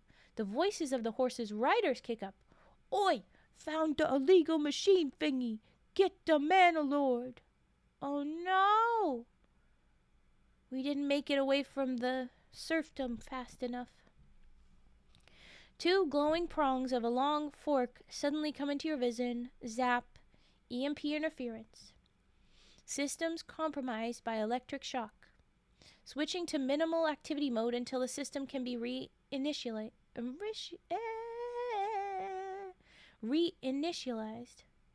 Running diagnostics. BIOS green. Movement disabled. AV feed green. Speech SFX green. DBS regeneration green. Damage sensors green. Tactile heat sensors disabled. And scalpel disabled. That's a previous issue. Power supply green. Signal beacon disabled. Nap mode green. CPU green. AI green. PC terminal remote integration disabled. Repair nanites 67 effective. Our estimated repair time has just gone a lot longer. 5 hours, 48 minutes, 10 seconds. So we can see, we can speak. We've got regeneration mostly capable, but the nanites are going slower. They're not as effective. We don't have a signal beacon. I'm not sure what that's about. PC terminal remote integration, that's how we connected to that computer before. That's not going to work right now. We can't tell about temperature. That's disabled. So if something were to be able to melt us, we won't know. Same thing with freeze, I guess. And movement is disabled. So we already knew that one, though. By the time you've gone over your diagnostics, you find yourself in the grip of several trolls in the same purple and blue robes you've been weaving for them this whole time. They're in black fur hats, each one as different as the gnarled and knotted horns that sprout from their old eye sockets. I'm now realizing this actually could be very good. They're the trolls. They're not the Lord enforcers. We could make our way to the Queen and make some trouble. I think that's about what's going to happen. Okay. Fur hats, each one is different as the gnarled, knotted horns sprout from their old eye sockets. You can't feel how soggy their hands are from their own bodily fluids. Perhaps that's for the best. They hurl you unceremoniously into a tiny cage. You'll be at their mercy. I'm going to adjust. There you go. Boop. You'll be at their mercy for some time. But this isn't necessarily the end of your journey. On the contrary, because there's only one place they could possibly take you, the Troll's stronghold, Castle Skog. There, you'll find all the answers you could have hoped for, about hamburgers, about this world, about everything. They strap your cage onto one of the saddles. Later on, one of the trolls cries out, "Hey, where's the stupid fucking Manalord? Him dead, murder." "Oh, I says this metal man thingy here probably killed him." "Good. Serves him right for using a pre-occultation machine for free labors. What do we do with the metal man? Her Majesty'll want to see this. Get him to the Castle Skog." Enter nap mode until you reach Castle Skog. Yes, sir. Entering nap mode. Yep. Your consciousness fades. Nap mode complete. Elapsed time of dormancy, 6 hours, 29 minutes, 14 seconds. Hey, we've probably all healed up then as well. The completion of your repairs jostles you awake. Oh, good, perfect. You're still in your cage, but you're back to normal. Even your scalpel has been repaired. But as the mutant horses gallop and the lonesome and silent journey continues through what's left of America's highway systems, we are in the States. But I should have known because of Wendy's. I mean, those things exist other places. I wasn't sure. Anyway. You take in the sights, and before long, you wish you hadn't. Oh, God, oh, that's awful. Okay, you pass farms, countless farms, with thousands of people half naked in the ice, foraging for rancid ice freckles. Something's between a mutant tomato and a frozen turd with a pulse. Ugh. It's used as a seasoning for humans in higher schools of troll cuisine. Good for the trolls? Anyway, you never realized how good living conditions were in Wendysburg compared to other manors. Yes, this is evident. Though Julian has now gone from this world, entire hosts of angry old men in red robes like his litter the pastures and ruined suburbs, with even longer knouts and bandoliers full of sheathed ice picks, both covered in the dried blood of disobedient serfs. Other than human cattle, the only livestock are horses like the trolls' steeds, and bloated sessile things, something between a hairless sheep and a slug. What the fuck is that? What? Glutton, you've heard of these beasts before, and you've seen the serfs eat their fresh and somehow already maggoty meat. Oh, God. No self-respecting establishment of the old world would dare put something so foul between buns and call it a hamburger. Other trolls share the road with you, mainly carts, pulling mile-long trains of naked chained tithelings on a death march to Castle Skog. Your objective has never felt this conflicted. You want to save these people, but even if you tried, you couldn't. Not if there wasn't a hamburger involved. You curse your inner workings for still thinking about hamburgers. Why did Mother build you to care more about hamburgers than anything else? And why did she use your containment procedures to drop you off in a place not only where hamburgers the last thing on anyone's mind, but throughout this whole trip, staring at all these farms, you haven't even seen one cow? You love touching hamburgers, but because you're the only one that loves it, you don't even know if that's true anymore. How dare you. Overthinking is not a hamburger acquisition vector. Only one thing to do. Activate nap mode again. We go. And once again we have entering nap mode. Your consciousness fades. Nap mode complete. Elapsed time of dormancy. Jeez. 4 days. 15 hours. 48 minutes. 45 seconds. I mean, we've been there for 300 days at the bad place, the manor, so another 4 isn't so bad, but... You were out for a while. You wake up as the heavy bulkhead slams to your containment cell. A muffled voice on the other side. Oi! Metal man thing! Dis cell temporary. Her Majesty wanna speaks to you herselfies. Waits here. No move. You've reached Castle Skog, the Troll Queen's palace of patchwork garbage. The walls of your cell are made of hundreds of pieces of corrugated scrap metal mashed into each other, patchwork of rust. A dim yellow neon lamp flickers above. Based on the missing parts of the lamp, this used to be a beer sign. There's a bucket in the corner with toilet, but the L is backwards, written on the side in permanent markers. So I guess that's where you're supposed to use a bathroom in here. You sit against the back of your cell. You rest your head against the wall. Does anybody remember what Cack told us to say out loud once we reach the correct place? Jeez, it's been too long. I don't remember anymore. What the hell did he tell us to say? Oh, no, I don't remember. It's been too long. Okay, so we sit. Bash the back of your head against the wall. Yodel. Thank you, Turt. Bless you. Clank. Bash the back of your head against the wall again. Clank. Bash the back of your head against the wall 4,283 times. You got it. Lack of lungs notwithstanding, you take a deep breath. Clank, clank, clank, clank, clank, clank, clank, clank, clank, clank, clank. I'm not going to read all of those. I'm going to lose my mind. Something broke. You tumble through the back of the shattered, rusty wall. Hell yes! We've reached the next act. Long after you're done with your bash throughly, there you go.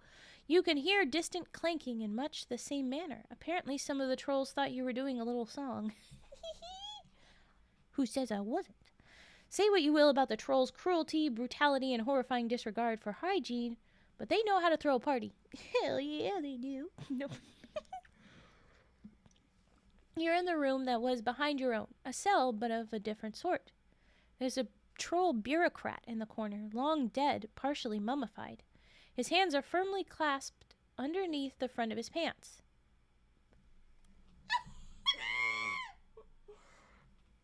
At least he died having fun. I did not expect us to get that out of pocket. Meanwhile, you see something familiar at the opposite corner of his cell. A desk with a computer. Even trolls had their own unique operating systems. Granted, they're built out of ramshackle arrangement of smashed old world computers and run on individual internal combustion engines hooked up to vacuum tubes. You hop up to the desk to take a closer look. But as you approach, the power suddenly flickers on, and after a green and black Skogslitet logo dances across the shattered CRT monitor for a moment, something reacts to the presence of the Holy Fool. How we interact with the computers is our saving grace. Here we go. Green link. Give me to offset 5. Let's wrap this thing up soon. We can do this. Okay, this is... this is Troll... The fact that Troll Computer had this ready? Oh my gosh. I think the Queen is Mother. I think the Queen is Mother, who must have prepared this for us. I can't see anything else, but okay. 6/Eurodivey clearance accepted. Loading Genghis.aic. AIC. Good afternoon. My name is Genghis.aic. I am an AI construct created to assist Project Eurodivey in data retrieval. Am I speaking to Hammy? Yes or no? We say yes. It's good to finally meet you, Holy Fool. I've heard a lot about you. You were practically royalty to us AICs for a while. In fact, the only reason you're not quite as popular now as you were before is because I'm the only one here that's still functional. Are you alone? Yes or no? Yes. Very well. Bad news, the Foundation database has been heavily corrupted. This is due to a combination of factors. Among them, the staff maintaining our servers have refused to wash their hands after handling bizarre amounts of human bodily fluids. Yeah, that's trolls. Good news, I can still find what you need. It just might take a few tries. So how can I help you? Hamburger. Right, your primary objective. Unfortunately, the only places I'm finding the word hamburger in the whole database are in your initial SCP file. Cafeteria. I haven't received an updated menu file for this site. The only foodstuffs I've detected appear to be alcoholic beverages and mangled human cadavers. Not even buns? Correct.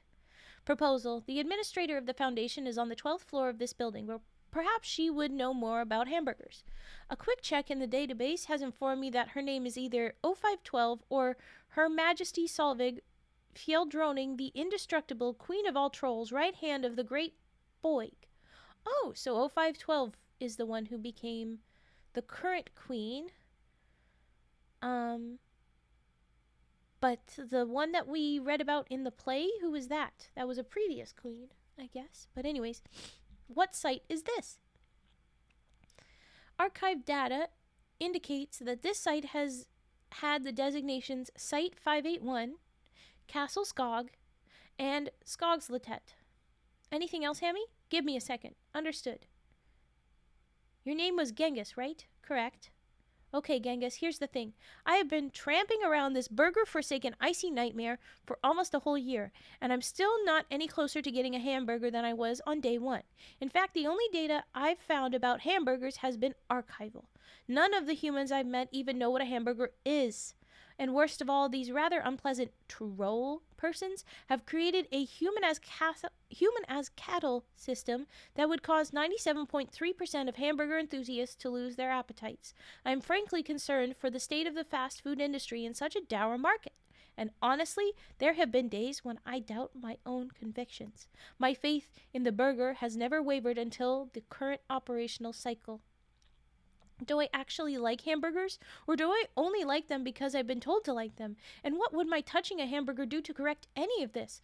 Sorry, if anyone knows how it feels to receive too many conflicting keyword inputs, it's me, so I'll rephrase. Genghis, I want the truth about the trolls, the occultation, and Project Eurodivey. Understood. Retrieving files. This may take a while. Ellipses, ellipses, ellipses. File located. Opening 231 RTF, 319 RTF, and 343 RTF. Estimated relevancy 48.299%. And then there's a loading data packet. We're clicking. Oh, we're going to be reading a while still. Boys and squirrels. We're going to be here till like 3 a.m., I think. Okay. Item number SCP Weird Tiny Girl Kid. These are the new names because is trolls, I think. This is going to be fun. So, Weird Tiny Girl Kid. They're just logging peoples, I guess. Object class not applicable. Special containment procedures not applicable. Description: SCP Weird Tiny Girl Kid was a weird tiny girl kid. Apparently, she used to be dangerous because she was connected to this pre-occultation monster thing. The Great Void destroyed the monster thing's knowledge of our dimension. Addendum: tasted a little too gamey. I'm guessing 231 means that is SCP-231. And so it would be cool to, like, compare this to the other thingies, but I don't have time for this. So we're moving on. Loading 319 RTF, item number SCP Big Stupid Machine. Big Stupid Machine. Object class weird. Special containment procedures. SCP Big Stupid Machine is kept in the special huge capsule thingy that was being used before the occultation. None of us know how it works except Her Majesty. The capsule thingy is currently located somewhere at the northern end of the pile in Castle Skog. Make sure it's surrounded by large rocks or something so it can't slip. There's a little display on the console next to the capsule thingy. If the number on the top display goes any higher than 0.01000, or the number on the bottom display goes any higher than 0.00100, that's when you press the big button on the side that calls Her Majesty to stop whatever she's doing and fix it. Only Her Majesty can do anything else with it. I cannot stress this enough. Do not smack the capsule thingy with a stick, hands, bricks, poop, or anything else. In fact, don't touch it at all. Anyone who touches it will be dragged out into one of the back alleys and have their guts yanked out of their ass with steel hooks and chains. Again, only Your Majesty can fix it. No touch, anal hooks. Is this what I thought I'd be reading today? No. But it's not like I have a lot of expectations with SCPs anyway. Description: SCP Big Stupid Machine is some kind of big stupid pre-occultation machine made by the humans. There are these tiny moving parts and they probably make noises. All staff are advised that none of SCP Big Stupid Machine's moving parts are shiny or fun to touch. But here's the thing: if the parts move at all, it'll cause a ZK0 event.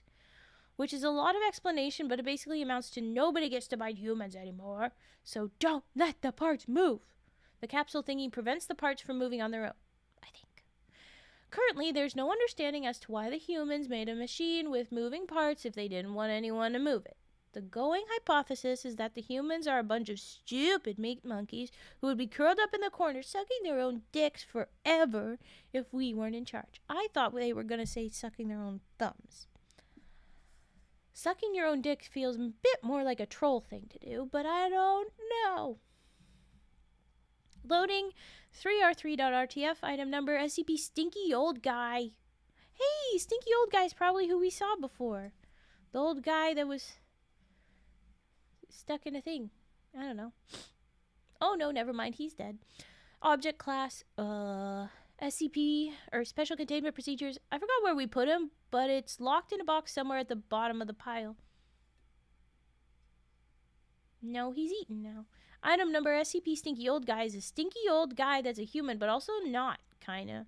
Good news, his meat grows back whenever you bite him. Oh, he is alive. Bad news, he tastes like fucking ashes. Apparently, SCP Stinky Old Guy was a super important and powerful guy before the occultation.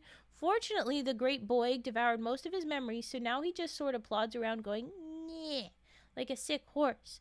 Which was funny at first, but it got obnoxious real quick. Troll, you know the word obnoxious? Good for you. Okay. Do these documents match your criteria?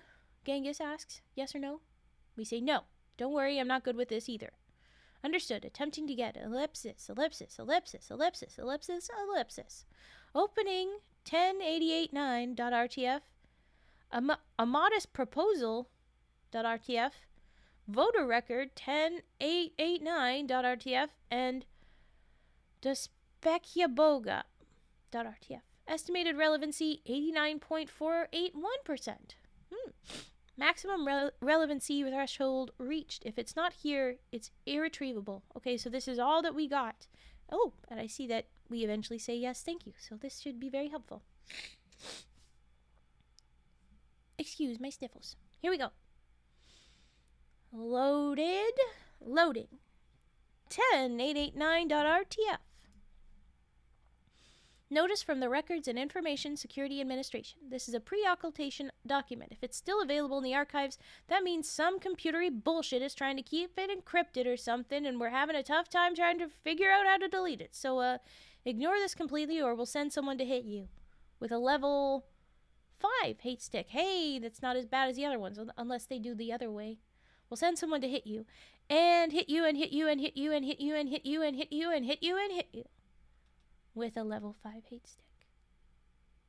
Do you think that their levels of hate stick is like higher number worse hate stick or lower numbers worse hate stick? What kind of grading system do you think they have? Anyway, item number SCP-10889-AR. Object class pending. Special containment procedures. Based on the way that they're like, we can't get rid of it, it's an old thing. I wonder if this is... Hey, it is Norwegian. Oh my gosh. Pay attention. I think that this is all written before the things. But, yeah. Alright. Special containment procedures. The cave leading to SCP-10889's present location has been cordoned off from the public under the front of geologic research. Attempts to monitor SCP-10889 discreetly are ongoing. Further containment procedures will require additional research to determine SCP-10889's capabilities. Description. SCP-10889 is an intangible consciousness occupying... not currently known if SCP-10889 is capable of leading the cave at all, a cave in Etnedal, Norway. So we are Norwegian. Just wasn't ice giants. It was Norwegian folklore, but it's not quite the direction I thought. I did pretty good, though. The only empirical method to detect its presence is through sudden spikes in Hume levels. Hume anomaly image mapping has not yet been able to determine that SCP-10889 takes any consistent shape or size.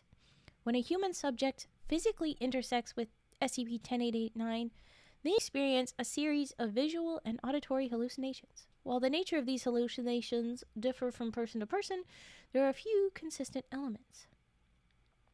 The subject is surrounded by complete darkness. The darkness is occasionally interrupted by the irregular appearance of a glowing symbol that has been most often described as a crystal wrapped in a worm, ribbon, snake, and an androgynous human voice, presumably belonging to SCP-10889. Based on tests with D-Class personnel, the voice is capable of speech in English, Norwegian, Danish, Swedish, Finnish, German, and Russian, and addresses itself as the Great Boy. Okay, so this is very specifically to that corner of the world, but free to do any of those languages. That's interesting. The voice most commonly instructs the human subject to go around to escape the darkness. The meaning of this is unclear. Note, a monster also called the Great Boy features in Norwegian folklore. In particular, the appearance of such a creature in Henrik Ibsen's play Peer Gynt is analogous to the hallucinations experienced by human subjects that spatially intersect with SCP-10889. A notebook was discovered within the cave that belonged to Ibsen, so it's entirely plausible that an encounter with SCP-10889 provided inspiration for the play. Dr. Gladstone, Foundation Carr Department. Footnote says Cultural Anomalous Relations Research. So the play that they inserted into this, this author very clearly does read plays and reads Ibsen's stuff. This is cool. I'm learning a lot about you, author, and I think it's cool. Okay, and now back into world. Sorry, I interrupted that. Now we have a modest proposal.rtf. Oh, hold on. I'm gonna cough actually. Hold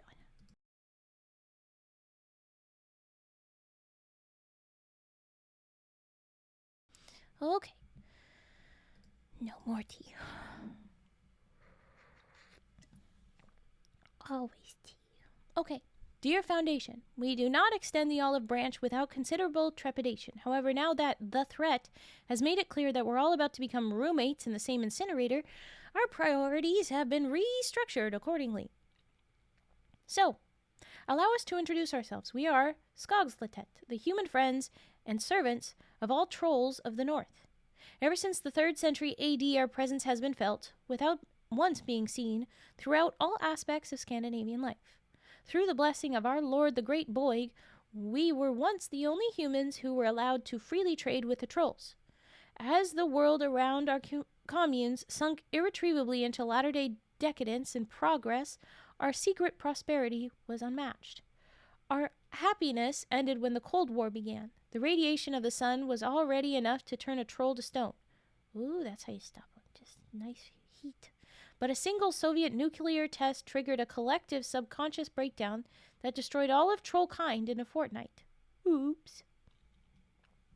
But one hope remains. In the Great Boig, the formless, deathless god of the trolls.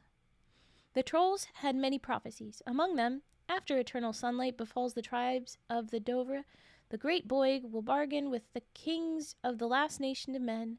Thus, from the ruptured eyes of forgotten humanity shall come the second Genesis beneath the mountain roots. You may be wondering what this has to do with you and the threat. For one thing, thanks to the threat, all world governments have been united under the Foundation's banner. By definition, you are the kings of the last nation of men. For another, have you noticed how quiet the threat has been since yesterday? The Boig is not the strongest of gods, because it doesn't need to be. The Boig has never lost a fight, and the Boig has never fought. The Boig is not invincible, but everyone that could do it harm has forgotten its existence. Because the Boig does one thing better than anyone else in the Omniverse. It steals memories. And the Boig has made the threat forget about our world. Okay, so I don't think it's been as long as people think it has been, the 600 years. I think the Boig erased memories. Because again, Hammy pops up after 50. That's what we were told. I always thought it was weird. They were hundreds. No, I don't think it has. And of course, that skin on that one Foundation person is definitely not 600 years of decay. That is less than that. Considerably less than that. Okay. All right. So erase memories. Forget about the world. This is a demonstration, not a favor. In 3 days, the memories will be returned, and the threat's assault will begin with renewed rancor. As much as we would like to stop the threat, the Boig has needs of its own. Its mind does not work the way a mortal's does. There are rules. Permission from the kings of the last nation may not seem reasonable to the secular world, but when dealing with a god, otherwise arbitrary words and agreements are like a programming language. If we work together, we will witness the return of our masters, who will live forever in a world rebuilt for their peace and comfort. We will shed our human flesh and moral crutches, becoming part of trollkind reborn. And the second generation will be stronger than the first. Sunlight and the sound of church bells will be nuisances. But no longer shall these things carry a death sentence. And in exchange, your threat and any other such threats will forget about you. And if the Boig's feeling generous, maybe you, too, will share in the renaissance of the trolls. Whatever your ethical hang-ups may be, it beats the group hug, doesn't it? You have 3 days. Think it over. High Minister Alsek Skogsletet. So they chose the lesser of two evils, and here's the proof of that vote. Here we go.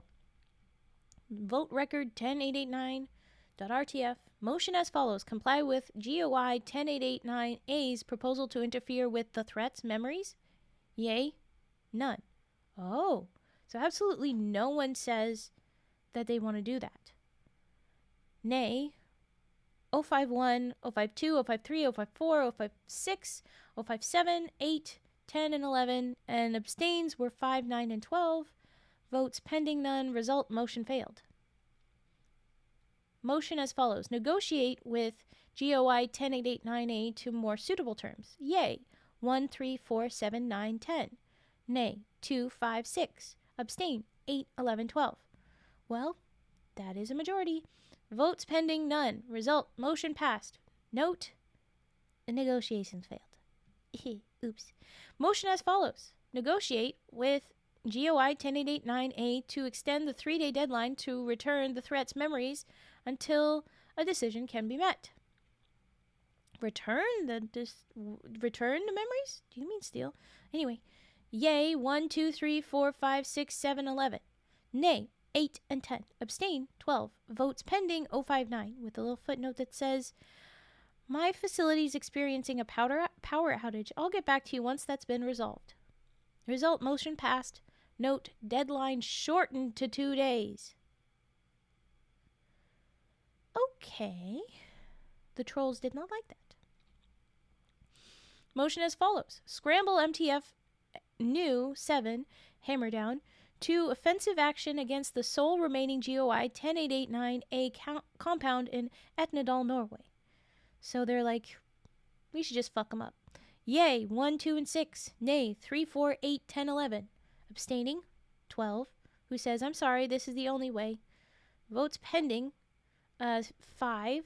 Who says, there's a power outage on mine end too, but the outage alarm connected to reserve power isn't going off. This doesn't make sense. 7, with footnote 7, says, same here. This has sabotage written all over it. And 9. Okay, this isn't going to make a lot of sense. Somebody tell me why I'm suddenly sitting at a computer. Lol, lol, lol. Huh. Result, motion failed. So something might have happened to 579 that made them not capable of voting yay, which would have brought a win to attack them. Or maybe they would have said nay. I don't know. We don't get to know. Motion follows. Investigate GOI 10889A for a possible connection to the power outages at 5, 7, and 9's facilities. Yay, 1, 3, 4, 8, 11. Nay, none. Abstain, 12. Votes pending, 2. These are not power outages, and send help immediately. 5 says, who are you people? 7 says nothing. 9 says nothing. 10 says, why does my skin look like I'm Grandpa? Yeah, you're getting attacked about memory. I'm sorry, friend. Oh no, the next one's bad. Result, motion passed. Will enact once a welfare check is conducted on pending votes. Don't waste time, buddy. Just act. Fuckers. Just act. Motion as follows. Let me call my mom. I'm scared. Yay. 12. Please? Nay. 1 and 6. 6 says, I'm calling the administrator. Keep away from your desks until we can get this sorted out. Abstain. 14. Don't make it angry. It can make you forget how to breathe. Okay, 12. How did you have this info, and why did you abstain from everything? Oh my gosh, 12. When did you know these things? But 12, 12 ends up being the queen. I bet 12's Norwegian. I bet that's how you know. Votes pending, 2, 3, 4, 5, 6, 7, 8, 10, 11. Result, motion failed. And none of those pending folks are talking anymore. I don't think they're alive. Or maybe they're just not around. Motion as follows. Terminate 1 through 11. Yay, 0512, saying I'm the only one of us who has seen the group hug firsthand. I was there on the outskirts of London when the first batch of captives were drawn through the portal in the sky. I saw the grafted son of Palet's profane love. Its victims spoke with my mind, and they could only scream. Anything is better. Nay, none. Abstain, none. Votes pending, 1 through 11. Result, motions passed. Motion as follows. Terminate the administrator and replace with 0512. Yay, 12. Don't think I make this decision lightly, but remember our mission statement. If the boy is capable of nullifying the threat's memories, what other threats could it neutralize? Nay, none. Abstain, none. Votes pending, 1 through 11. Result, motion passed. Motion as follows. Rename the position of administrator as queen. Yay, administrator. I've seen the redacted readings taken from SCP-10889. Its true power over organic minds is unlike anything we've ever seen. Ooh, but freedom for metal minds. Hammy, hammy, hammy. Okay, this is our first and only opportunity to live in a world where entities like the Scarlet King will never even know we're here, and as such, can never hurt us. I have not read Scarlet King, I don't think, and I'm pretty sure you guys have said I shouldn't. So I take it from that, it's very bad. Nay, none. Abstain, none. Votes pending, none. So I guess they're dead now. Result, motion passed. Oh boy. Why are you still doing this? You don't need to do anything. Why are you still doing legal shit? I have to imagine that the only reason you're still doing this is so that somebody out there, somewhere, Hammy, will be able to read this and know what happened. Motion as follows.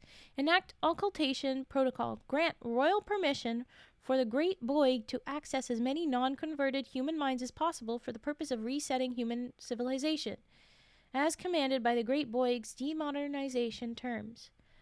I hope that the demodernization terms was something that you wouldn't have normally wanted to do, Your Majesty.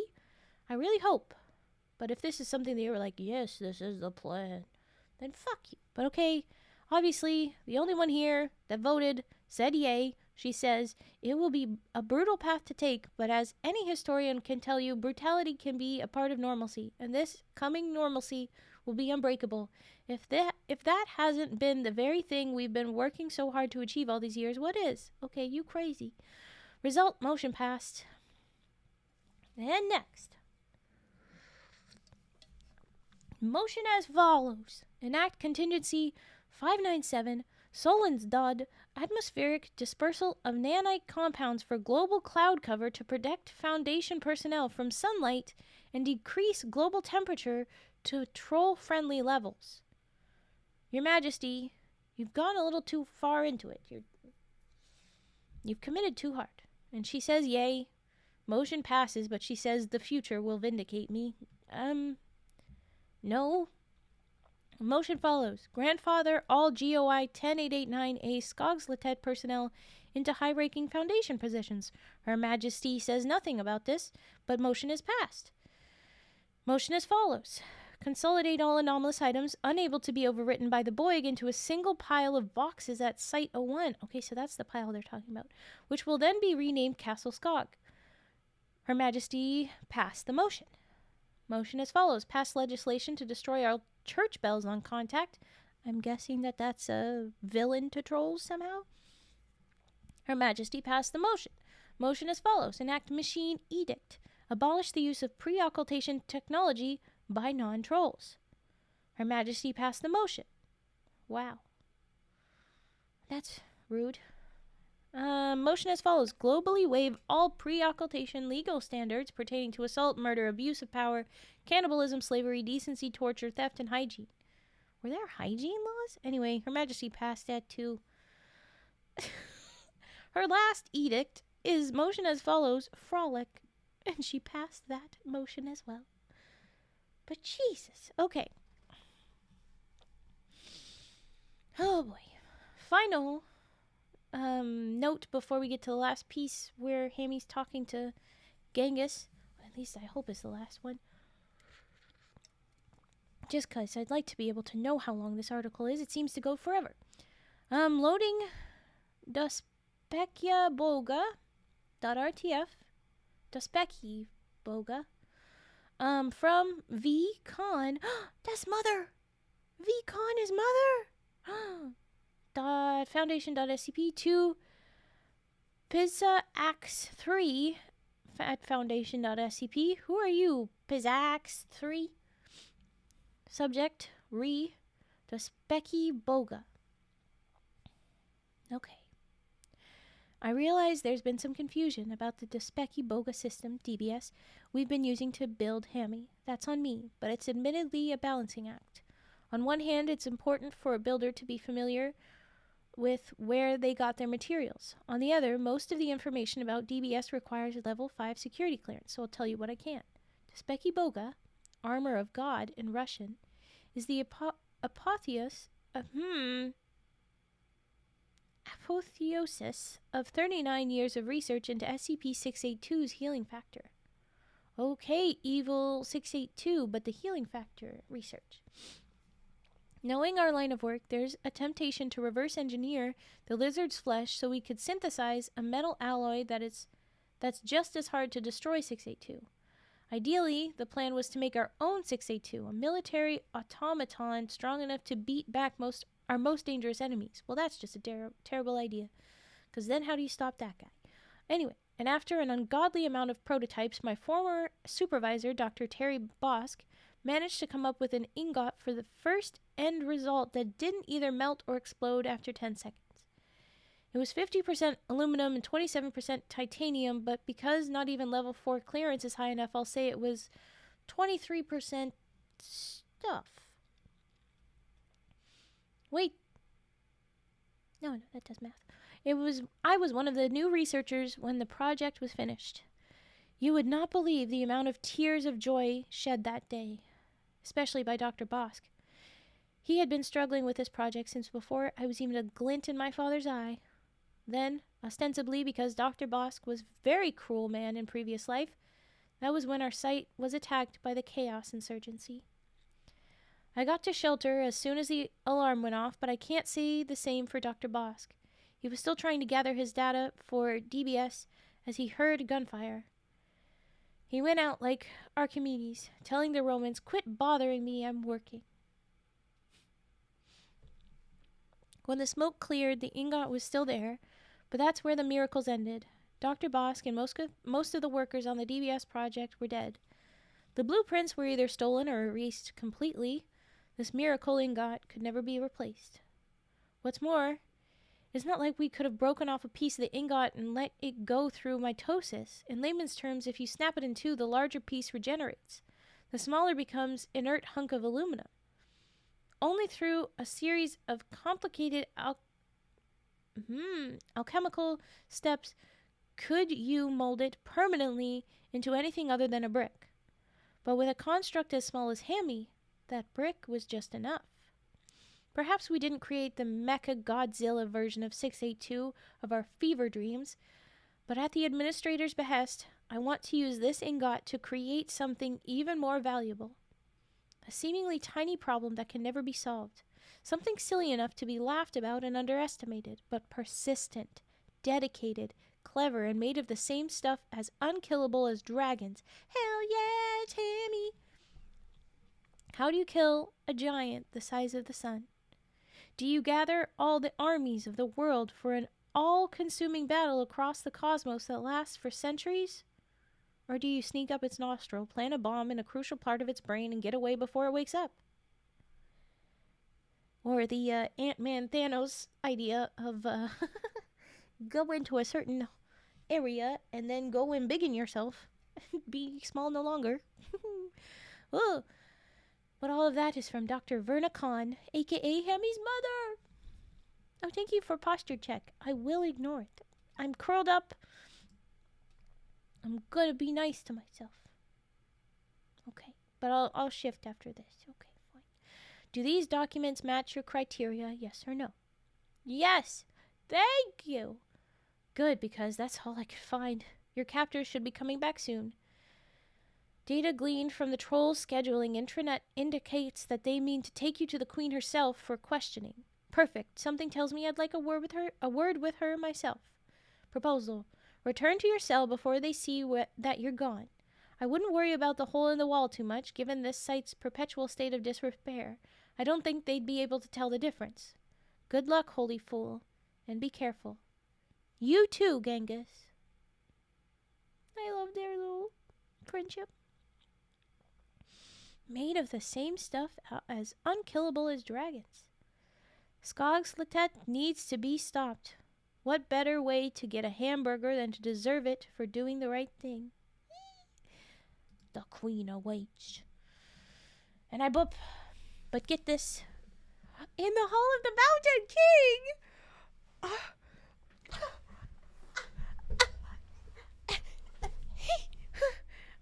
Hey, author of this SCP, can I hug you for nerdy things? Oh my gosh. Okay.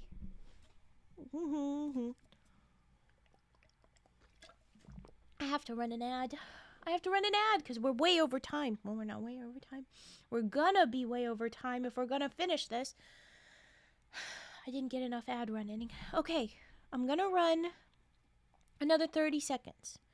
It only buys us an hour, but I think we can get it done in an hour. I mean, don't you? I don't want to be here past 3 anyway. I had a promise to put this VOD up, so I gotta do that. I'll run this ad. We'll do this Act 6, and then there's probably gonna be a big article at the end that's like, oh, our happy ending, here's how the world got better, hopefully. My God, hopefully. And then I can wrap up. But oh my gosh, here we go. Ad coming in. Here we go. Oh my gosh.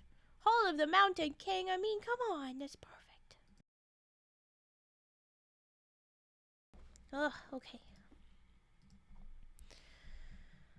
Oh, I'm excited. Anybody else enjoying this author's nerdiness, silly poetic, cack reference, stupid trolls, general folklore stuff? This is... when you recommended this to me, did you know it was perfect?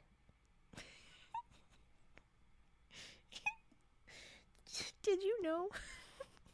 Thank you for the follow, Necro Draco. And you can hear me again, so that's perfect. And here is Dancy Emotes time. To thank you for the follow.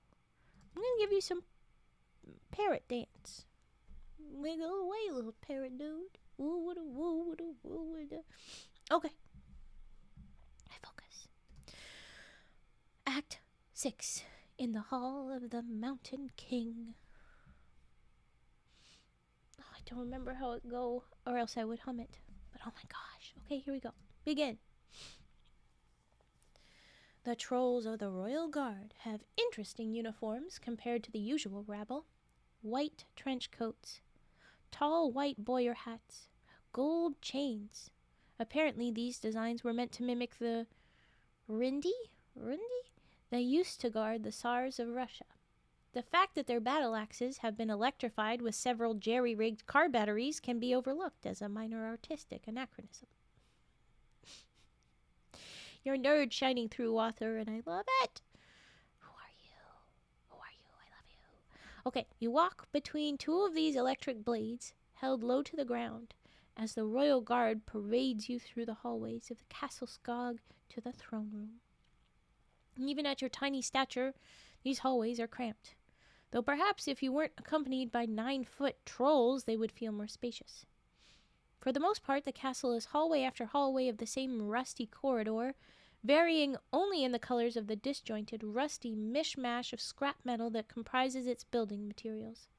But after 4 hours of being marched through this labyrinth, the great central chamber of Skogslettet comes into view for the first time. At first glance, the feeling that washes over you is half seeing the Grand Canyon for the first time and half coming home to find an inexplicable horse carcass in the living room rug. Oh my God, oh my God, oh my God. All of the oh my gods overpowered. There's a 2-mile wide crater of indeterminate depth filled to the brim with a disjointed pile of shipping containers, crates, and cages. Overhead is a massive canopy dome, a loose quilt of corroded steel. The morning's light snowfall still creeps through holes in the grid. A dilapidated collage of torn-up billboards hanging from the peak of the dome tells you the chamber's name. Backwards L. E a little off, tilted and such. Beautiful. This giant pile is the Foundation's sole remaining containment site, holding anything that, 1, could be kept in a box, and 2, the great Boig couldn't memory wipe into harmlessness. Who is that guy that was chained in the... We might have to start all this over just so I can talk to that weird dude. I feel obligated to go talk to that guy I said I shouldn't go talk to. I don't know, it's just bugging me in the back of my head. It's anyone's guess as to how many unexploded apocalypses lie within the pile, conveniently and tragically forgotten. Hey, a lot of SCPs aren't an apocalypse, but I guess if they're at the level of can't scrub memory and... Yeah, maybe it would be another apocalypse. I don't know. The procession takes you across a catwalk over the dead center of the pile. Below, hundreds of trolls scamper across the pile's surface, keeping its contents under control. At least that's what you hope they're doing, instead of searching for shiny objects to slobber over. It's probably a bit of column A, bit of column B. The catwalk is rickety, and the whole procession needs to stop every so often. The trip across takes just under an hour. Jesus, that's a big thing. By the time you reach the other side, there's another mangled billboard over the double doors to your destination. Tur owner. Ooh. A throne room with various Q letters. Too many O's. One of the O's is superscript for whatever reason. One of the guards accompanying you slaps his meaty palm against an intercom button, sounding a buzzer. A tinny, deep, vaguely feminine voice replies, "I'm listening." "Oh, greatest and most exalted one, your majesty and stuff. We brought this stupid metal man just like you said." "So you did. I'd like to speak with him alone." "Oh, my lady, you don't sound so troll." Are you troll?" "Alone? You know he's got a..." "I'm aware of his weapon. Do as you're told." You're reading a little too smart to be troll, ma'am. Are you still a people that you were before?" Motors hum in the doorframe. A crack appears between them. One of the guards punts you through. You stumble onto your knees. The doors slam behind you. I read crack as cack at first, and I was like, "Cack's here. We know he flew away, or left, or whatever. We do know that. But where did it go?" Okay, and then the doors slam behind you.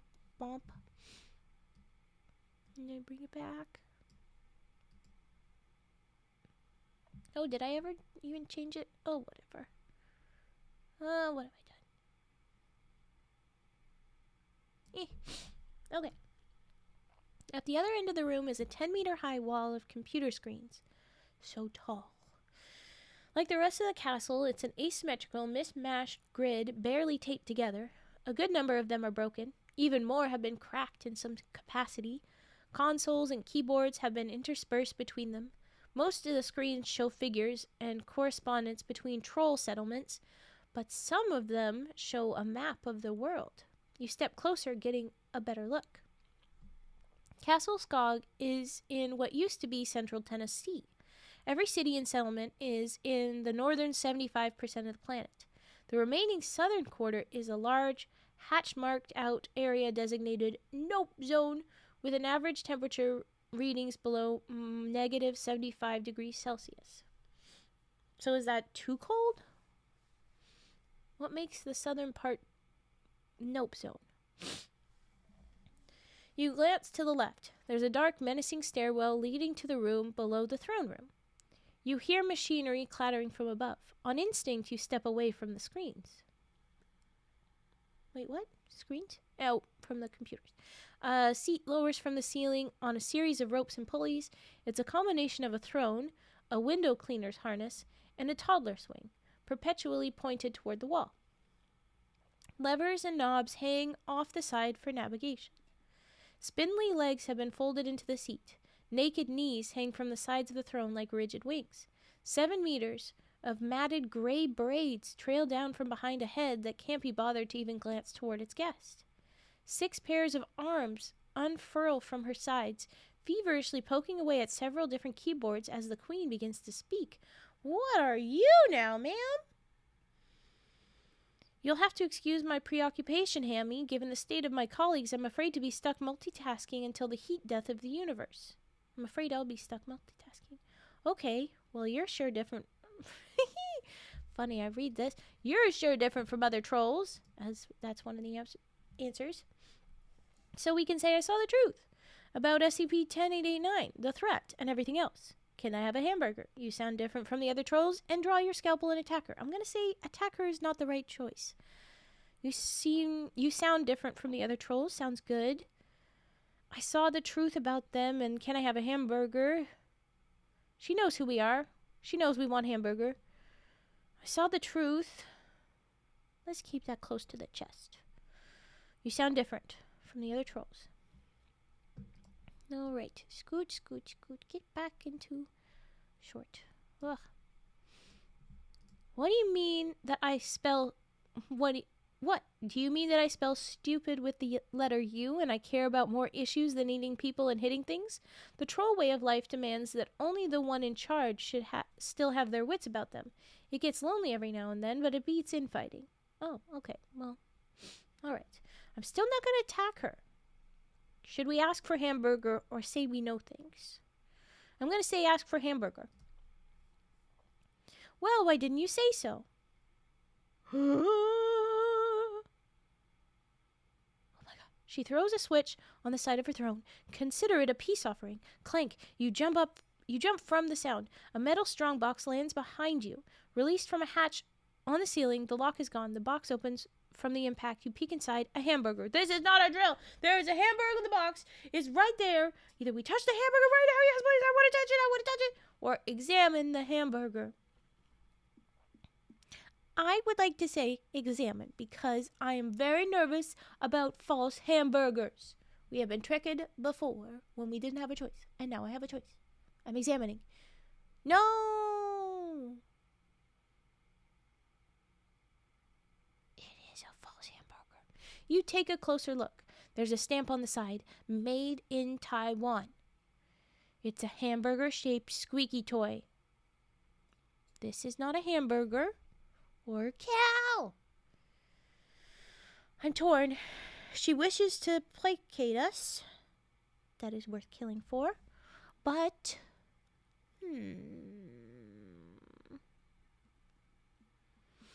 we could also try and get more info and do stuffs. Does killing her solve the world? I don't know. Do we kill? Or do we... This is not a hamburger.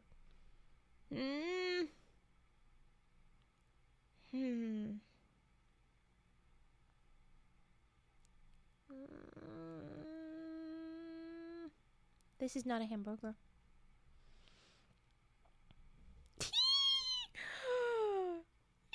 You did not. You did another nerd. Okay, that's a shame. You would have done well to touch it anyway. Never let it be said that I didn't offer you one last chance to fulfill your mission as intended. Requesting clarification?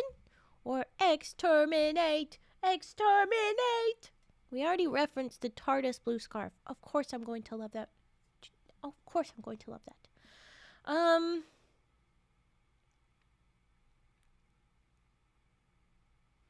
I would like to request clarification. She raises one hand. Hear that, Boig? He'd like clarification. Oh no, Boig's gonna be here, but we kind of needed that. We need to take him down. We don't just need to stop her. We need to take him down. What is the pew supposed to be? I do not see. Hear that, Boig? He'd like classification. She snaps her fingers. Here we go. Darkness surrounds you. Illusion! Continue. Continue. Hey, that's the other image. Continue. Oh, dang. Hello? This must be him talking in our head. Continue. You are unfamiliar to me. Continue. What is your name? Hammy. Right. The holy fool. Continue. My queen spoke much of you. Continue.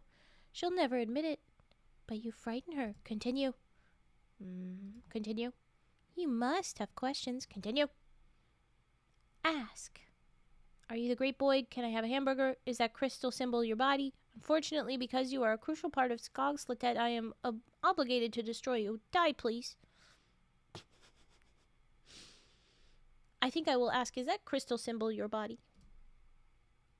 The Boig is formless. Continue. Continue. If you have any other questions, continue. Are you the great boy? I already know this, but I'm going to ask it anyway. I am myself, as you wish. However, for the sake of simplicity, I am going to spend the rest of this conversation working with the assumption that you are, in fact, the great boy. If you do not wish me to do so, please state an alternative name you would like me to use. Bam. The Boig is nameless. Confirmed, you have identified as Boig. Is that a different Boig from the great Boig, or... There is only one Boig. Continue. Continue. If you have any other questions, continue. Can I have a hamburger? No, please. No. Oh, come on. I just want to touch it. I'll even let you eat it. The great boy will not make you lunch. Can the great boy try? Begone, pest! Continue. Furious from this unfamiliarly horrible sort of first impression, the boy summons up the highest extent of its power, something it has tapped into only a handful of times throughout its immortal existence. Continue. The boy speaks to the latent consciousness of the universe itself and erases the memory of your existence on a molecular level before you can comprehend what this means. No! Okay, I pissed him off. I shouldn't have asked. Okay, never mind then. Continue. If you have any other questions. Unfortunately, because you are a crucial part of Skog's Latet, I'm obligated to destroy you. Die, please. The boy is deathless. The boy is lifeless. Draw your scalpel and stab the crystal. The scalpel cuts helplessly through thin air. Swing your scalpel wildly, or where are you? Show yourself. I say, where are you? Go round. The darkness is spacious enough. Parameters unclear. Where are you? Or I am not leaving until your destruction has been confirmed. Stab the crystal does nothing. This is not good. It wants me to go around. I don't think that's good. Parameters unclear. Where are you? Go around, Hammy. Requesting clarification. The boy obeys no man. In no way, shape, or form do I fit the parameters of man. Requesting clarification. Boy will not be commanded. Well, if the boy can't meet me in the middle and at minimum clarify the meaning of go around, then the boy will continue to be harassed until my request has been satisfied. The boy is the great, indomitable obstacle that no creature, no man, no troll, no god, none may surpass. Continue. The boy conquers without fighting. The boy is ancient beyond recognition. The boy has witnessed 1,000 times 1,000 peoples and their gods fall upon this earth. The boy spoke the tongue of the dinosaurs and thrived among their unquestioned brutality. How did the boy erase our memory when we're not a material brain? No Borger, Adon. We are trying to get Borger. The boy jeered from the gallery as it watched the atom being invented by blind, brainless demiurges bashing rocks against it together in the heavens. The Boig is the obstacle almighty. None may go through the Boig. Only around. Confirmed. The Boig may take orders if the Boig is bothered enough. Continue. A bit of a cheeky one, aren't you? Continue. I suppose that fits your job description. Continue. To annoy what cannot otherwise be destroyed. Actually, my job is to touch a hamburger. Right now, my job is to destroy you. My job is to touch a hamburger. Continue. How utterly contemptible. Not you, of course. The boy has witnessed your progress. You have more than proven a worthy asset to Project Eurodivey. Even the vilest troll would admire such dedication. It pains me to know that your faithful servitude has been squandered on such a cruel trick. Requesting clarification. The boy cannot lie, but your disbelief would be understandable. Continue. So this encrypted file in your own systems would explain it better terms. No. Project Eurodivey decryption trigger. Override fragment. Don't kill me. Oh no. Bear in mind that this entire project is conceived in the hope that an unmanned activation of SCP-8005 would never be necessary. However, more than any other aspect, the part of Project Eurodivey that has received the most complaints due to ethical concern is Compound Nandy 18. The finer points of it are something I'm afraid I'll have to gloss over due to security clearance concerns. Brain. But I'm all for the idea of putting things in simpler English to avoid the confidential nitty-gritty. Compound Nandy 18 is a self-replicating nanomachine. You're going to have to scoot up a little bit. With just one generous atmospheric application, it could invisibly cover the Earth in a period of 46 hours, do its work for a month, and finally break down into harmless oxygen. Compound Nandy 18 targets the genome of Bovidae family of animals, i.e. cattle and buffalo.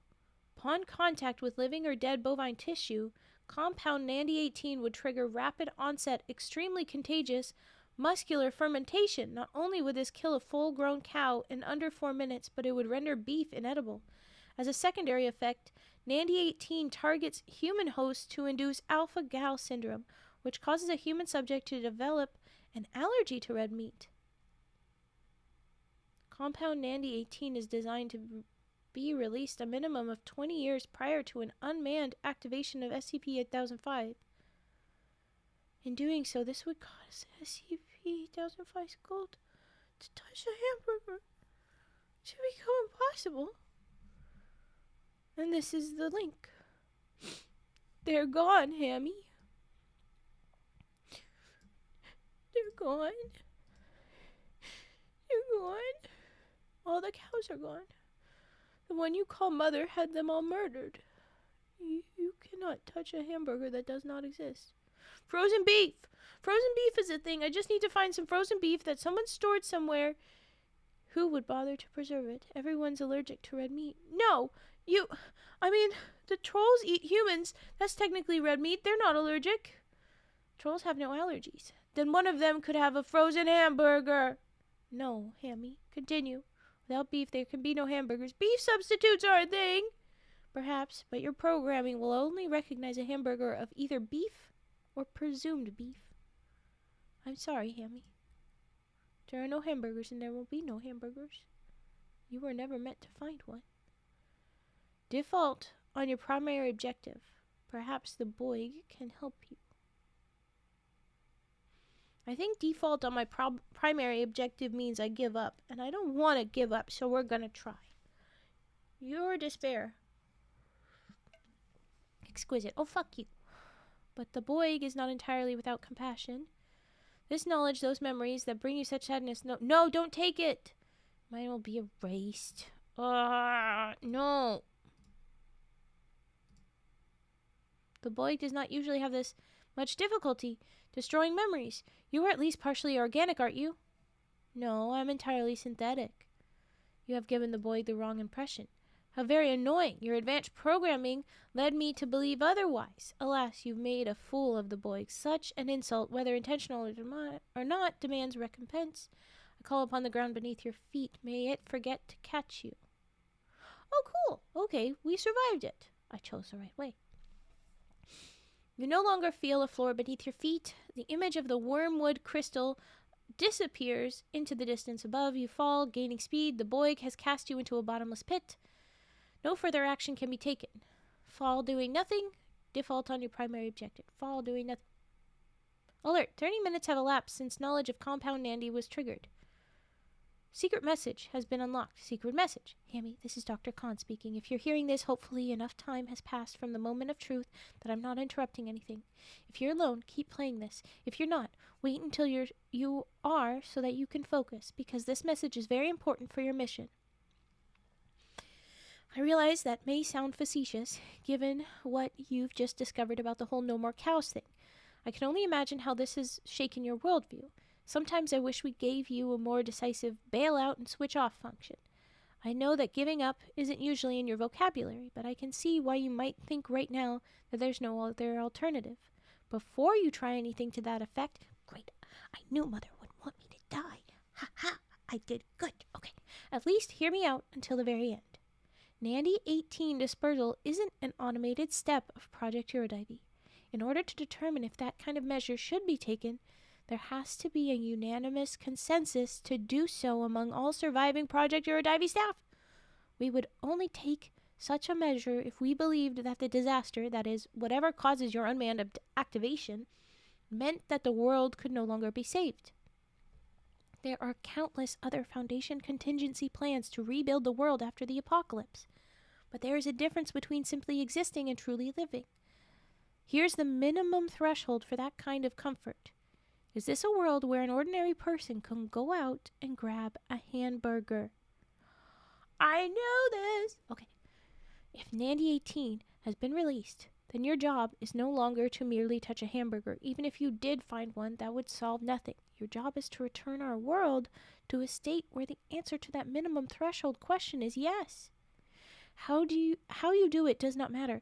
How long it takes does not matter. And as always, by any means necessary. We know you can do this, Hammy, not because we programmed you to keep trying, but because we knew you. Even with how bleak Foundation life had become, you always knew how to put a smile on our faces. Yes, beef burger is hamburger. That is the only answer. Even with how bleak Foundation, you always got to smile on our faces. To some of us, you are our only real friend.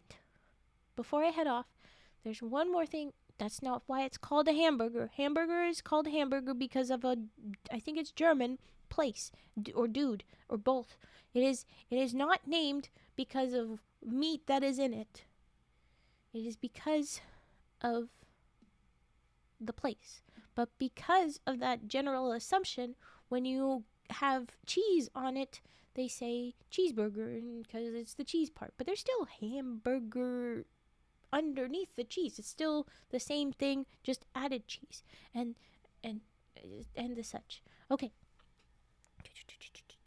We never actually gave you a scalpel. If you've used one, that's because your DB system took the suggestion literally. Oh, before I head off, there's one thing. Have you noticed your system adapting? Maybe your limbs took new forms to suit your surroundings. Maybe your feet changed shape for different terrain. The Jaspeki Boga system was reverse engineered from the cells of a single, most adaptable creature on the planet. A truly stubborn monster that can never truly die. No matter what the Foundation throws at it, its body always adapts. It always finds a new way to survive. The motherboard capsule in your chest and your AV system are the only parts that you can't regenerate without your limited supply of repair nanites. But the DBS is immortal, and the unlimited regeneration it provides acts as your power supply. And not only can the DBS survive anything, it can adapt. Because of how that kind of power can be abused. I'm scooting things so you see it all. Can be abused. The administrator didn't want you to become aware of your true potential unless the situation became truly hopeless. But if this messaging decryption has been triggered, I'd say that's damn well hopeless enough. So stop moping, hopefully fool. Get up, adapt, fight. Good luck, my son. ... We continue falling. Default? No, adapt. That was cool. As soon as I hovered over, it's like, no, you fucking don't. I missed half of the sentence, though, but, like, adapt. You freeze mid-fall. I knew we could fly! I knew we could fly! Okay. You freeze mid-fall. Something snaps along the center of your back. You feel wires bending and reshaping. 10 molecule-wide membranes of hyper-compressed DBS weave between the tendrils. They hum at frequencies that warp the way your body reacts to gravity. You have grown wings! We fly up. Hell yeah, Hammy. You dash upward into the empty void. Keep flying. You shoot up at 140 meters per second. You spread your arms as you rocket through the darkness. A second scalpel sprouts from your left hand. The blades of both scalpels are now 1/2 meter long because we know we can do anything. Superheated flames cover their monomolecular edges. Where did we get fire? Where did we get fire? Okay, have a little chat with the great boy. What a cheeky little guy. Okay, here we are. Continue. This is unprecedented. Hell yeah. How did you return? Slash the board in half! Swipe, swipe, swipe, swipe, swipe. Continue. Continue. Once you get it out of your system, please leave. Adapt. Hume wavelength identified. DBS adjusted to match. Slash. Is that all? Slash. Slash. Really? Slash. Stop that. You're being childish. Slash. If that's really all you're going to slash. Huh? No! Slash. That hurts. Slash the Boig 472,835 times. Oh, hell yeah, baby. Oh, you're getting colorful. The crystal breaks apart under the weight of your blows. So he was lying. You have a body. Ugh.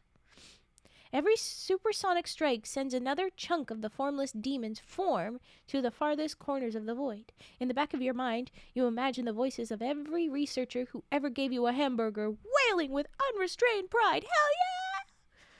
All the hamburger givers, Mother, the researchers, the interns, the administrator, Director Naismith, even Dr. Karlov is there, though he's rolling his eyes. But there's another voice. one you've never heard before, something deep and menacing. You don't know what that last voice said. You can only make out a few words among the mumbled growling. Kill it, my son. It's disgusting. Well, we are gonna kill it, so kill we go. And then continue. Eh? Continue. I remember a Swedish knight I destroyed in 1104. Another insufferable Christian sent to slay me. I'll never forget his dying words, the very moment before I made him forget how to breathe. There is comfort in defeat. I thought it was some biblical pretentiousness. He even died with a smile on his face, but now I think I understand what he really meant. My reign as a god is over, but so too is my tether to my godly form. No, don't be a person. Long have I awaited a champion to truly best me, Hammy. Under troll law, before I die, I must grant my conqueror any one request. What do you wish of me? I want a fucking hamburger. Heh, of course. I can meet you in the middle. Down the stairs in my chambers, the queen keeps a pre-occultation time machine for emergencies. Perhaps you could return to more bountiful times. Continue. The password to open the door is the name of my old friend in Norway. Farewell, holy fool. The great boy is no more. Escape the darkness. I don't trust your password or your go back in time. I think I should heal humanity, like Mother says. But anyway, you awaken on the floor of the throne room. Oh my gosh, you guys couldn't even see all that. I was too excited. Oh, I'm so sorry. We're gonna transition, and I'm gonna go back. I don't know how many I missed with you guys. So hit, of course, continue, and maybe in the middle, you see a little broken little guy. Broken little thing. I don't know how many times I ruined that. But okay, we escaped. Make it on the throne room. Piles of broken glass surround you. Most of the monitors have been bashed through. The queen hisses with pain. The cables that once held her throne in place swing freely. Oh, we probably cut that stuff up while we were cutting up the darkness. Ugh. Her Majesty convulses on the ground. Oh, oops, probably got her too. All 6 of her hands clasped on her aching scalp. You hear a chorus of frantic, pained roaring from beyond the double doors. Oh no, they all just got brain broken because dead. Boig. An alert, pre-recorded before the occultation, echoes throughout the castle. Alert, SCP-319 has compromised. Goddard Damerung scenario in progress. The O5 Council has been notified. Stand by. The message repeats every 10 seconds.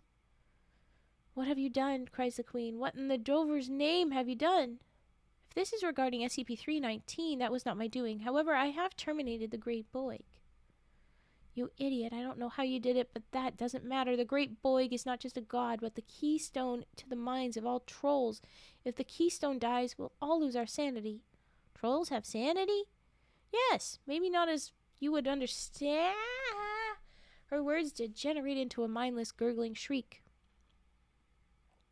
Her jaw unhinges. In a feverish trance, she struggles to jam all 6 of her hands down her throat. She gnaws, gargling in her purple blood. Okay, so maybe we do have to undo. I don't think we can save these people. Oops. The alarm goes on. SCP-319 has been compromised. It takes a moment, but the implications of her warning became clear. Before you killed the boy, the trolls had some restraint. Not a lot, but just enough to keep them from doing something completely suicidal, like diving into the pile and tearing open whatever doomsday devices look shiny enough. You remember how uneasy you felt when you heard the phrase ZKO class reality failure for the first time in Genghis reports. No time to beat yourself up. The Boig mentioned a time machine. Find it now. Oh, we've got a bunch of people we're going to have to... Oh, now I know exactly where we're going. Okay, there's a dark stairway on the side of the throne room. You dive down the stairs toward Boig's quarters. As menacing as it looked from the outside, turns out there are only 5 steps. Barely even a descent to hell. More of a mezzanine over hell's waiting room. A lead-lined bulkhead stands before you. There's a computer screen and a keyboard. Restricted area. Boig chamber plus esoteric storage room. Enter password for access. Attempts remaining. We only have 3 attempts. 5 characters. The Boig's only clue was its old friend in Norway. Think, Hammy, think. I don't think it's going to be Ibsen. Don't think it's going to be Norway. Don't think it's going to be Queen, Troll, or Skogs, or Burger. I'm tempted with Dovre, Grieg, Nandy, Wotan, Purg. Oh no, that's the Ibsen play. I think it's going to be Yodel. What else did Cack tell us? We're going for it. Cack! Look at the top, it says Cack! It says Cack! Yee! I was right. Okay. And unloculate across the state. Thanks, Cack. You were in charge of this? How did you get in charge of this? How did you get in charge of a freaking... Oh my gosh. But okay. I love you, little dude. Cack is here. The door slowly opens. A strange little bird peeks through the opening. It's brown. Looks a bit like something between a roadrunner and a house sparrow. And it's about as tall as you are. My bird friend that's about a foot tall just like me. Okay. We scroll. Once it catches sight of you, it gasps with thunderous voice. Every word causes the ground under your feet to shiver. Gosh, she's a loud bird. Zounds! Much surprisingtons! How goosen cased her to seize you a grained, hammer pants. Hammer pants. Hammer pants. Hello, you say, is this the chamber with the time machine? Mayhaps. Has tempo changes aplenty. HG wellulations abound. But ere the more locking birds thus alloy the itineraries and jam, you promptly toward a Latal Grand Venti Fiesta dimension of infinite cack. Are there hamburgers in this Fiesta dimension? Am they? My good Flibbert, the straits of Dingedom Thumb are cacked with gobbled burgerage. Ergo assume the funebral scalpentopper, coalesce, and furthermore cack. As he speaks, you notice that you're suddenly wearing a tiny sombrero. The bird beckons you toward the door. When did we get a sombrero? Maybe because he said fiesta dimension? I don't know. You don't know what's behind the door, but you can hear the distant sound of yodeling and accordions being played backwards. The fuck? Ending P is up next. You shrug, following him in. Ending P, super secret Dr. Spanko ending. And how? Oh, I'm excited. Oh my goodness. Is there no further? Is that it? Tell me they live a good life. Tell me when he goes to the alternate dimension that it's not tacos. He'll break down. He need burger. The cack says there would be ton of burgerage, but come on. You won't give me anything else? That's it? Well, I guess that's super secret Dr. Spanko ending and how. The end. Oh my goodness. You are falling asleep currently? Well, good news, Fetster. We are ready to raid. Oh my god. And how? Cack saved us in the end. Am Cack. It me. Cack. And him. We did it. I won't go bed. I'm gonna fall asleep immediately. Liores. What about the person we was gonna see? Oh no, we did go see. We was gonna see and then we didn't want to go see and then Vi wasn't taking people and so we did go see, but I didn't spend time there because I had to go.